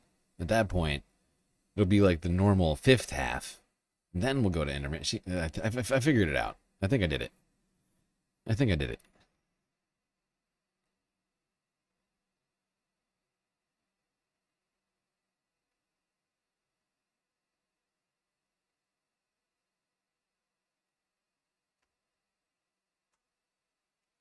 Oh, let's do a little space news, space fams. Big news in space. Astronauts unexpectedly, unscheduled return. Abrupt departure from the International Space Station over some unknown health concern. I mean, me personally, like, I hear unknown health concern on space station. I feel like I can't possibly be the only person to think of this. But, like... As we mentioned earlier, we have a few final steps that Dragon will perform prior to atmospheric re-entry. Like, I feel like I can't possibly be the only person who thinks of this. And then the deorbit burn itself. This deorbit burn is the last time that the forward Dracos, which are the 4 thrusters located on top of the spacecraft, just under the nose. But, like, every... It's the last time that they will ignite for this mission. The deorbit burn will place Dragon on a precise trajectory splashdown zone, as I mentioned earlier. That is off. Like, every goddamn time I think about this, all I can think about... And this is the wrong scene. This is the wrong scene. This is... Yes. This one. This is like... It's like... All I can think of is this. I think this is it. Right?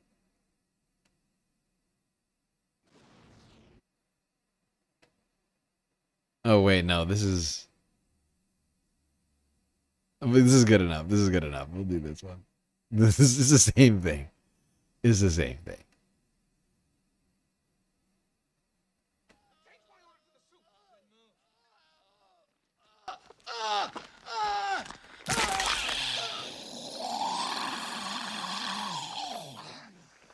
Oh, no. Not again. That's all. I'm sorry. That's all I can think of is an alien popping out of somebody's stomach. Did you say health problem aboard the International Space Station?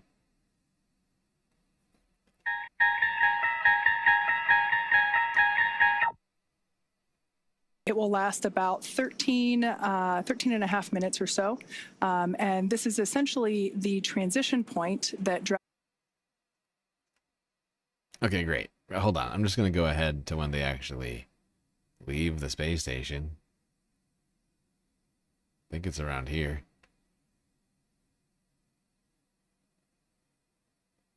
.6,000 feet in altitude. Now, splashdown will be the milestone we will see after that, which is expected for 2:41 a.m. Central Time.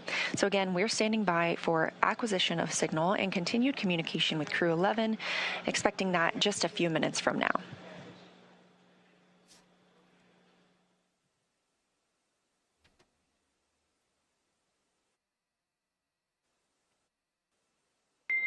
Dragon SpaceX, comm check. SpaceX Dragon, loud and clear. We have you the same, loud and clear. Expect automated chute deployment. Copy, automated chute deploy expected.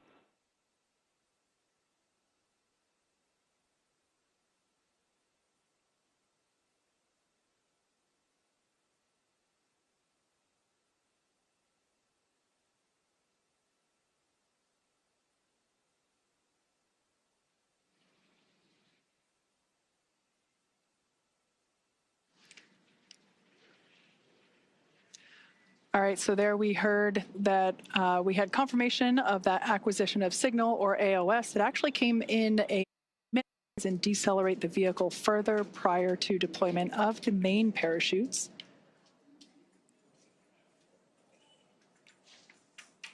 Drogue should be deploying. 2 healthy drogues. Kind of. Well, there you go. There's the ISS astronauts coming back. Unexpected health-related situation, medical emergency of some sort. Unclear what it is. Whether or not it's aliens living in people's stomachs, or if it's just some sort of regular health emergency, who's to say? But the lack of information is making me tend towards aliens. It only makes sense.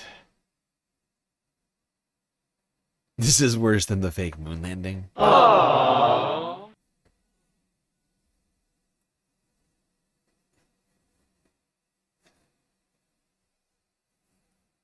Wow. Okay.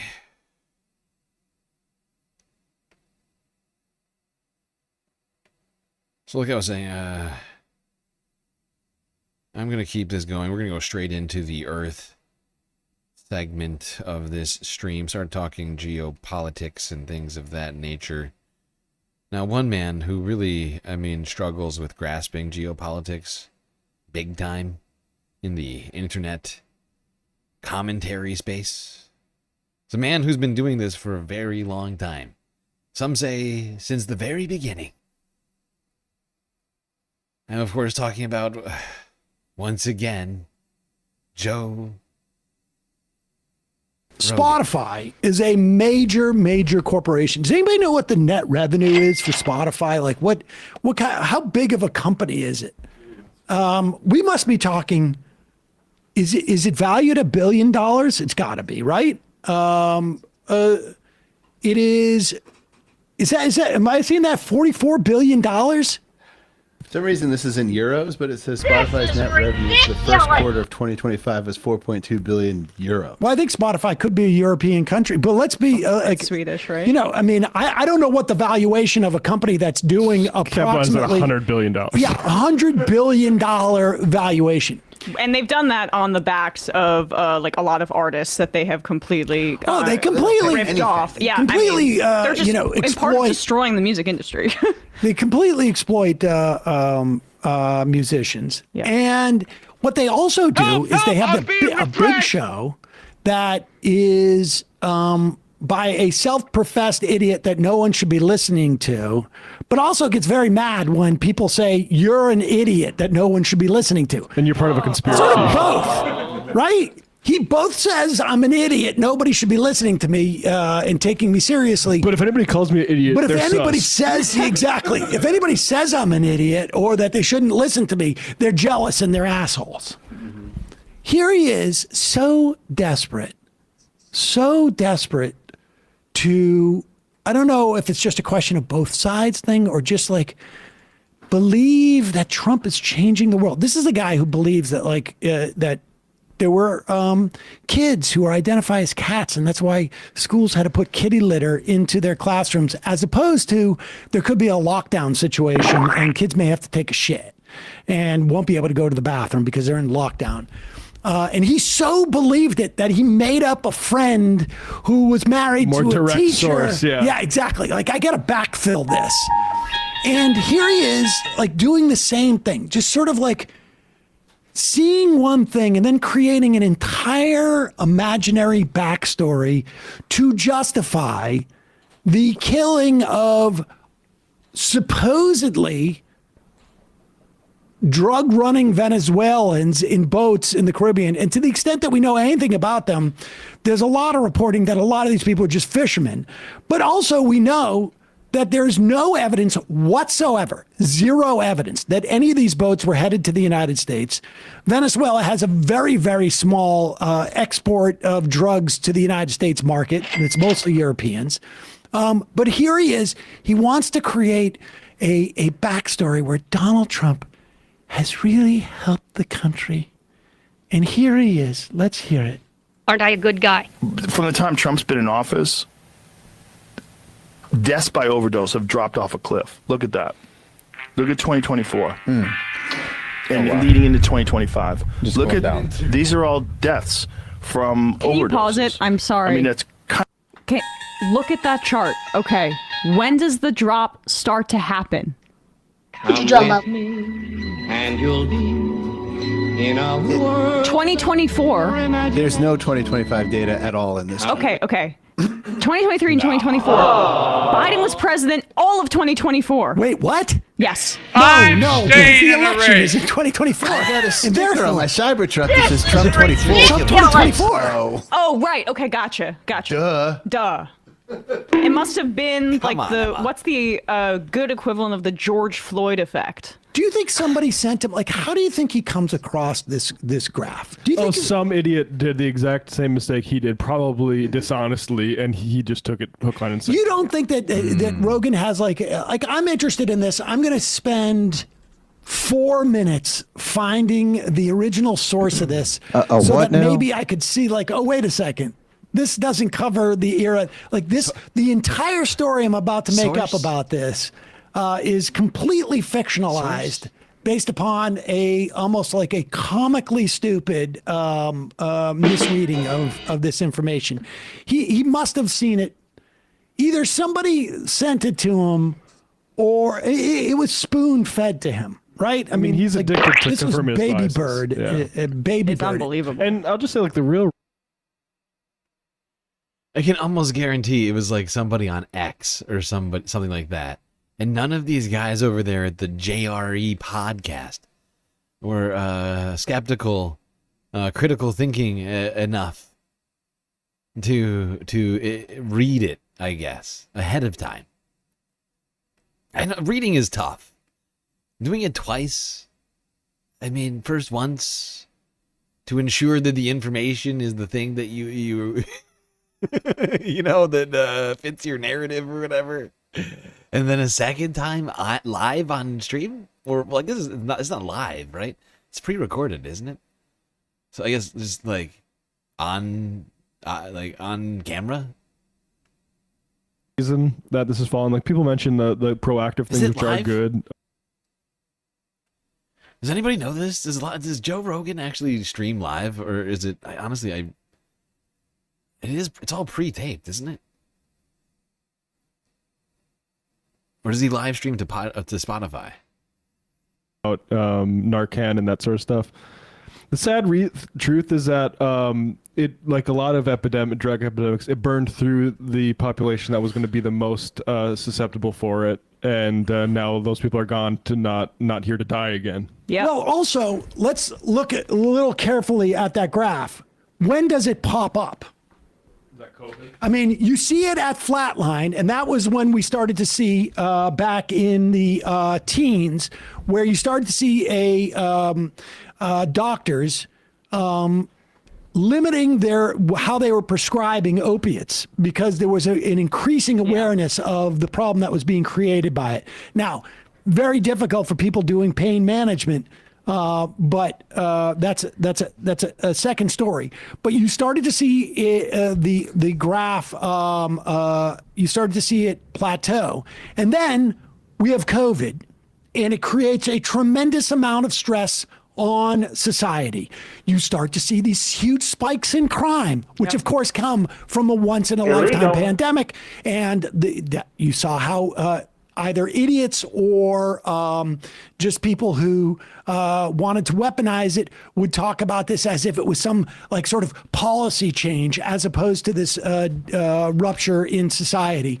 And then you see a spike in overdose because obviously the isolation, the difficulty that comes with a once in a lifetime pandemic increases drug use, increases overdoses, and it drops precipitously in 2023. And I bet you.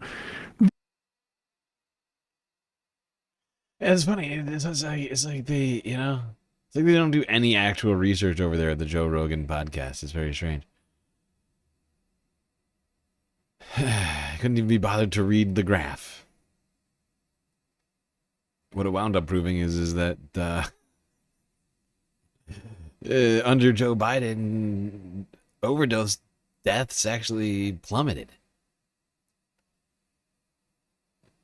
It's actually something I wasn't aware. Like Joe Rogan brought that to my attention. I was actually not aware of that statistic. Joe unintentionally brought that statistic to my attention. Like I wasn't like, poring over the figures on overdose deaths, on a regular basis. But now I know. Oh my God, I got it again. Oh my God, it's hilarious. Oh my God. Oh my God, it's amazing. I keep getting this ad. I love this. We're watching it together now. Let's watch it together. Come on. Come on. You know you all want to. Hold on, we need sound first. Sound.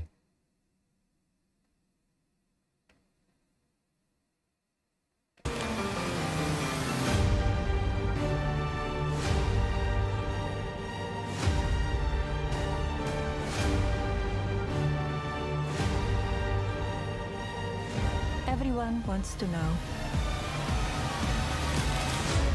So here it is.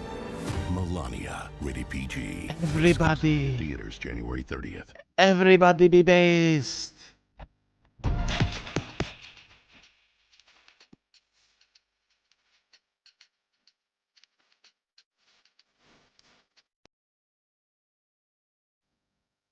Everybody based. I just love that they're running ads on my channel. It's hilarious to me. Oh, we'll be watching it. Don't you worry.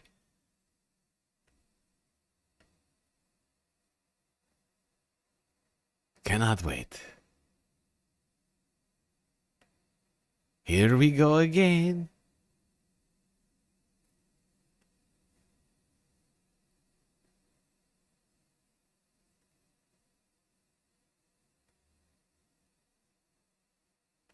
It just brings me great joy that I am like incrementally sopping up some tiny fractional amount of the ad budget for this fucking movie, this stupid fucking movie for fucking Melania that Amazon is doing. Honestly, I don't know why. It brings me delight. Like, what can I say? I find it hilarious.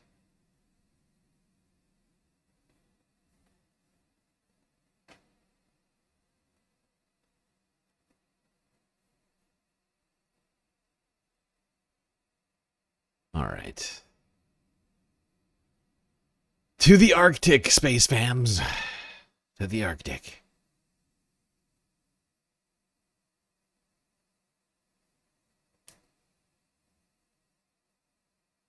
Starting here. 3 days ago, Al Jazeera English. Donald Trump threatens to take Greenland the hard way, quote unquote. U.S. President Donald Trump says his country will acquire the Danish territory of Greenland. That's despite Denmark saying the island is not for sale, and Greenlanders saying they have no desire to become part of the United States. Trump has been pushing for the island to come under U.S. ownership. U.S. Secretary of State Marco Rubio will meet with Denmark's foreign minister next week to discuss the issue. Now, Trump had suggested buying the island from Denmark. At one point, he even threatened military action. If we don't take Greenland, Russia or China will take Greenland, and I am not going to let that happen. Is there any deal they can offer you? Either like Yeah, sure, I'd love to make a deal with them. It's easier. But one way or the other, we're going to have Greenland. Greenland does not want to see Russia or China take over. They don't go there. It's very far away from Greenland. And Greenland, basically, their defense is 2 dog sleds. Do you know that? You know what their defense is? 2 dog sleds. In the meantime, you have Russian destroyers and submarines and China destroyers and submarines all over the place. He is such a piece of shit. And look at Caroline, like, with her shit-eating grin back here. This man is talking like a full-on psychopath. Like a bully on a playground. All you got is a couple of dog sleds. We would murder you, okay? Like, that is what he's basically saying here. It is deranged. He's a fucking lunatic. Who says this? We're not going to let that happen. And if it affects NATO, then it affects NATO. But, you know, they need us much more than we need them. Jesus I will tell you that right now. Now, several European leaders have condemned the idea of a U.S. takeover. Yeah, shocking. Some people have found this to be a condemnable thing, Trump is saying. Although, not as many European leaders have condemned this as I would have liked. Honestly, I was expecting at least like a full-throated response from the EU. Generally speaking, across the board, including the United Kingdom. And we got really sort of piecemeal complaints. Alright, now this was Caroline Levitt, the Ministress of Truth, over at the White House on Monday. I think it was Monday. Yeah, she had some things to say about Greenland here. Does the president have a dateline or a timeline? No, he has not set a timeline, but it's definitely a priority for him. She's asking about Greenland, and I think the president was very clear last night. He said that he wants to see the United States acquire Greenland because he feels that if we do not, then it will eventually be acquired or even perhaps hostily taken over by either China or Russia, which is not a good thing for the United States or for Europe or for Greenland as well. Let's not forget, it would not just be in the best interest of the United States, but perhaps it would be in the best interest of Greenland as well. Wow. Wow. There's some full-on colonialist attitude coming from Caroline. You know, it wouldn't just be great for America. It might actually be best for Greenlanders. As a woman who's never been to Greenland and knows nobody from Greenland, I, Caroline Levitt, the Czar of Truth, and the Great Ministry of Truth, can tell you it might actually be great for Greenland.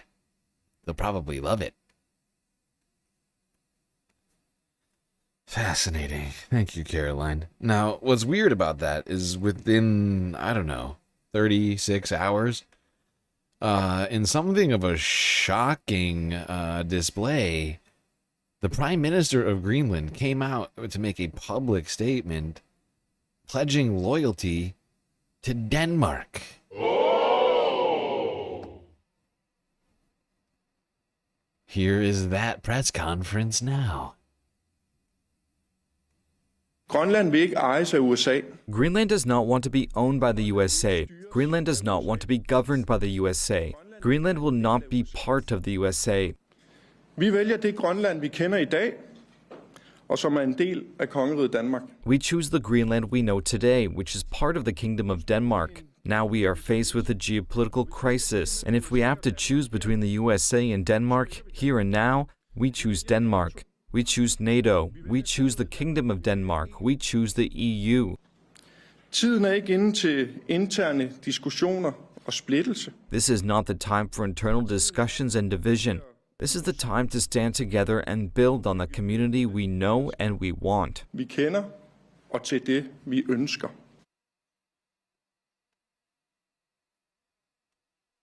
Well, there you go. The Prime Minister of Greenland making it very, very incredibly clear that Greenland wants nothing to do with being part of the United States. So, contrary to what Caroline Levitt said, it would seem Greenland thinks in their best interest lies with their long time, I don't know what to call them, friends. That might be too bold, but Denmark over the United States.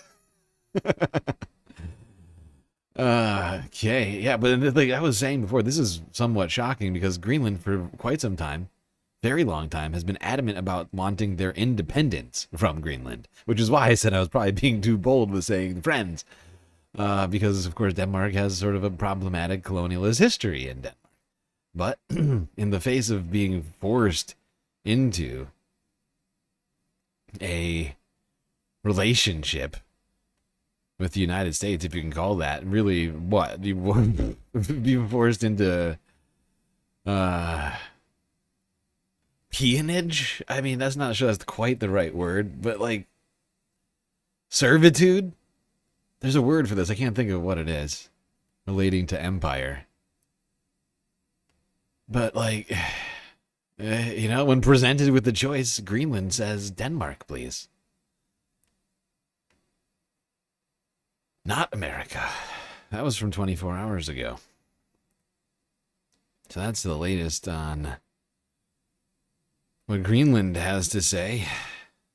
Well, at least the Prime Minister of Greenland. Let's go here to the AP. Also from yesterday for some other takes from Greenlanders. If we don't take Greenland, Russia or China will. And I'm not letting that happen. One way or the other, we're going to have Greenland. President Donald Trump wants to own Greenland, and the White House hasn't ruled taking the island by force. We're here in Greenland, which is at the centre of a geopolitical storm. There are plenty of international press in the capital, Nuuk, asking residents what they think. Everyone we've spoken to has said they don't want to join the United States, and that Greenland is not for sale. Greenland is a semi-autonomous region that's part of Denmark, which is a member of NATO.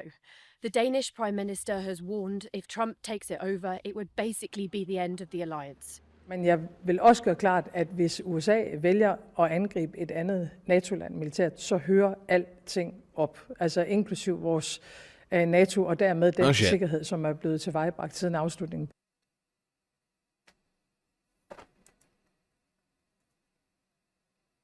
Honestly, it's such a beautiful place. Cold but beautiful. Hold on, I gotta read those subtitles for the Prime Minister of Denmark. I also want to make it clear that if the United States wants to attack another NATO country militarily, then everything stops. That includes our NATO, and thus the security that has been provided by this since the end of the Second World War. The possibility of shorter trade routes to Asia opens up, and it could be easier to extract and transport untapped deposits of critical minerals, which are needed for things like computers and phones. Trump's also said he wants the island to expand America's security and deter Russia and China, but experts say he can do that without owning it. American, Danish and Greenlandic officials are meeting to discuss the island's future, but it's likely to be a tough discussion.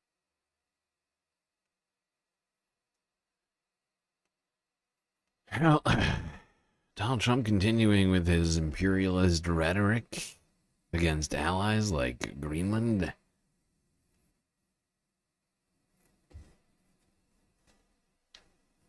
This is CNN from 20 hours ago on just that.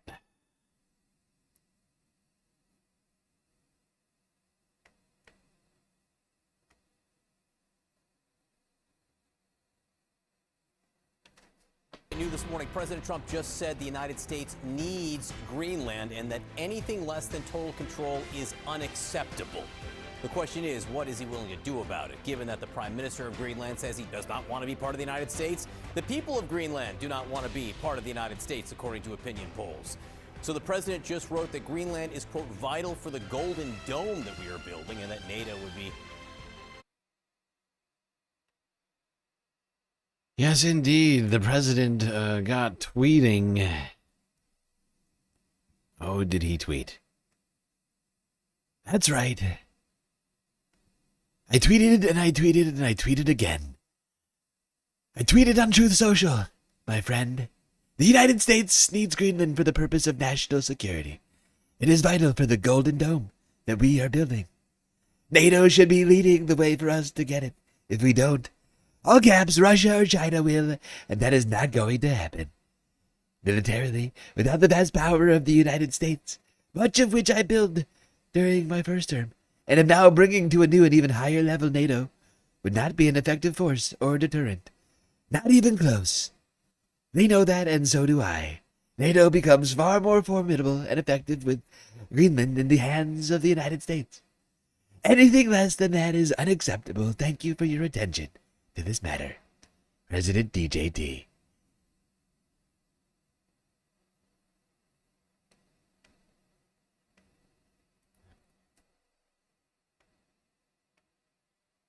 Well, those were the words of a deranged leader of the United States.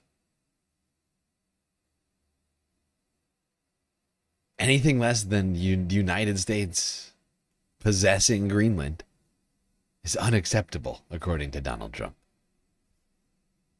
And if we are to take him at his word, and, you know, it has been a good strategy to take Donald Trump at his word on the very worst things that he says, a potential invasion of Greenland or something similar to it may be on the fucking horizon. I hate to say it. It sounds outlandish.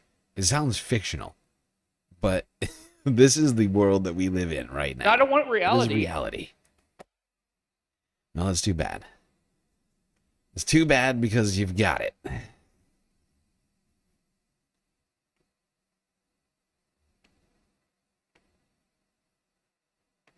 Okay. Yeah, and speaking of that, let's go here to Congress, to the guy whom that quote is attributed to. Give me a joke. Mark Wayne Mullins of Oklahoma. All right, Mullins.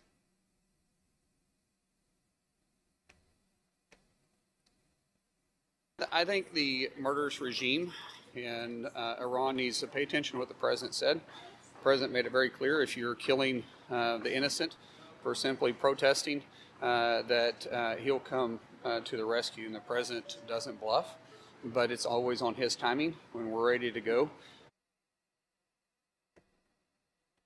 The president doesn't bluff, says Mark Wayne. Now, that was in relation to the Iran situation and the threats he's been making against the regime there in the wake of the protests that have been going on, which we're going to talk about any minute now. We're just not there yet, but there's a brief glimpse on that situation. I just felt it in the midst of all of this, while we're talking about Donald Trump's threats against Iran, against Greenland, God damn it. Just hear that quote from Mark Wayne, because I think he's right technically to some degree. Donald Trump doesn't really know. I don't know if he knows actually how to bluff. I know he knows how to lie. I don't know if he knows how to bluff. And those are two different things, in my opinion.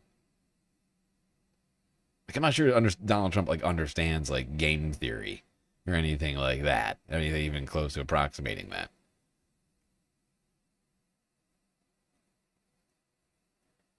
Oh, god damn. We are crushing this list out right now. I'm actually doing much better than I thought I was doing, somehow. How did this happen?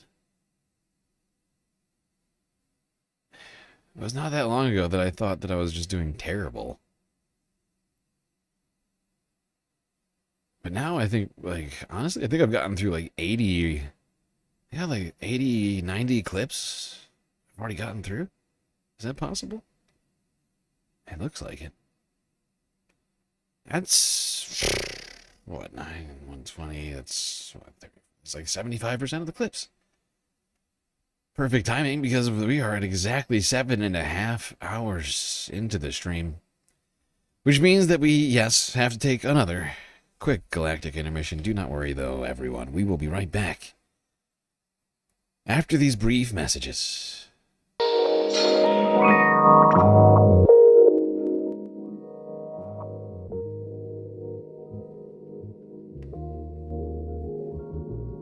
Alright, everybody, I hope you've been enjoying the show so far. If you haven't already, please hit the follow button on Twitch. We only need 4 more followers on Twitch to get to 1,000 followers. And I know there's at least a few people on YouTube who don't follow us on Twitch. You could be the person to get us over the line.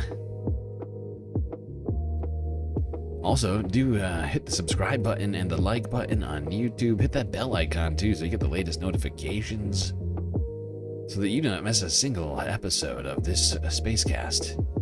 While you're at it, do consider contributing to the Galactic News Network, as we are, of course, completely funded by individuals like you. A lot of great ways out there for you to show your support. YouTube's got the super chats, the super stickers, memberships, gifted memberships, rubies or whatever they're called over on the vertical stream. We got Twitch with the bits and the power-ups, the subs, gifted subs, prime subs, Cash App and PayPal. If you prefer your money, go directly to funding the stream rather than the bottom line of Amazon and or Google. But of course, the very best way to get the most space benefits for your earned dollars is to go on to Patreon and become a Galactic patron, where for the low price of $3 a month, you can get access to a myriad space benefits unseen by the rest of the goddamn Milky Way galaxy.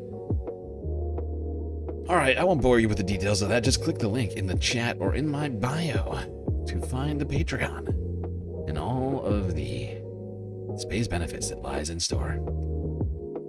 Alright, everybody, enjoy the break. Grab yourself a drink, maybe a snack. I will be right back.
All right, everybody, we are back.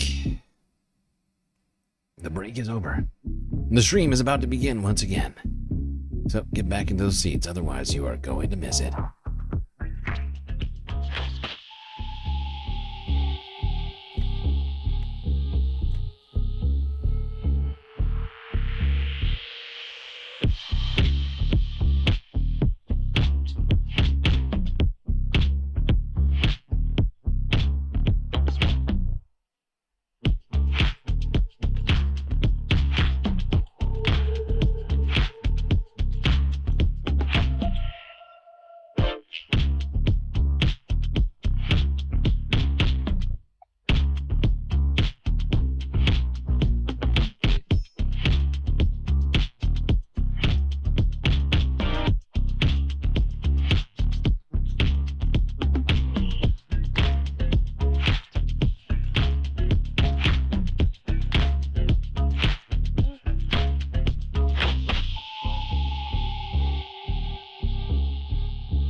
Alright, people, we left off talking about Donald Trump's deep desire to have Greenland. Let's keep talking about Donald Trump's war against the world. And the UK. Get us started here in the 6th. Rescuing ethnic Russians from Ukrainian Nazis, whereas Trump nakedly admits he just wants the oil. Oil company with Vice President J.D. Vance criticising Denmark and Europe's handling of critical Greenland.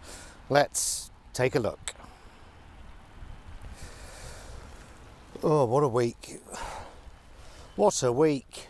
Venezuela falls, Greenland preparing for invasion, international law in tatters, the end of the old world order, and, you know, I've only just finished off the Christmas Baileys. I'm still hanging. What a week, what a week. Maduro, narco-terrorist in leg irons in New York, facing the same district court that not long ago Trump said was corrupt and rigged, just before he was found guilty on 34 charges. What a week, what a week. This had nothing to do with stopping narco-terrorism, obvs, because if it was, Trump wouldn't have recently pardoned the former president of Honduras, who was convicted of trafficking 400 tons of cocaine into America. It's also not about ousting a dictator and restoring democracy, because if it was, then the opposition leader, who has a democratic mandate to run Venezuela, would now be running Venezuela, or at least have a direct line to Mar-a-Lago. But no, Trump is the first person since Genghis Khan to just take what he likes without at least pretending there's a reasonable justification. Even Putin pretends he's rescuing ethnic Russians from Ukrainian Nazis, whereas Trump nakedly admits he just wants the oil. Oil companies knew about the Venezuela incursion before it happened, before Congress knew. Now, look, I could just about get on board with the US kidnapping a terrible bastard like Maduro. No tears shed. But when 24 hours later Trump once again threatens to take Greenland, a sovereign territory of those terrible bastards in Denmark with their Lego and their pastries, you know, there's a big difference in kidnapping some nasty despotic arsehole who's sat on a shitload of shit oil and directly threatening military action against a fellow NATO ally with no good... That's where me and Jonathan Pye drastically differ. I don't think there is any distinction between those two. I mean, the only distinction is that you're doing one to a friend and one to an enemy, I guess. But they are still a complete violation of international law. There's no distinction there, really. It's really sort of the same exact thing that's being done. And neither is justified. That's just me.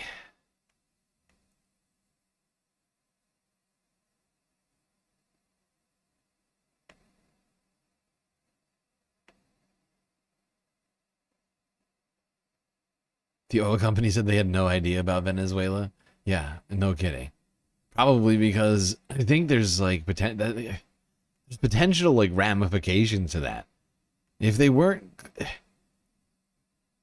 given security clearances ahead of being told about that, I think there's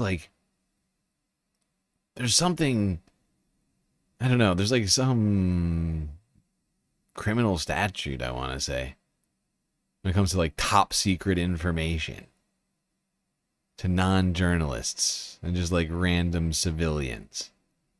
I could be wrong.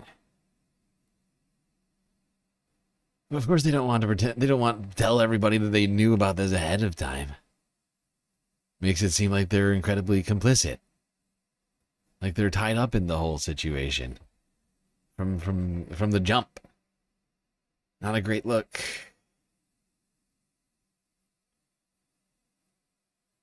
Not a great look. Alright, while we're in the United Kingdom, let's quickly talk about this situation. Well, it's not really a situation, so much as it is a mathematical problem for one man, Prime Minister Keir Starmer, who is struggling in the numbers. Amusingly, according to the polling, British Prime Minister Keir Starmer is less popular amongst British voters than Venezuela's President Maduro. Maduro's on -31. Starmer's a lot less popular. He's on -56, which is the same rating enjoyed by Donald Trump amongst British voters. Hamas is on -58, which is well within the statistical margin of error. I think it'd be interesting to rank Starmer amongst various diseases to see how he compares in popularity to, I don't know, cholera, the bubonic plague, dengue fever. I think it could be pretty close.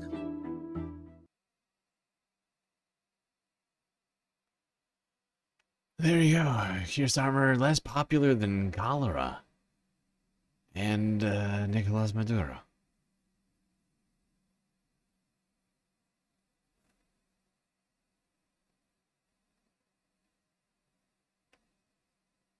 Oh, this is a... What is this? No. No. None of this. No. You are being a problematic person. You're getting timed out. Actually, banned. Banned. Banned! Come in chat and then that's the first thing you say? Insane. Get out of here. I'm not even going to repeat what this chatter just said. That's how bad it was. Holy fuck.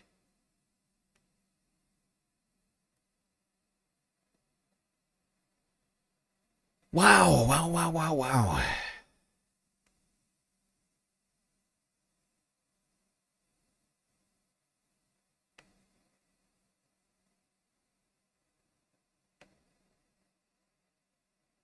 Okay. Wow.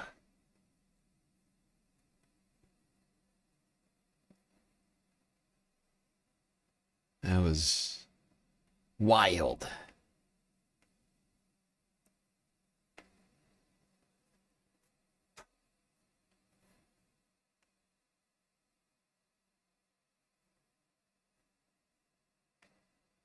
Now there is something of a crisis happening in Kent while we are in the UK. We should talk about this situation. Apparently the infrastructure in Kent has suffered a major collapse. That is the water infrastructure feeding homes and businesses across the city.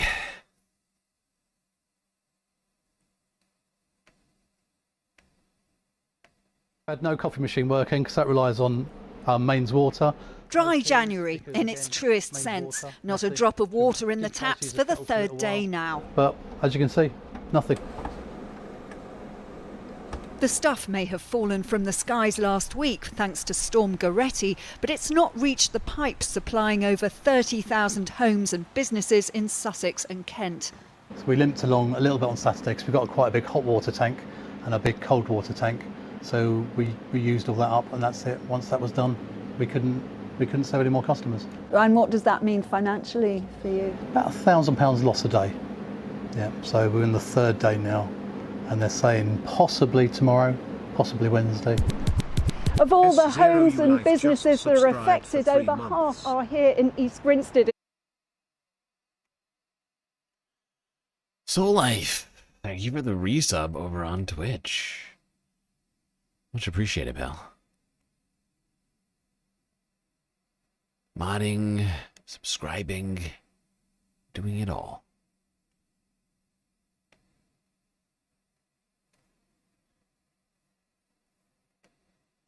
Anyway, this is a full-on disaster. People in Kent unable to do simple things right now.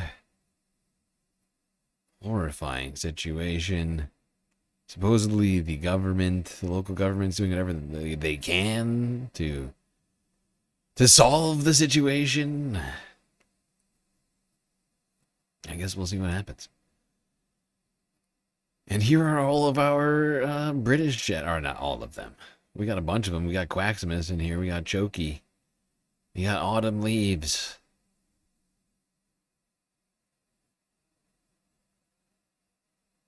You trolled Scott Adams' fan base, and they're now arguing with you if it's legal to send unalive threats on YouTube. I said I have a retired district attorney with you who has advised you to press charges. Wow, wow, wow.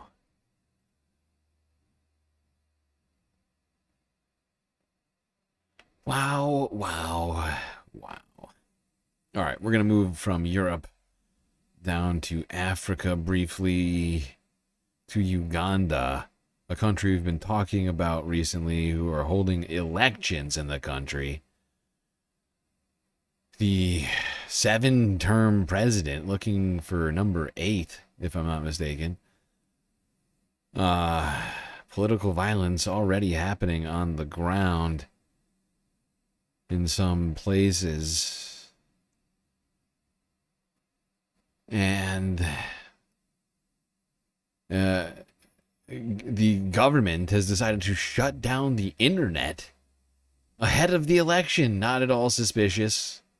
Not the sort of thing that, I don't know, an authoritarian hoping to stay in power would do.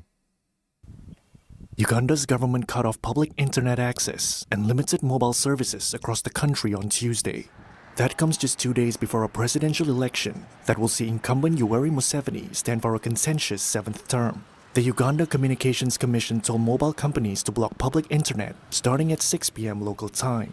George William Nyumbi Thembo is the body's executive director. The internet restriction directed is in line with the legitimate purpose. That is protecting national security, okay, public safety, and public order. How does taking away the internet make everybody safer? That's weird. That's super weird. I've never heard of that. Just if we just get rid of the internet, everyone will be safe. I see. Oh, thank God, because I thought that for some reason this sounded to me like an authoritarian crackdown ahead of an election. The sort of thing you would expect out of somebody trying to, I don't know, say steal an election. But thankfully we have that guy tell us it's just for safety purposes. And now all of my concerns are assuaged. Thanks, Jeff, for the question. Much better. I'm much less concerned now. Totally legitimate.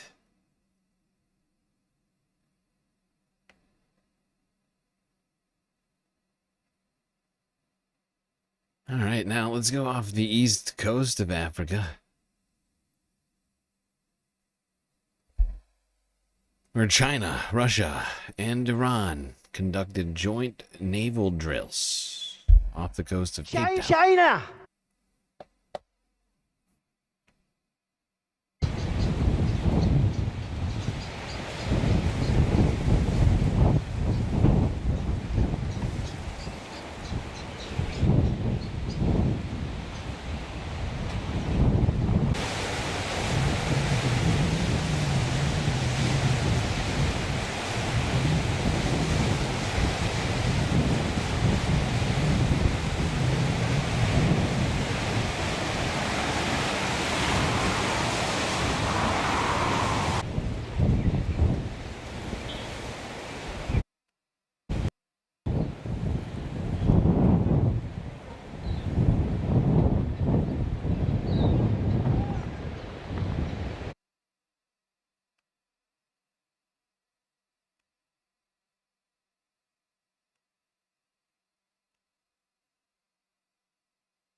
There you have it.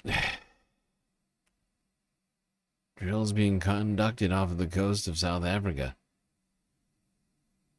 Between Russia, Iran, and China, in the midst of an already very turbulent military geopolitical climate.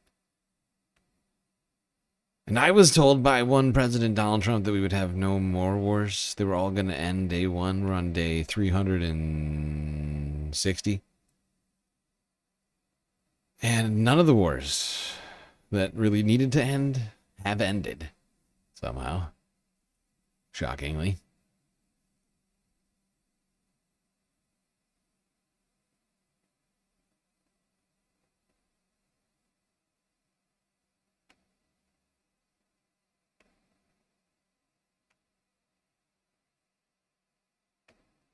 Alright, I'm skipping this next video just because of how depressing it is. I can't handle it. It's already been too shitty. And we're only what's insane about this is this is just the midweek report. It's just covering Monday, Tuesday, Wednesday. That's it. And it's already too depressing. I don't know what that says about our current state of play.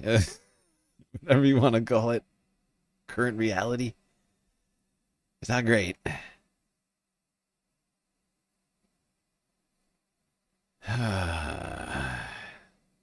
Yeah, suffice to say, I'm skipping one video in the West Bank because of just how horrifying it is.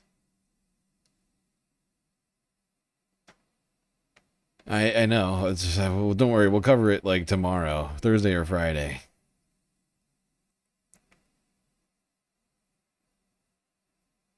Look, it's tough after like eight full hours of horrifying tragedies, one after the other, to be faced with what I'm faced with there. I can't do it. Not gonna do it. Wouldn't be prudent at this juncture.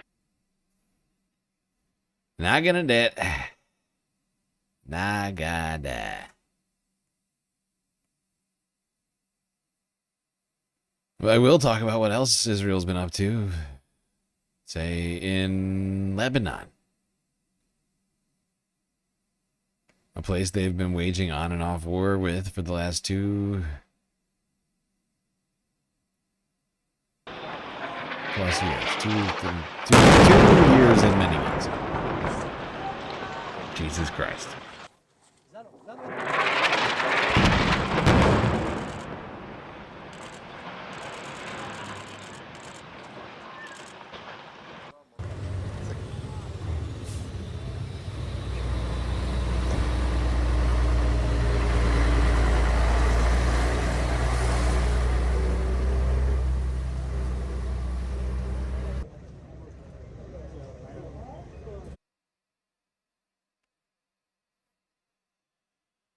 Just horrifying.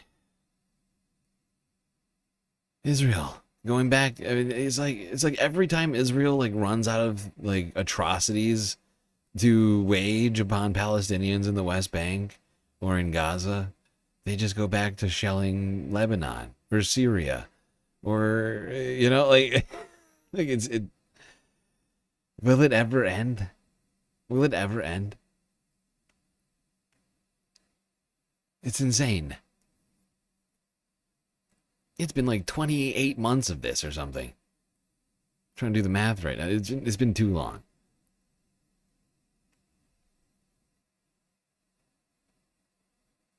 Now we have news on the ceasefire. The details of the ceasefire. The second phase, of course, as we've known since day one, since Donald Trump declared peace in the Middle East, in Egypt, that really they had not even secured the full peace plan. Only one of 3 parts had been agreed to. Some, like myself, said that declaring peace in the Middle East at that time was perhaps somewhat hasty. However,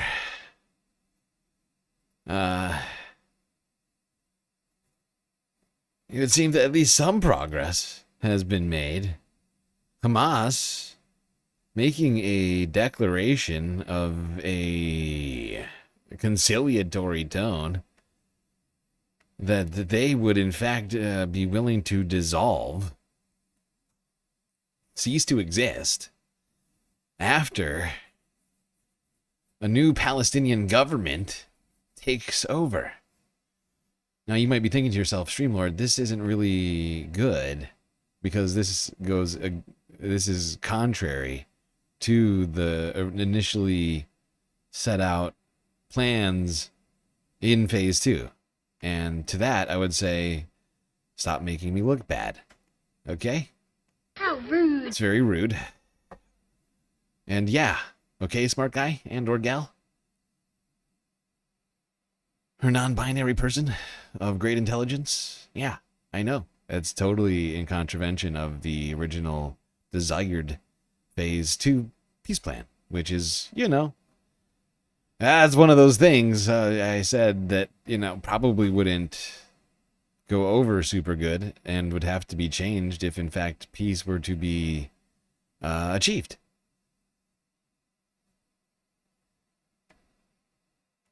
Here's the AP from yesterday. Hamas says it will dissolve Gaza's current government for new Palestinian leadership once it comes time to install a new technocratic committee that will run the territory under the terms of the ceasefire. But there are still many questions about how much progress is actually being made. The militant group and the Palestinian government in the West Bank haven't yet announced who they're planning on nominating to that committee, and it's not clear if the US or Israel will be vetting those nominees before they're appointed. Under the terms of the ceasefire, that committee is supposed to be supervised by a board of peace run by Donald Trump. Trump says he will announce the nominees to that board this week, and Israeli Prime Minister Benjamin Netanyahu says that the director general of that board will be a former UN. Yeah, except that's not the government that Hamas is talking about. What Hamas is talking about is a Palestinian, not a foreign, you know, principality, a viceroyship, whatever you want to call it.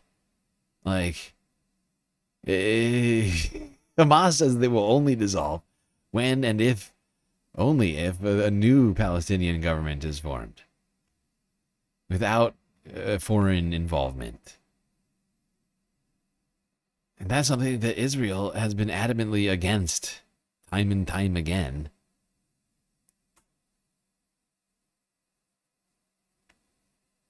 Which seems to just put another... I mean, just to be clear, I'm not blaming Hamas for this. We all fucking knew that this was the case. Anybody who even knew, like, a fractional amount of the situation ongoing here, I feel like they knew that this was the case. Right? And this much of what was in this plan was only intended to trick the very dumbest in society, the people that are totally checked out of the situation, and who had no idea that this was in fact contradictory to an actual peace. So tiresome. So fucking tiresome. It's just like you're watching in slow motion as people do something in an incompetent, meritless way, and yet you can do nothing about it. Donald Trump just parading around Egypt. We solved it. A peace has been achieved. A great peace, the greatest peace. Everyone's saying is the greatest peace ever seen. Better than ever before. Nobel Peace Prize incoming.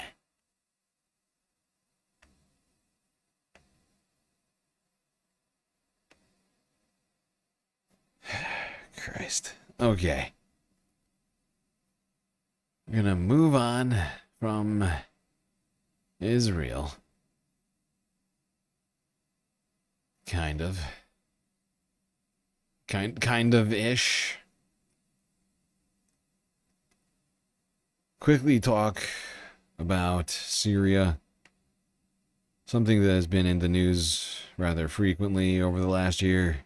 Since the fall of Bashar al-Assad, of course. And really, honestly, the country has kind of devolved into further and further violence, something that we had been hoping around here would not be the case. But unfortunately, that has not come to fruition.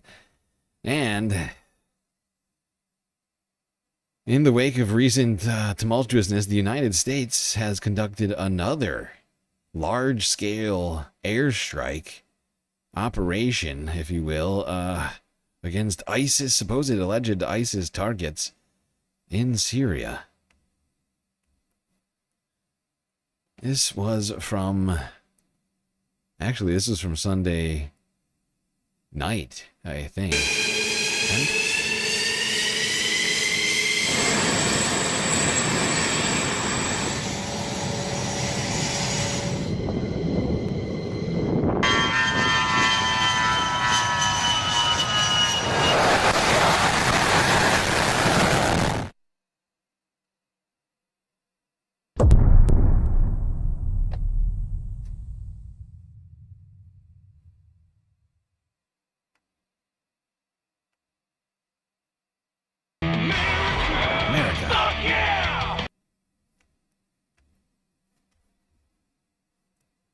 It's deranged. I mean, Donald Trump is, we're no more foreign involvement. No more meddling in foreign affairs. And now we've done like, what? Like, how many strikes have we done in the Middle East now? It's like well over a dozen. Yemen, Iran, multiple in Syria, multiple in Yemen. It's out of control. As well as shit going on in the Red Sea that we just don't even talk about.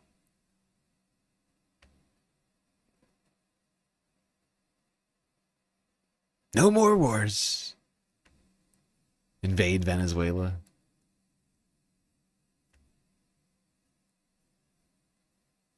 I must have Greenland. However it happens, we want it. We will have it. It's fucking deranged.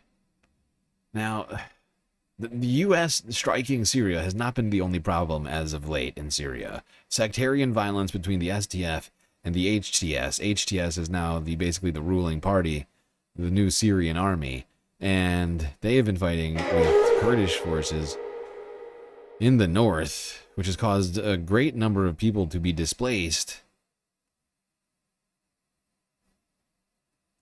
This is TRT from Tuesday. Suitcases carried on the shoulders, doors remain shut, and families wait just beyond the neighborhood they were forced to leave behind.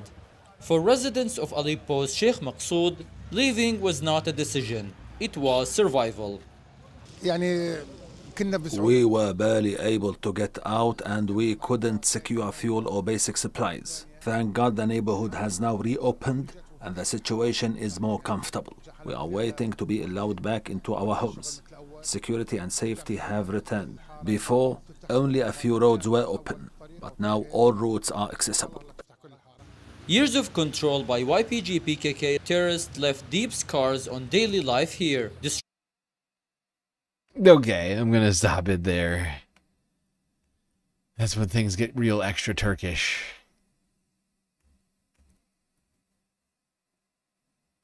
Okay. Anyways. Internal fighting in Syria is causing a great deal of people to be displaced. It would be nice if Syria could actually be a peaceful, secular democracy, as they claimed they were going to be in the wake of the fall of Bashar al-Assad. Right now, it's feeling not super democratic, more sort of feudal.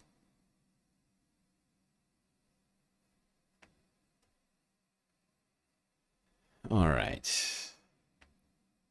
Now, let's go here. Not too far. Just a skip over a rocky border to get to Iran, where, of course, protests have been going on. Great deal of turmoil in Iran over the last week. We've been trying to keep up with that. And we've seen a number of the different protests, government buildings being set ablaze. I think we saw an Iranian government broadcaster being set on fire as well. At the last time we talked about this, I think the death toll had risen. That death toll of protesters, that is, had risen to supposedly something like 200, I think. there has been development on that in the past, but just to remind everybody of what we've seen recently in the wake of all this, in a pro-Iranian regime gathering was held in Tehran, the capital of Iran, on I think it was Monday. This clip is from Forbes Breaking News. So you can see the streets were filled with people here who supposedly were supporting the regime.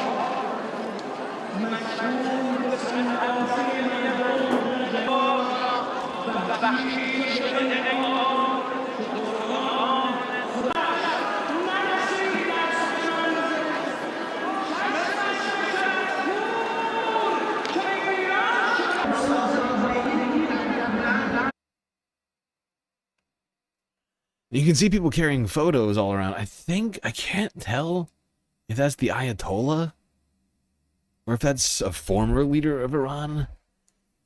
The picture's a little too small for me to be sure.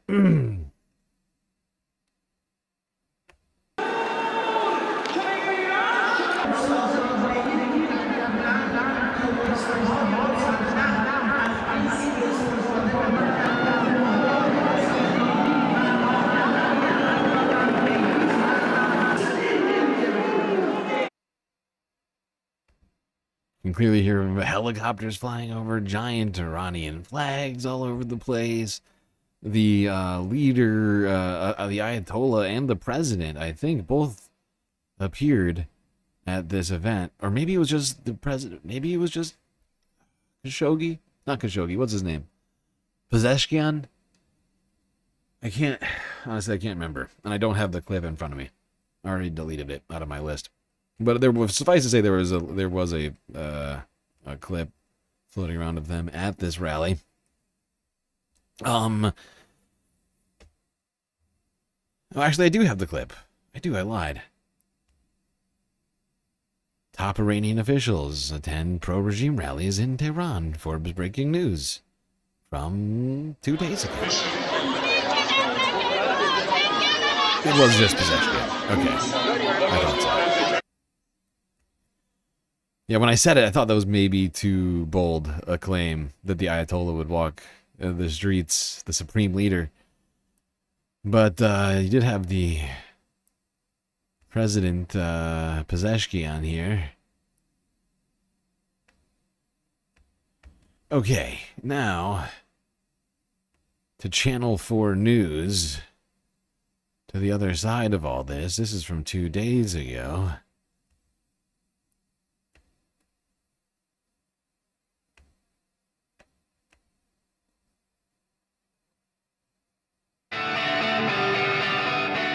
Rabina Aminian had grand designs for her clothes, for her life.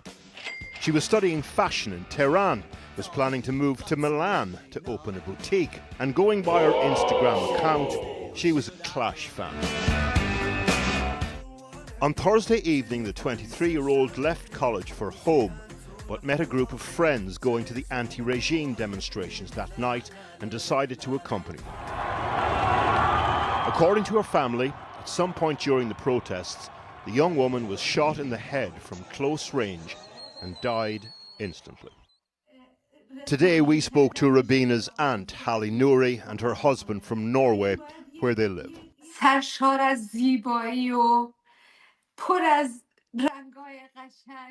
She was full of beauty and beautiful colors, like a flower in our family.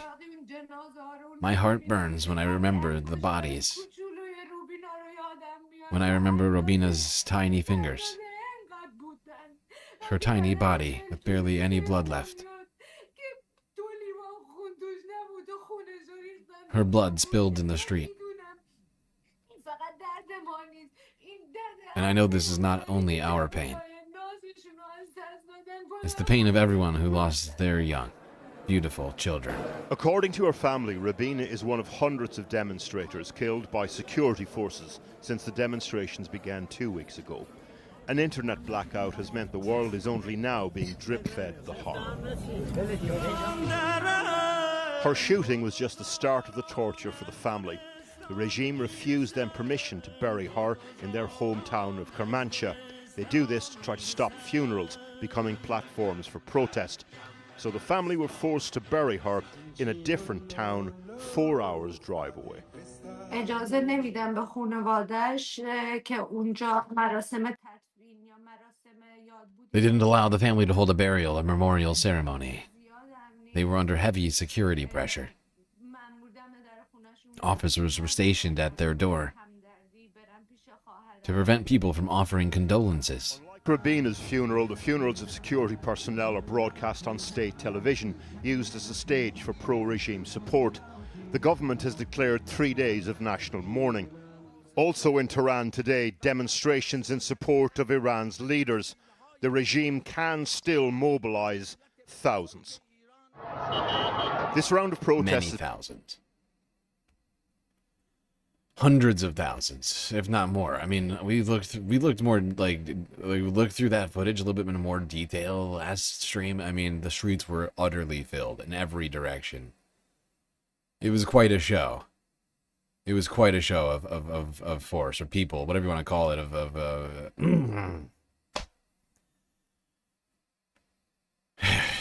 Not sure what to call it. Become very violent very quickly, as well as hundreds of demonstrators killed. Iranian media is reporting that over 100 security personnel have also died. Iran's foreign minister again blamed foreign influence for the unrest and described the protests as terrorist operations. In response to Donald Trump floating the idea of US military intervention, he said this.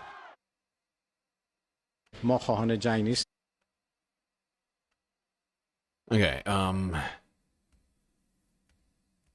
so yeah. Now the numbers of dead have been climbing in a drastic fashion. If we are to believe the latest, it's over 2,000. It's a horrifying figure to think about. Brutal repression. If it's true.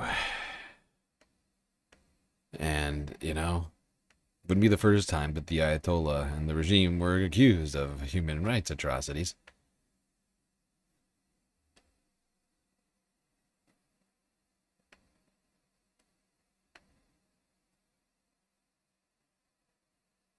Now, back in the United States, the Ministry, well, not the Ministry of Truth. This is more of an informal setting. Out on the lawn behind the White House, the Tsarina of Truth, Caroline Levitt, asked about the potential of U.S. airstrikes in Iran, had this to say. Look at this code. Airstrikes off the table in Iran, and does he believe there's a potential path to end the protest there without military action? Well, I think one thing President Trump is very good at is always keeping all of his options on the table, and airstrikes would be one of the many, many options that are on the table for the commander-in-chief. Diplomacy is always the first option for the president. He's told all of you last night that what you're hearing publicly from the Iranian regime is quite differently from the messages the administration. When she says diplomacy is the first option for the president, I can't help but laugh at it. It's just so nonsensical. Donald Trump has, he has been the exact opposite of diplomatic. He waged an entire trade war against the planet, unilaterally, before doing anything close to diplomacy. It's insane. It's insane to suggest this. In almost every single context, Donald Trump has erred on the side of the opposite of diplomacy. Privately, and I think the president has an interest in exploring those messages. However, with that said, the president has shown he's unafraid to use military options if and when he deems necessary, and nobody knows that better than Iran. Go ahead, Jim. Is Steve Witkoff talking to the Iranians at the moment?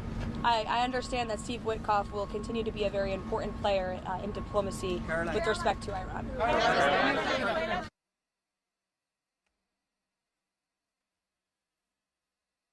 There you go. That was Caroline Levitt, Ministress of Truth, telling us that Donald Trump loves diplomacy, actually. Big lover of diplomacy. Art of the deal. Caroline gets it. All right, let's go to a more sensible place. Democracy Now!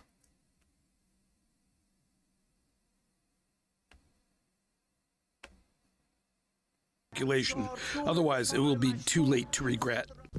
We're joined now by two Oopsies. guests. Hamidreza Mohammadi is the President Trump's repeated his threat to attack Iran over Iranian security forces using violence to crush anti-government protests. Speaking to reporters Sunday night, President Trump claimed Iranian leaders called him to negotiate, but Trump said the U.S. may take military action before a possible meeting. Iran called to negotiate. Yesterday. The leaders of Iran called they want to negotiate. I think they're tired of being beat up by the United States. Iran wants to negotiate, yes. We may meet with them. I mean, a meeting is being set up. But we may have to act because of what's happening before the meeting. But a meeting is being set up. Iran called, they want to negotiate.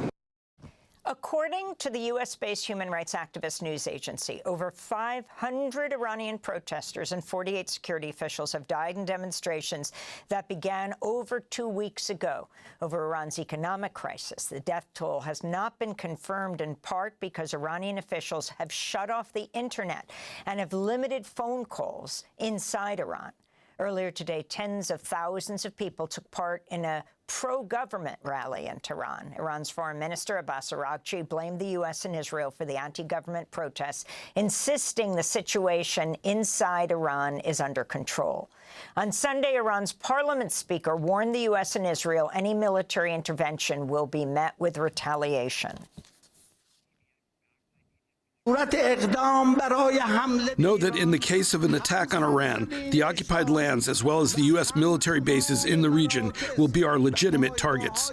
And with all those clear confessions that you made about invading Iran, we will not limit ourselves to a reaction. We will act based on signs of threats. It was necessary to say this to you and all your allies in the region to avoid miscalculation. Otherwise, it will be too late to regret.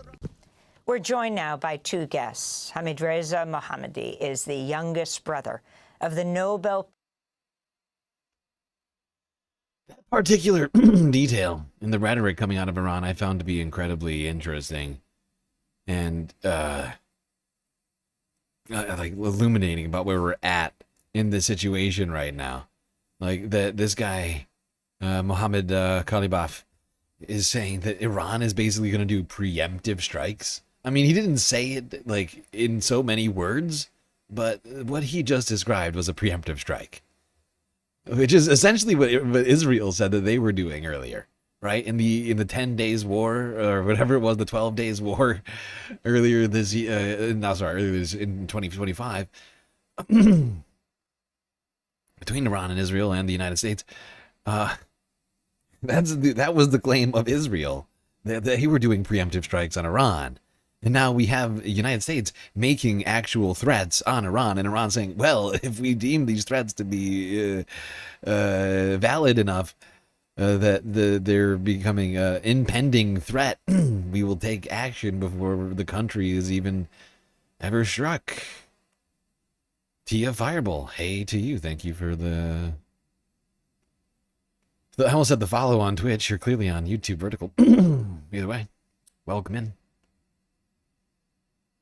Calculation. Otherwise, it will be too late to regret. We're joined now by two guests. Hamidreza Mohammadi is the youngest brother of the Nobel Peace Laureate Narges Mohammadi, who was detained in Iran once again last month. He works closely with the Narges Foundation. He's joining us from Oslo, Norway. And in Washington, D.C., we're joined by Narges Bajogli, Associate Professor of Anthropology and Middle East Studies at Johns Hopkins University. She's the co-author of How Sanctions Work, Iran and the Impact of Economic Warfare, also the author of Iran Reframed, Anxieties of Power in the Islamic Republic. I want to begin with Hamidreza Mohammadi, the brother of the Nobel Peace Laureate who's in jail. Can you describe what's happening on the ground? Hi. As you know, there's a complete blackout, information blackout in Iran.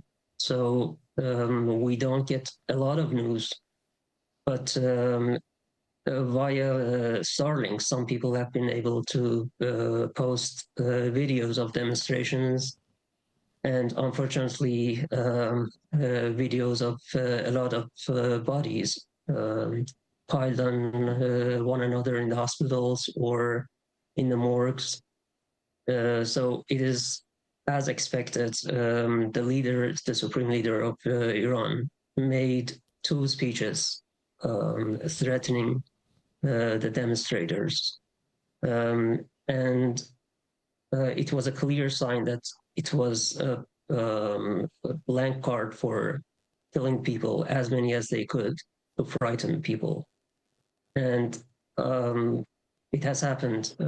We don't know exactly how many people have been killed in the demonstrations, but the videos show that the number is very high. And it is very worrisome that in the lack of internet and telephone communication, the regime has been able to kill a lot of people to crack down the demonstration. We're seeing these horrific pictures of body bags outside of hospitals. It's expected there are hundreds of them. The estimates are 500, possibly 10,000 people arrested. I'm wondering if by any chance you've heard anything from your sister, from Narges Mohammadi, who has been re-imprisoned. She was let out because of her health, then spoke at the funeral of a man who died in prison, and now she's been re-imprisoned. Where is she, Hamidreza? Do you know? Even before the demonstrations, we didn't get any information about Narges and her health. My brother tried to visit her, but it was denied. After the demonstrations and a complete cut-off of internet and telephone calls. Melanie D doubts that Iran called? Really, Melanie? Is that you questioning the words of the Ministress of Truth? The great Tsarina of truthiness? Caroline Levitt? You would question her word? How rude! It's incredibly rude of you. Caroline would never lie. Her job is to tell us the truth. She's the head of the Ministry of Truth. But of course she lied. And she lies about everything. It's her job to lie to us about absolutely fucking everything. I haven't even been able to call my family in Iran. So I don't think that they are going to tell anything about the people who they arrested that day. I know some of the family members who are desperate to know anything about how they are being held, how is the health situation. But we have been denied any information, and now during the demonstrations, we don't even have any means of contacting our family members. Professor Narges Bajogli, you're speaking to us from Washington. Look at that. Tia made their way over to the YouTube horizontal chat. Next, I'll probably see you on the Twitch. I mean, look at you, just getting a full diversity. The multi-stream experience that is the Galactic News Network. That's right, you can find us in 3 places at once, every single stream, 8 hours a night, 5 nights a week.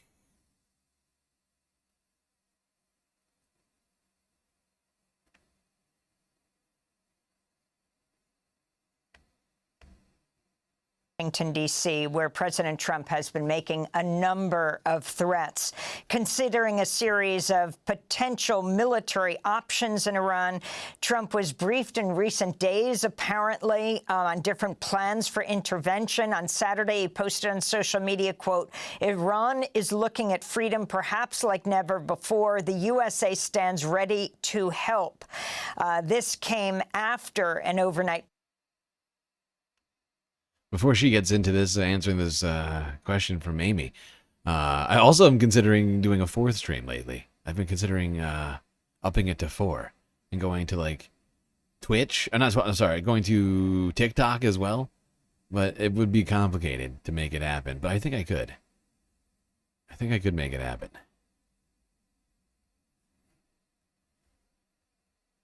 That'd be so many chats for me to look at. I don't even know if my screens could fit a 4th chat. I'm just like looking at it right now. I'm like looking at it and it's just... Oh boy, that would be tough. Post on Friday, where Trump warned Iran that the U.S. is locked and loaded. Can you talk about what's happening on the ground and President Trump's response? Will this help the protesters demanding freedom and democracy in Iran? Well, any kind of foreign-led intervention, and especially strikes and war, always gives governments a carte blanche to say that any kind of internal dissent can be or is sort of enemy rhetoric, and then it further represses. And this is why so many civil and political activists in Iran have warned against any kind of foreign intervention, because it actually increases repression inside of the country. Just like we've been seeing in the past few days, the Iranian government is saying that protesters are rioters and terrorists, and they are trying to say that some have very legitimate demands and others are causing havoc on purpose. So the more that the United States and Israel tie what is happening inside of Iran and tweet things like Mossad agents are on the ground and that we have plans and are locked and loaded, that only puts the lives of ordinary Iranians who have very legitimate concerns over the economic and political conditions in Iran on the line. And it just sort of gives more of a carte blanche to the state, which has no qualms about using severe force as it has. Yeah, because if you're not picking up on what she's saying here, if like the United States and Israel are doing, you say, hey, there are enemy agents inside of Iran sowing discord, well, people are going to think, oh, well, maybe the regime has a right to be killing these people. Maybe these people aren't even protesters. Maybe they're just Mossad agents. You know, and it's entirely possible that some of them are. But like this woman is saying, there are people on the ground who do have genuine, real, legitimate grievances with the regime, right? And honestly, this is sort of a complicated topic to get into, especially for streams like mine, I feel like, because of course, to some degree, we've been kind of, you know, like at somewhat arm's length, but like appreciative, I guess, to some degree of what Iran's been doing specifically as it relates to Israel. And they've been effectively one of the only nations fighting back against Israel who's committing a fucking genocide right now, right? But before all of this and throughout all of this, you know, Iran, just like Israel, is still a theocracy, and two theocracies don't make a right, you know, and so there's still problems with them. And that's not the only. I would also like to point out that it's not the way that the mainstream media had, at least for some time, been portraying this, is that it was just purely anti-regime, anti-theocracy, and there may be certainly some element of that. I don't know. I can't, you know, quantify it, but there certainly has got to be some element of that. But there's also been serious issues with Iran's currency, causing extreme inflation. Like, if you think inflation in the United States is bad, Iran is on like on a Zimbabwe level path, like Namibia, like hyperinflation type shit. As well as having gone through, I think they may have had rain recently, but they've been going through a water crisis for like the last 2+ months.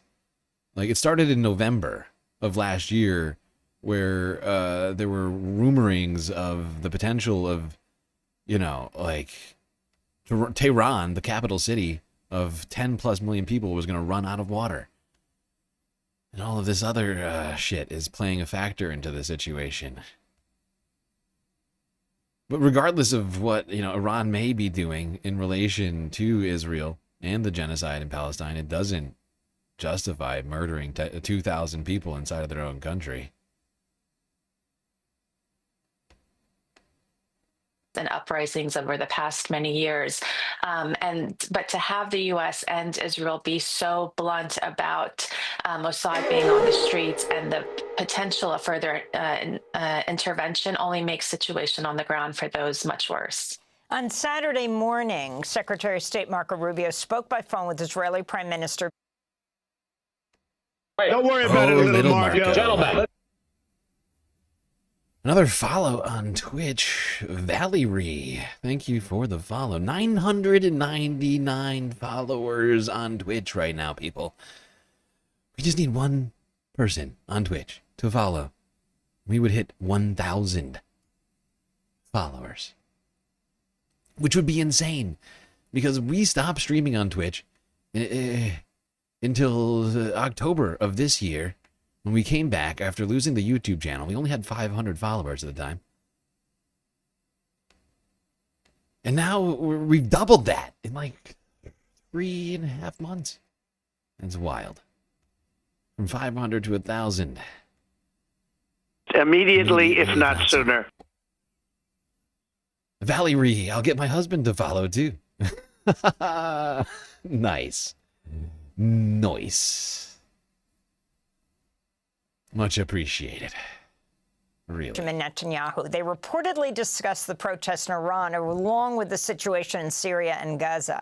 On Sunday, the Israeli military said it's monitoring developments in Iran, and the Prime Minister Netanyahu voiced support for the Iranian protesters during a cabinet address. Israel is closely monitoring.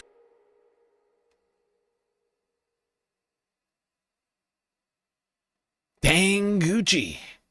Thank you for the follow. I don't know if you're Valerie's husband, but whoever you are, thank you so much. That is it right there, people.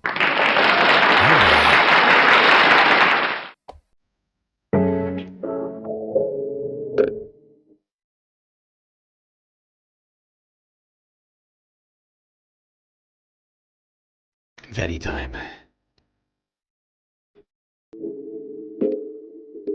Can't help it, people. We just hit 1,000 followers on Twitch. It's beautiful. It's incredible. We made huge strides since coming back to Twitch. Back when we stopped streaming to Twitch, we were struggling to have viewers in there, and now lately we've been competing with YouTube on view numbers. 1,000 views a stream, and now 1,000 followers to go along with it. It's beautiful. It is beautiful. Thank you to everybody who has been watching us over on Twitch while we were off of YouTube. Of course, we finally did get the YouTube back at the end of last month, right before Christmas. And we're on YouTube and Twitch now. But it's just so good to see the community still hanging out and us to continue to grow on Twitch. Of course, I may have incentivized people staying on Twitch more because we now have, a whole bunch of new channel points, rewards, stuff to do with your space cash. Anyways, that's massive. That's a massive milestone right there, everybody. Great job to all of you. You're all part of it. All right, everybody. Enough self-congratulations. I should probably turn off the confetti or the office is gonna get filled up. There we go.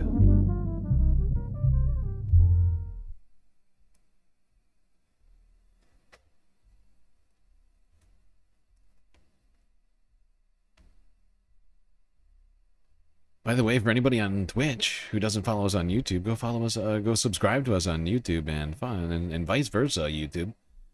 Get over there on Twitch. What happens if we get taken down again on YouTube unfairly? We're thrust into some sort of purgatory once again. Well, you don't want another way to watch the Galactic stream? Come on!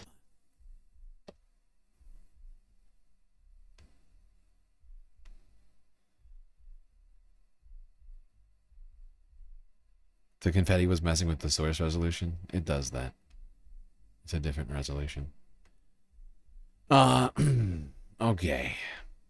Back to democracy now. I'm going to skip past whatever Benjamin Netanyahu had to say. We can all assume, rightly so, that it was genocidal and problematic in nature. You know, Iranians inside of Iran have been watching the same footage that has come out of Gaza and across the Middle East, that Israel has waged either genocide in Gaza, the continued bombardment of southern Lebanon, West Bank. And so when Bibi Netanyahu says such things, it comes across to many Iranians as not legitimate and as very much sort of using Israel's own national interests and its geopolitical analysis and its geopolitical desires, and using the Iranian protesters as a way to try to get to further weaken the Iranian regime. So this is something that only goes to further really put the lives of Iranian protesters in danger with these kinds of remarks. Yep, Benjamin Netanyahu and Donald Trump just endangering Iranians. The same people Donald Trump is claiming to be prepared to protect at the barrel of a gun. Not something he's willing to do for protesters in the United States, I would remind everybody. He seems to be not at all concerned about the killing of American protesters, but more concerned about the murdering of Iranian protesters. A particular hypocrisy and paradoxical situation that I have tried to point out on numerous occasions so far. I'm starting to feel like I need to make a clip over all of that. Because, like, really, like, we cannot forget that Donald Trump has basically been justifying the murder of a protester in the United States while actively saying that he wants, what do you want to call it? My brain just broke.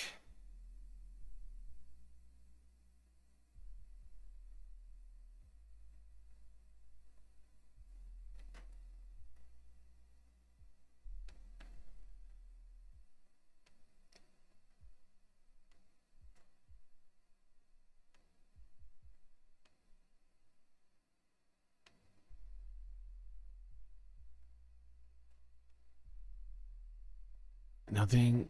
Okay, I can't even read this comment. It's so offensive.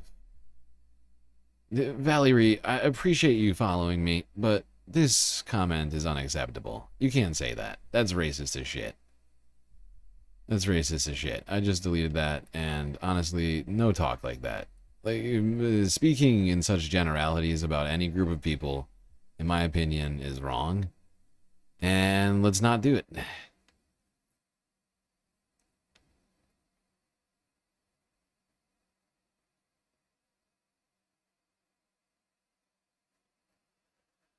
Let's not do it.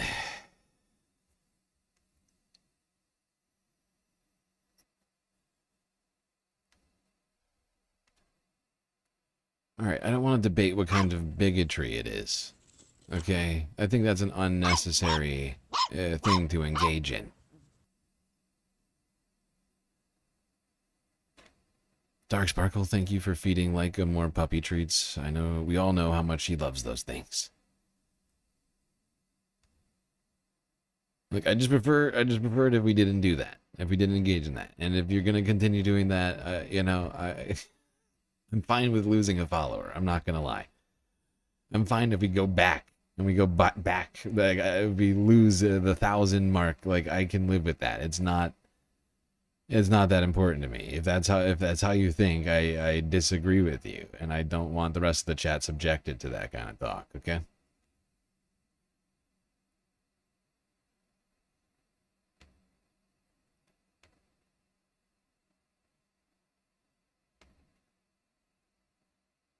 All right, I'm going to keep this moving. I feel like we're getting derailed here.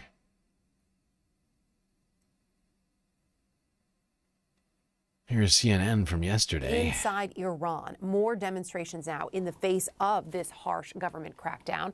A U.S.-based rights group now says security forces have killed more than 1,800 people. That number, of course, significantly higher than before.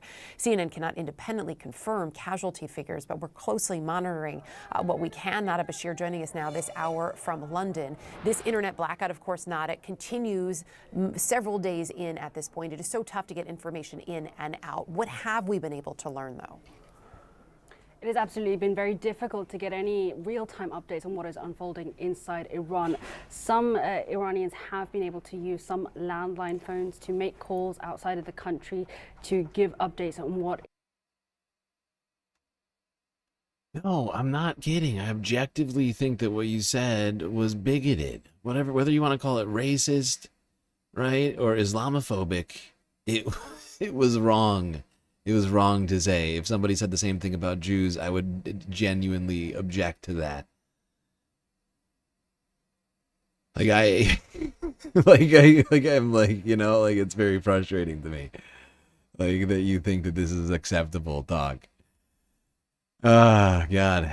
And yeah, I would prefer, like, if I had to pick losing the 1,000 follower mark on Twitch or not having to have the rest of chat and myself subjected to that, I would pick the former.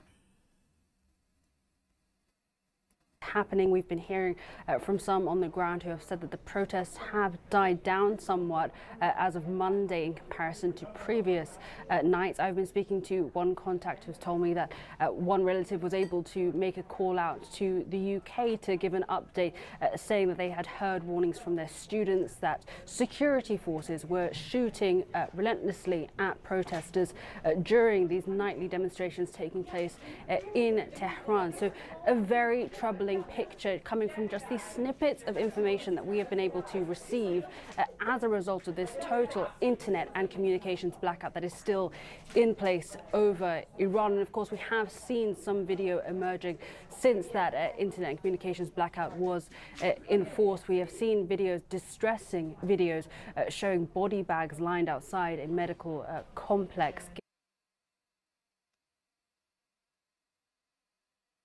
It's a fucking disturbing situation. The number of people who have died.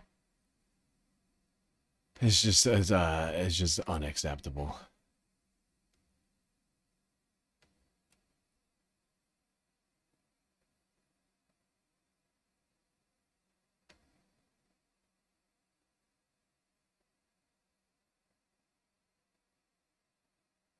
Look, Looney, look, I got this covered right now. I started engaging in this since I was so this is kind of solo modding the Twitch. I appreciate it. I appreciate you I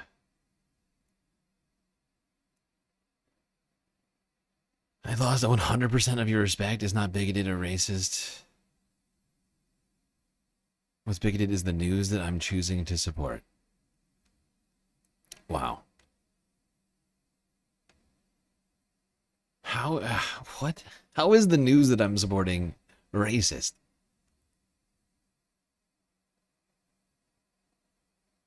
She is the one who called it.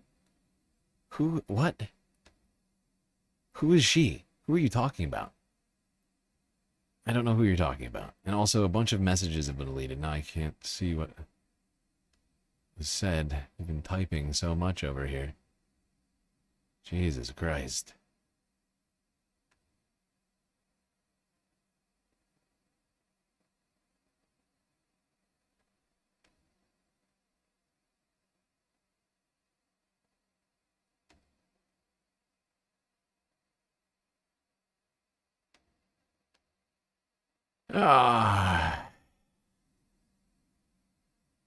I wasn't gonna time them out yet. It is derailing the show, though. I'm not gonna lie. I just took this one personally, I guess. For whatever reason. I just found that to be an objectionable comment. I was trying to get to the bottom of what was going on there. Honestly, though, I gotta keep going to the show. We're like 9 hours into this thing, and we've still got things to get through.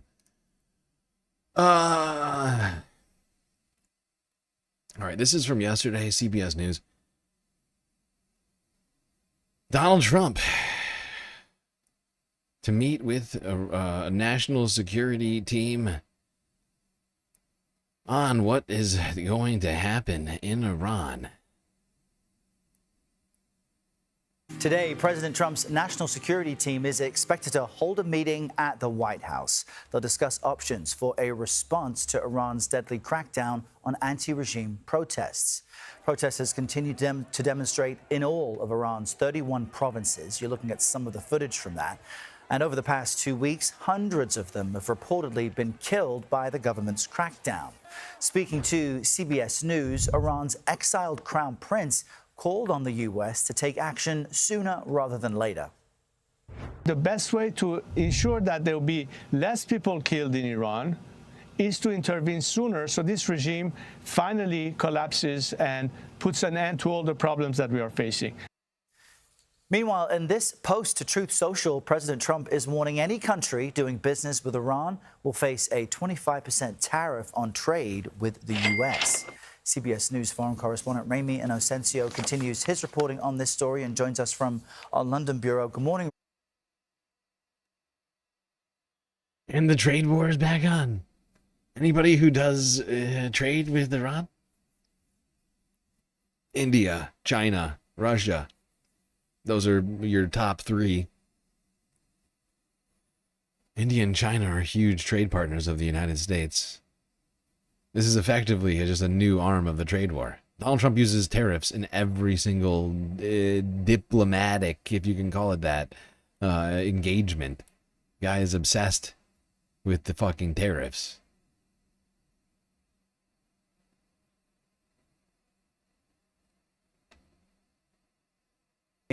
We've been discussing for so long now that comm lines are down across Iran. So just update our viewers on the situation inside the country as of this morning.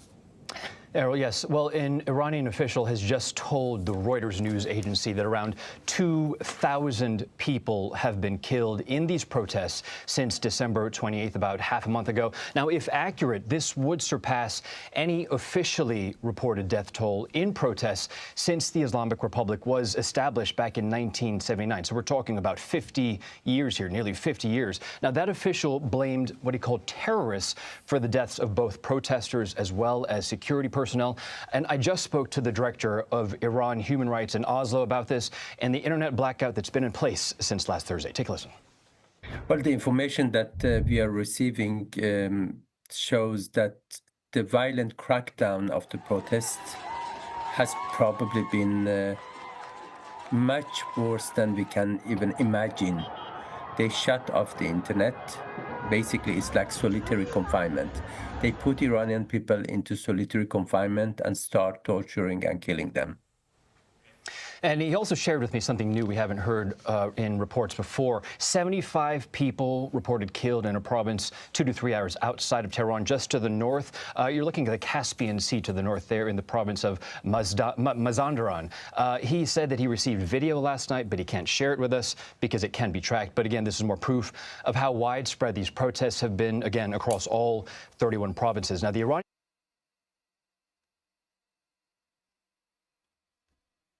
Oh, there we go. CBS Morning News.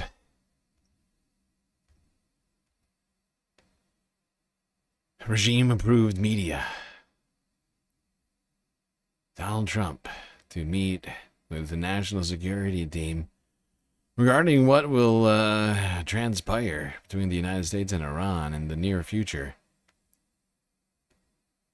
That was from yesterday.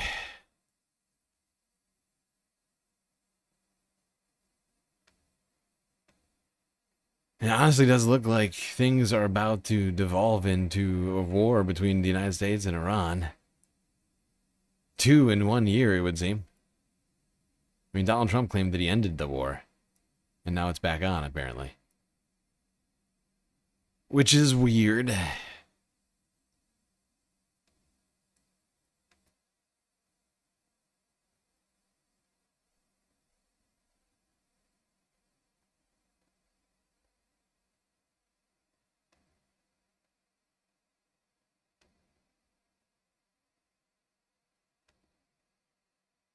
All right, let's go here. This is the AP with a clip from Iranian state media from yesterday.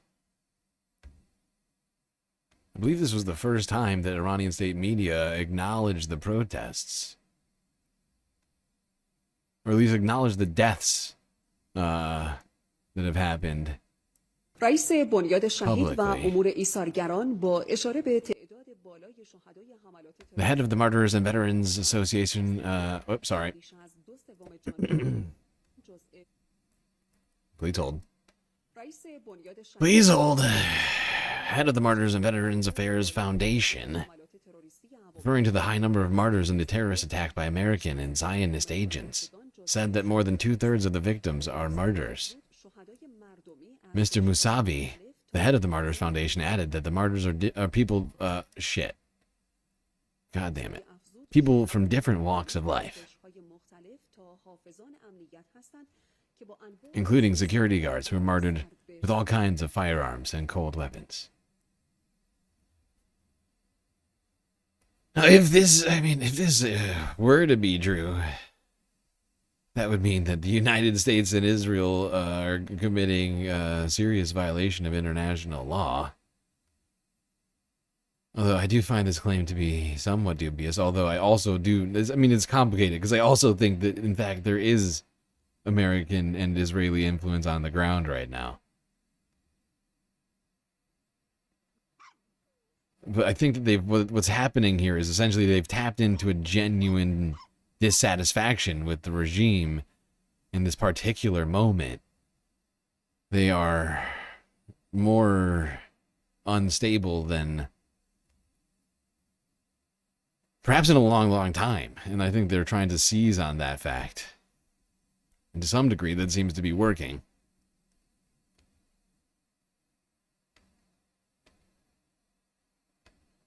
But, I'm struggling to believe that 2,000 people have been murdered by, although saying it out loud actually makes me skeptical of myself. Like, I'm saying it, I'm like, are you sure? Israel wouldn't murder 2,000 people? The same people who just murdered 100,000 in the last 2 years?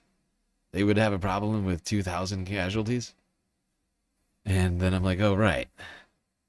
The United States, who's been doing illegal strikes in the middle of the Caribbean and seizing the foreign leaders of other countries. It's like, honestly, like, it is sort of a struggle right now for me as somebody whose job it is to determine what the fuck is going on with this situation, to like actually get a hold on what's going on with this situation. Partially because of the media atmosphere in Iran, right? Like, you don't, like, it's hard to get, like, as a Westerner, like, a lot of like updates in Iranian media. But like in this moment, there's so many factors at play. I think that's to some degree what the United States and Israel are banking on, hoping that the chaos sort of creates a facade of what's actually happening here. I don't know. Honestly, it is genuinely a struggle for me right now to interpret what the fuck is going on. But I know this much. Things are feeling very reminiscent of previous iterations of this conflict. Let's go to this next video now. U.S. personnel in Qatar, that's the right way to phrase this, were ordered to evacuate the U.S. airbase in Qatar 18 hours ago. And let's bring in former Senior Director for Counterterrorism on the National Security Council, Javed Ali, for more analysis. Hi, Javed. So the AP is reporting some personnel are being ordered to evacuate a U.S. base in Qatar. How significant is that? So, Diane, nice to be with you here from Ann Arbor this morning. And so if the reporting is accurate, that there might be either a shelter in place or ordered departures of individuals in places like the U.S. Al-Udeid Air Base in Qatar or other places around the Middle East, it shows that potentially there could be some imminent military operations or other types of operations against the regime in Iran. And then these kind of moves that are being announced are done more on a defensive or from a defensive perspective, to make sure that if Iran then tries to retaliate against whatever those actions are against it, that it may try to strike Al Udeid Air Base or other U.S. facilities in the region. And you say Iran's military and security capabilities were significantly damaged after U.S. strikes there last summer. How do you expect that to affect the regime's ability to handle these protests? So this is a really important question, Diane. And in the aftermath of Israel's 12-day air campaign against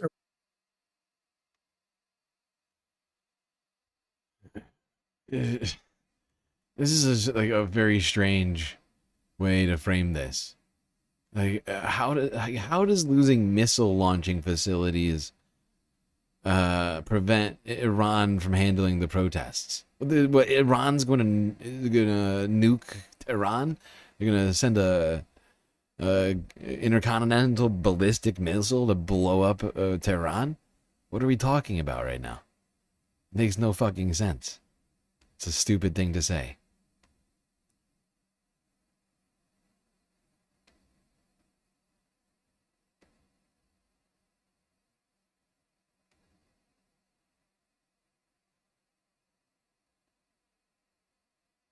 You left the room for 5 minutes. You have no idea why everyone is emote dancing up. People dance.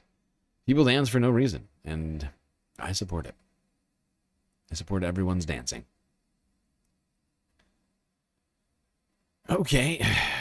Well, Qatari personnel ordered to evacuate from the U.S. airbase in Qatar. The same exact thing that happened a day and a half before the United States, or like 2 days before the United States bombed Iran. And apparently, as this video shows, you hear Flight Radar 24, Iran shut down their airspace. You can clearly see Iran here with only 2 planes over it and all these other planes diverted around it.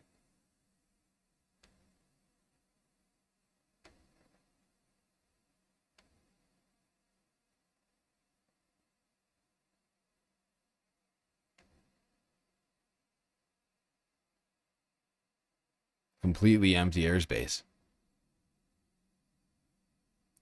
Kind of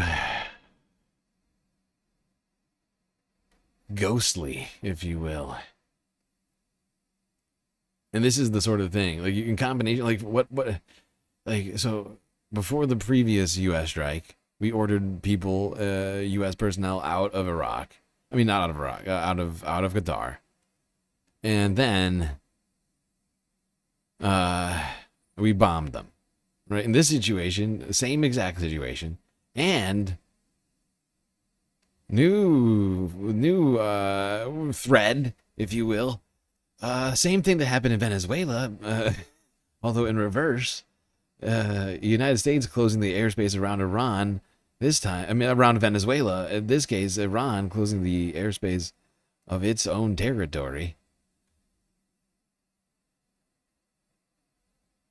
Seemingly, one would assume so that they wouldn't be, there'd be no confusion over potential airstrikes.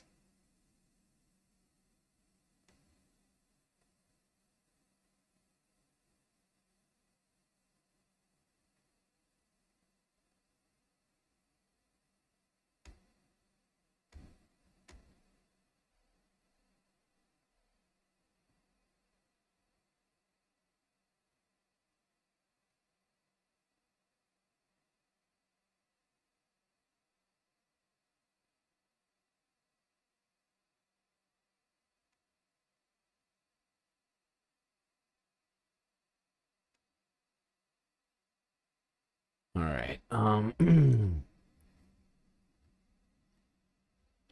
Well, we are getting through the bulk of this stream. We are running out of videos, in fact, chat. We have only got a few left. Somehow. Shocking, I know. But it looks like this is going to be the last half of the stream. Let's go to India. One of the people who are going to be affected by the United States' declaration of 25% tariffs on anyone doing trade with Iran.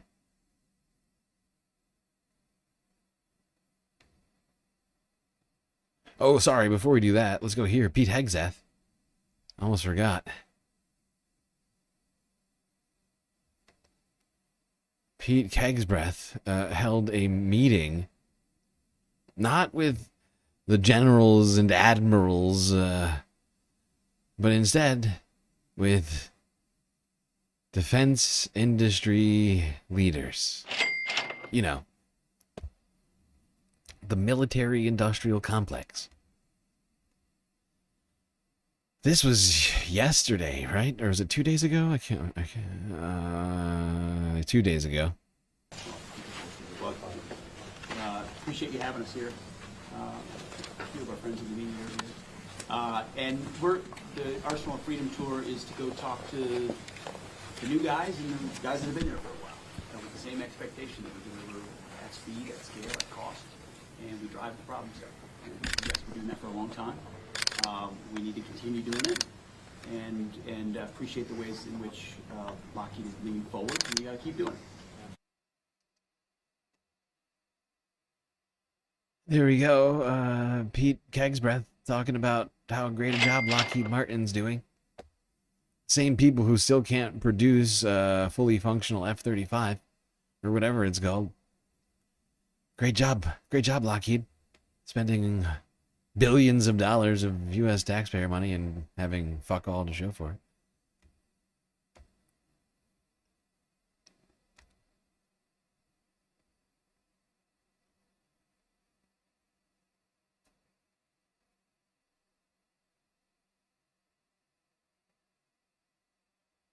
All right, now to India, where those, not sure what to call them. They're the offensive tariffs, the offensive, war tariffs, tariff wars. I don't know what to call them.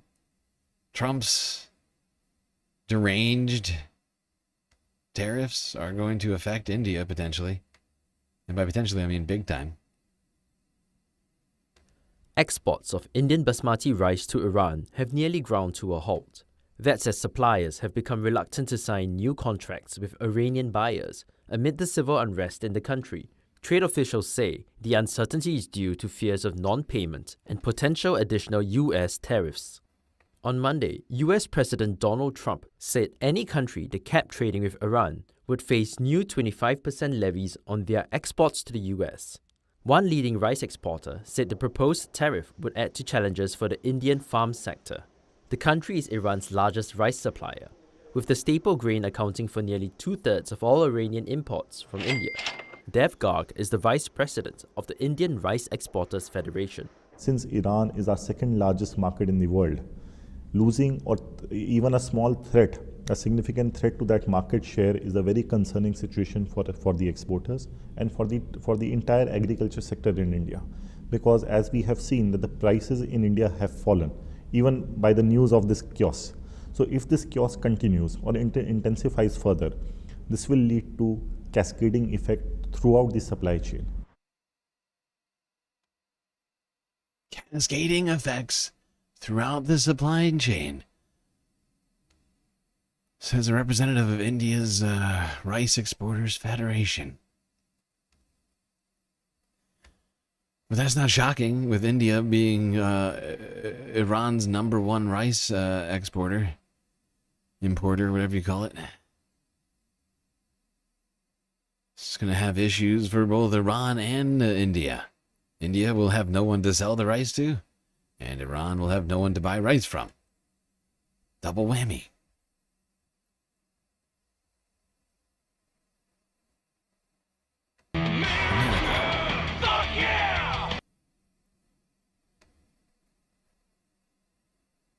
All right. Second to last clip of the night here, people. Honestly, incredible job. Really impressive stuff from the lot of you who've made it through this entire stream. Incredible efforts all around.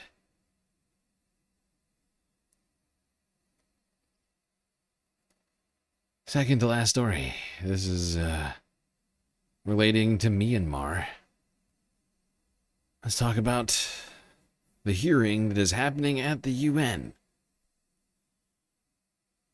Marking the beginning of the landmark genocide case against the military junta in Myanmar.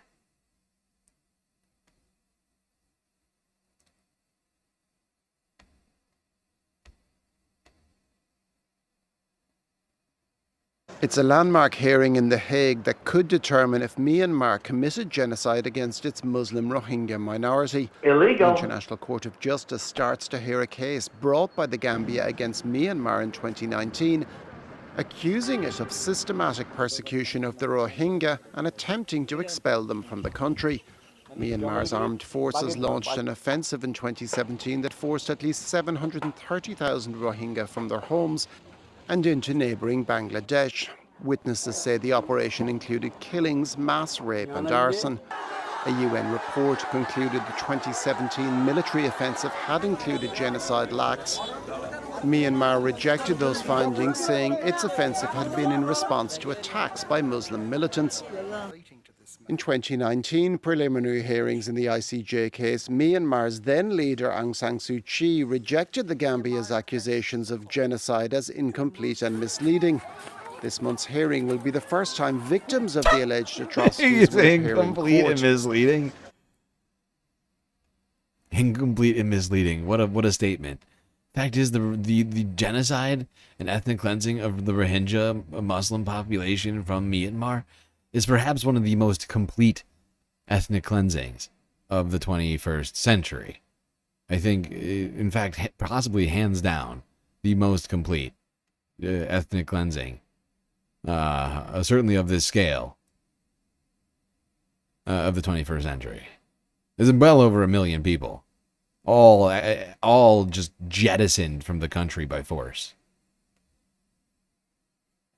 I don't know what's incomplete about these claims. It's very strange. Sounds like cope. Sounds like cope. To this guy.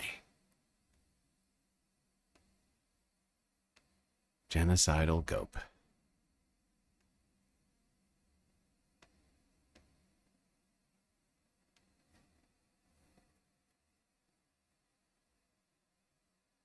All right, people. Last clip of the night. This one is in the very far east. South Korea. Japan. Coming together. Phrasing? Not what I meant. Coming together to signal cooperation, military cooperation, to be specific.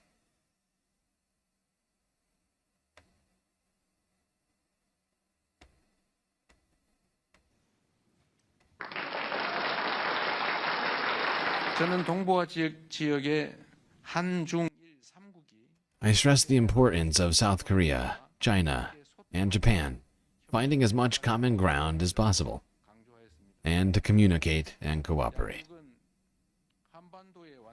Both countries affirmed the will to completely denuclearize the Korean Peninsula and establishment of permanent peace, and agreed to continue the close cooperation of North Korean policy. Under the current strategic, oh my god.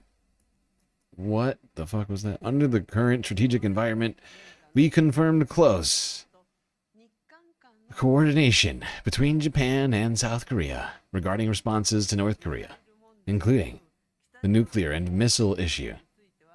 We reaffirmed that Japan, the United States, as well as South Korea and the United States and Japan. Oh, god damn it! What did she say?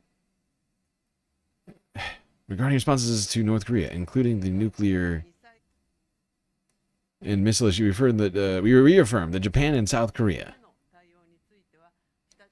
as well as Japan, South Korea, United States, will work closely together in addressing these matters toward the complete denuclearization of North Korea. There we go. the new leaders of South Korea and Japan, both of whom have not been in office for more than a few months. I'm trying to remember actually how long has the new South Korean God, everything's been a blur in 2025. I can't remember when he actually took office, because there was like an interim president. God, I can't remember. Regardless, here they are, reaffirming their dedication, their country's cooperation.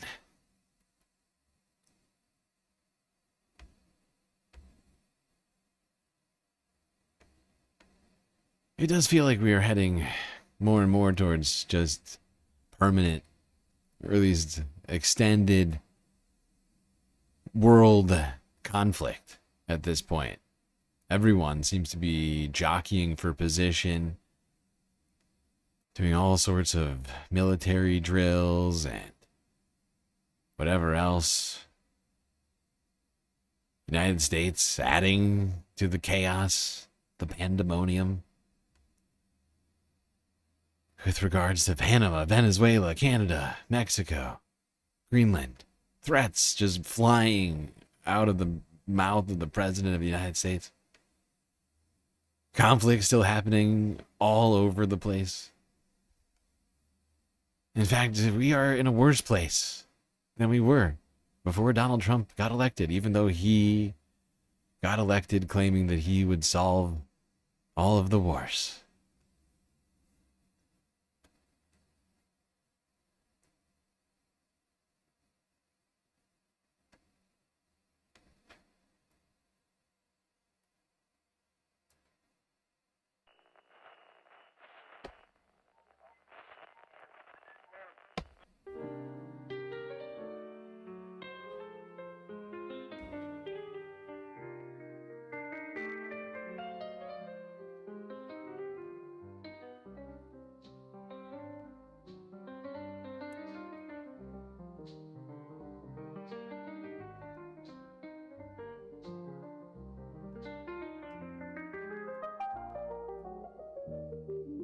Well, we got through another stream. It was quite long and also very difficult, but thankfully we had each other to get through it. That's gonna be it for me tonight. Till I see you next, you stay classy, Galactic Stream Nation.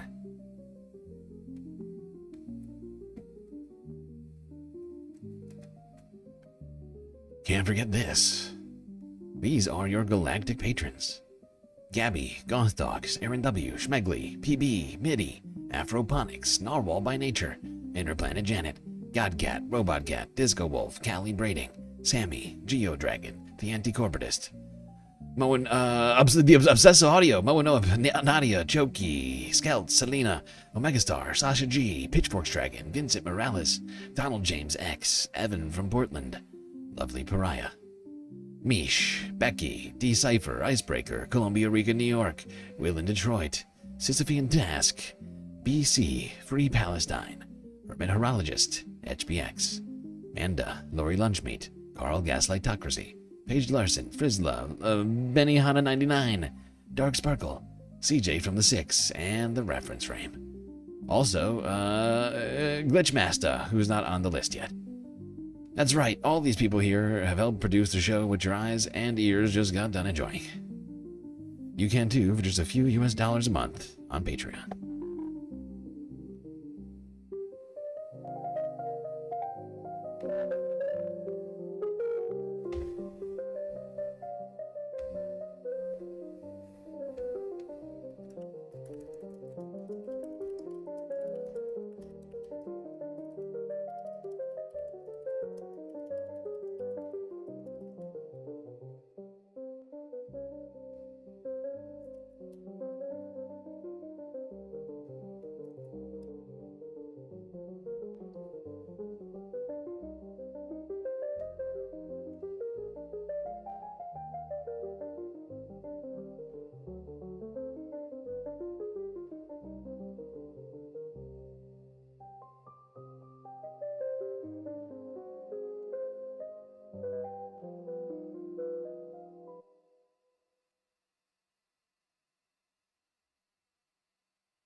Well, that's a hell of a lot of ones in chat already. So I guess that must mean it's time for some of this.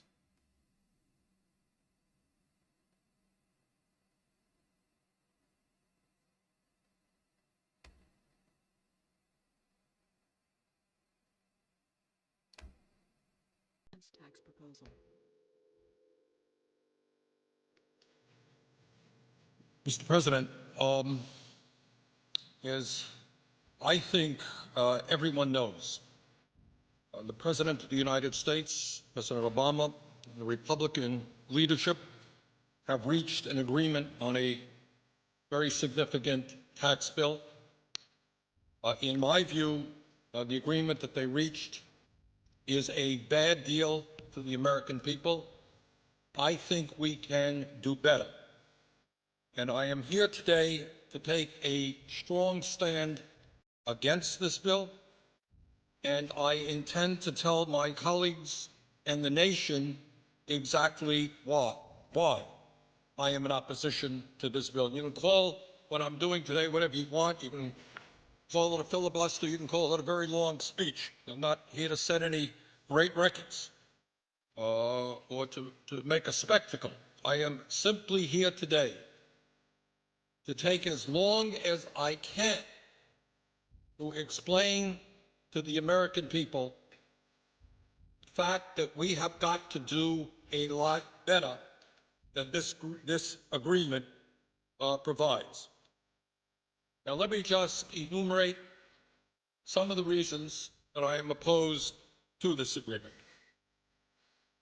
First, as everybody knows, this nation has a record-breaking $13.8 trillion national debt at the same time as the middle class is collapsing and poverty is increasing. And Mr. President, I think it's important that we say a word, because I'm not sure that a lot of Americans necessarily know this, about how we got to where we are today in terms of the national debt. I know there are some people who think that this all began the day that President Obama took office. Well, it's not quite the case. When President Clinton left office, this country was running, in fact, a very significant surplus, and the projections were that we were going to continue to run a surplus. During the 8 years of President Bush, for a number of reasons, including the war in Iraq, the war in Afghanistan, including huge tax breaks for the wealthiest people in this country, including a Medicare Part D prescription drug program, and including the Wall Street bailout, among other things, all of which were not paid for.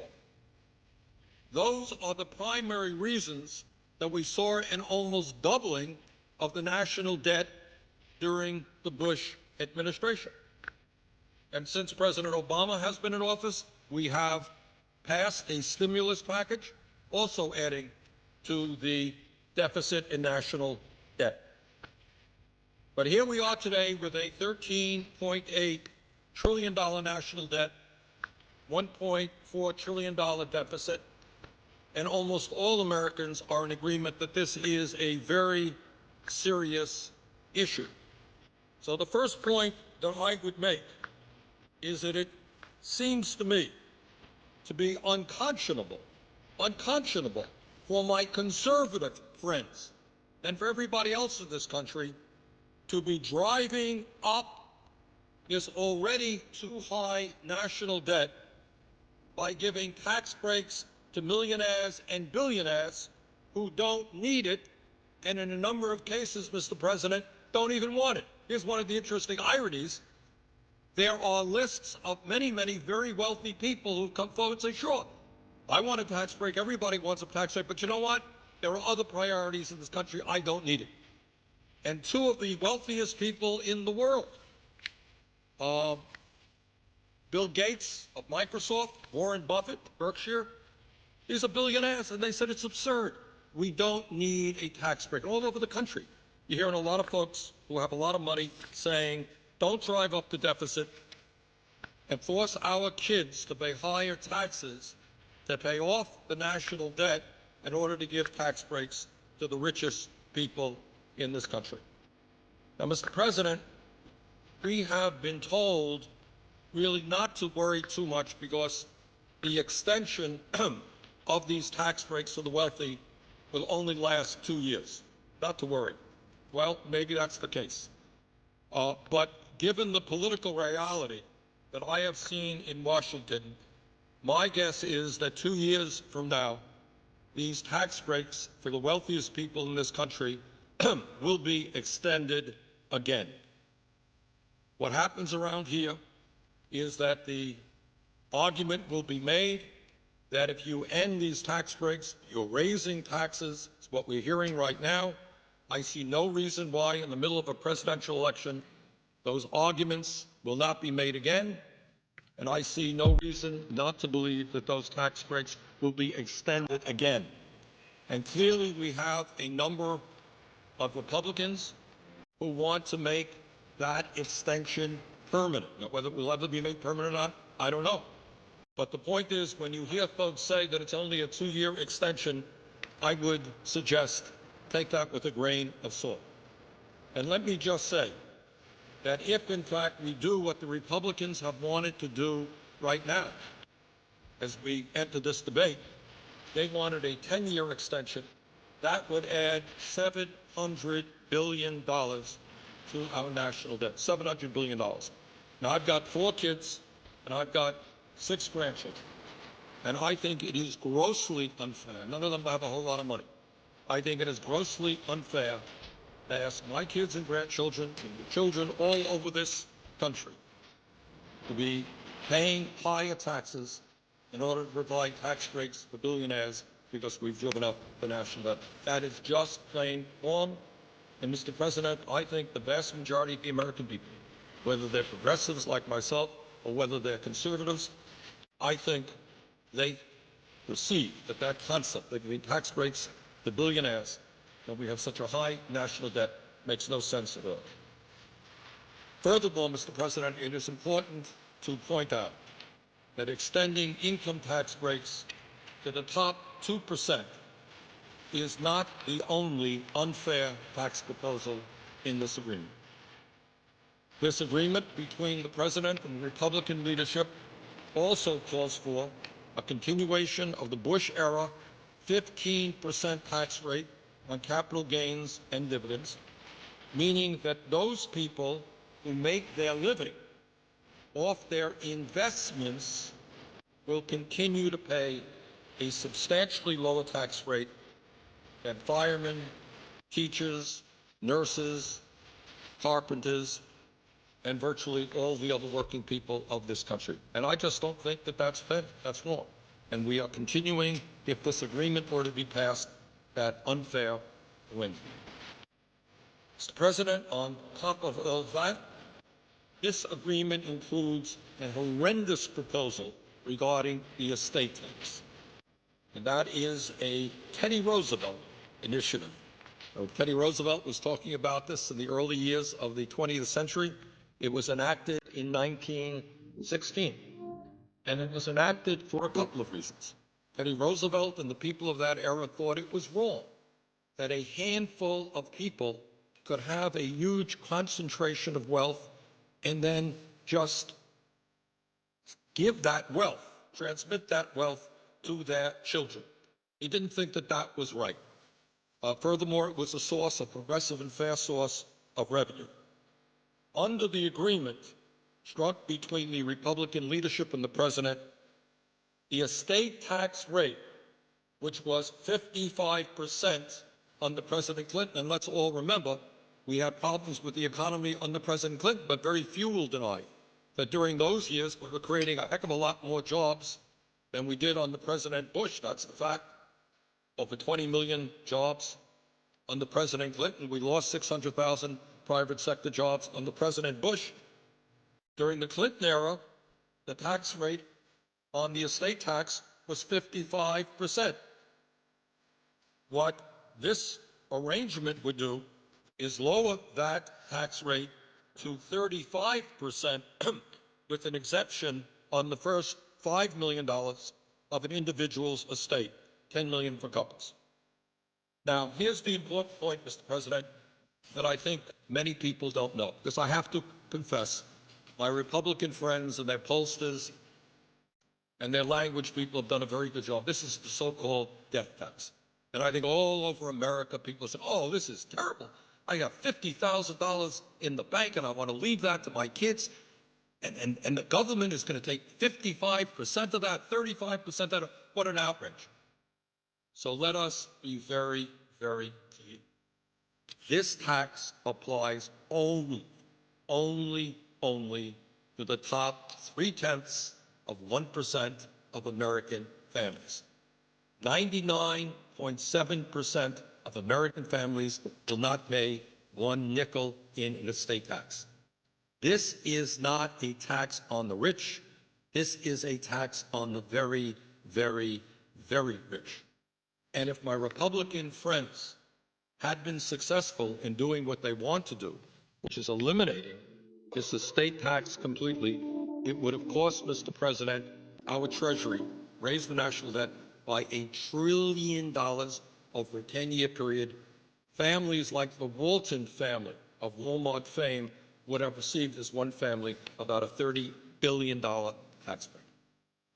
So I find it hard to believe that when we are talking about massive cuts in programs for working families, when we have this huge national debt, that anybody would be agreeing to lower the estate tax rate to 35%.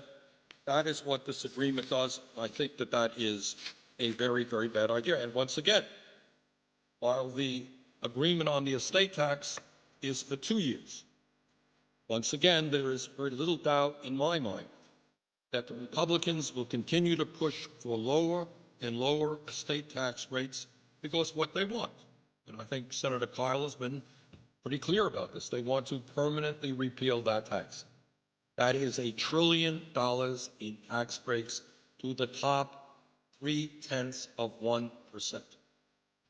So I think we're down a bad path there, and that's another reason why this agreement does not make a whole lot of sense. Mr. President, I would say thirdly, here's a very important point that I think has not yet got the attention that it deserves. And that is, this agreement contains a payroll tax holiday, which would cut $120 billion from Social Security payroll taxes for workers. And I think there are a lot of folks out there who say, well, this is pretty good. You know, I'm a worker.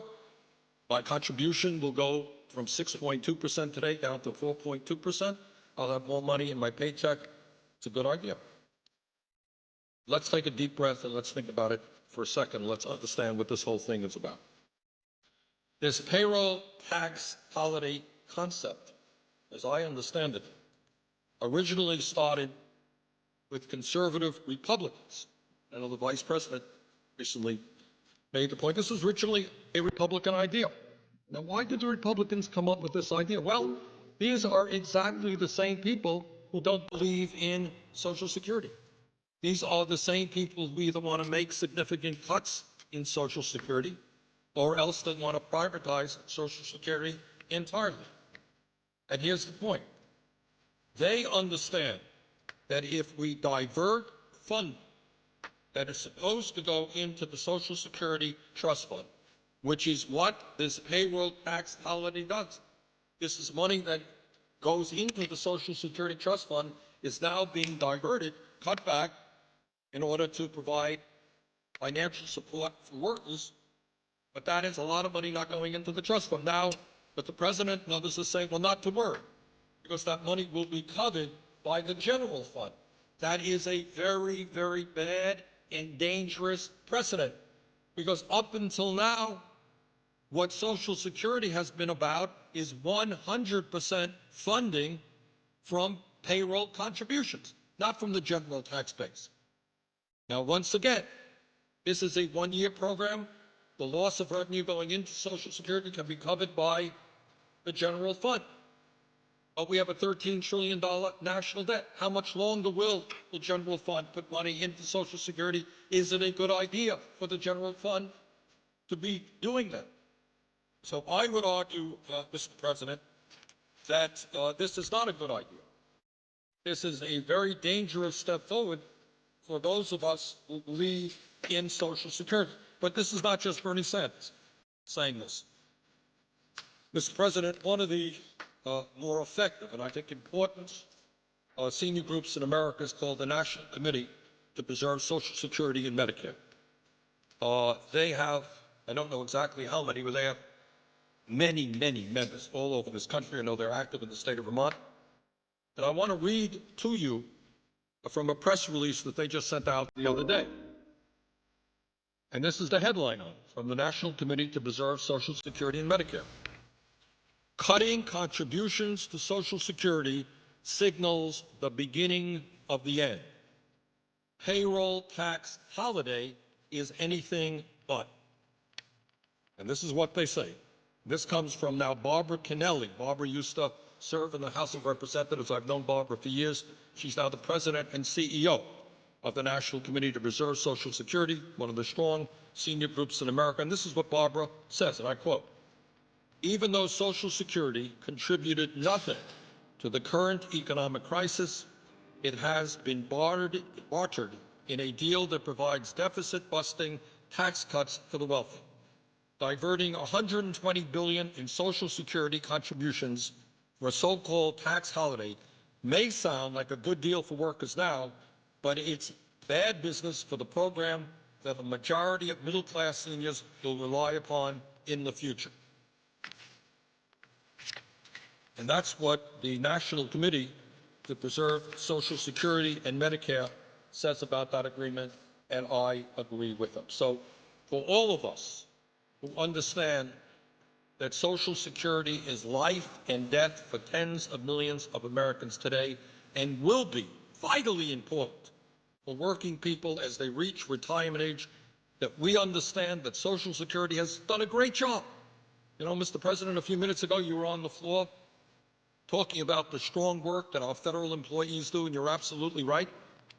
Sometimes we also take for granted that Social Security has been an enormous success. It has done exactly what those people who created it wanted it to do. Nothing more, nothing less. It succeeded. It has taken millions and millions of seniors out of poverty, given them an element of security. It has also helped people with disabilities maintain their dignity. Widows and orphans are also getting help. For 75 years, it has worked well. It has a $2.6 trillion surplus today, and it can pay out benefits for the next 29 years. It is strong. We want to make it stronger. This payroll tax holiday, I'm afraid, is a step very much in the wrong direction, and that is one of the important reasons why this agreement between the president and the Republicans should be defeated. Mr. President, included in the agreement are a number of business tax cuts. And I'm not going to be here to say that some of them may not work. Some of them may work. Some of them will work better than others. There are a whole list of them. But this is what I will say. Economists on both ends of the political spectrum believe that if we are serious about... All right, everybody. I hope you enjoyed the stream. We are going to be rating to two different channels. One on Twitch, Redolent Thought, and over on YouTube, the True North Eager Beaver, podcast recommended to me by one of our viewers. So, enjoy. Already sitting on close to $2 trillion cash on hand. It's not that our friends in corporate America don't have any money. We've got to help them. They've got $2 trillion cash on hand. The problem is not, in my view, that corporate taxes are too high. It is that the middle class simply doesn't have the money to purchase the goods and products that make our economy go and create jobs. So I think that if our goal is to create the millions and millions of jobs that we need, and if our goal is to make our country stronger internationally in a very tough global economy, I would much prefer it. I think most economists would agree with me that a better way to do that, to create the millions of jobs we've got to create, is to invest heavily in our infrastructure. Now, the truth is, and I don't think anyone disputes this, the infrastructure in the United States is crumbling. I'll go into more detail about that later. Got some very good information on it. But, you know, you don't have to be a civil engineer to do that.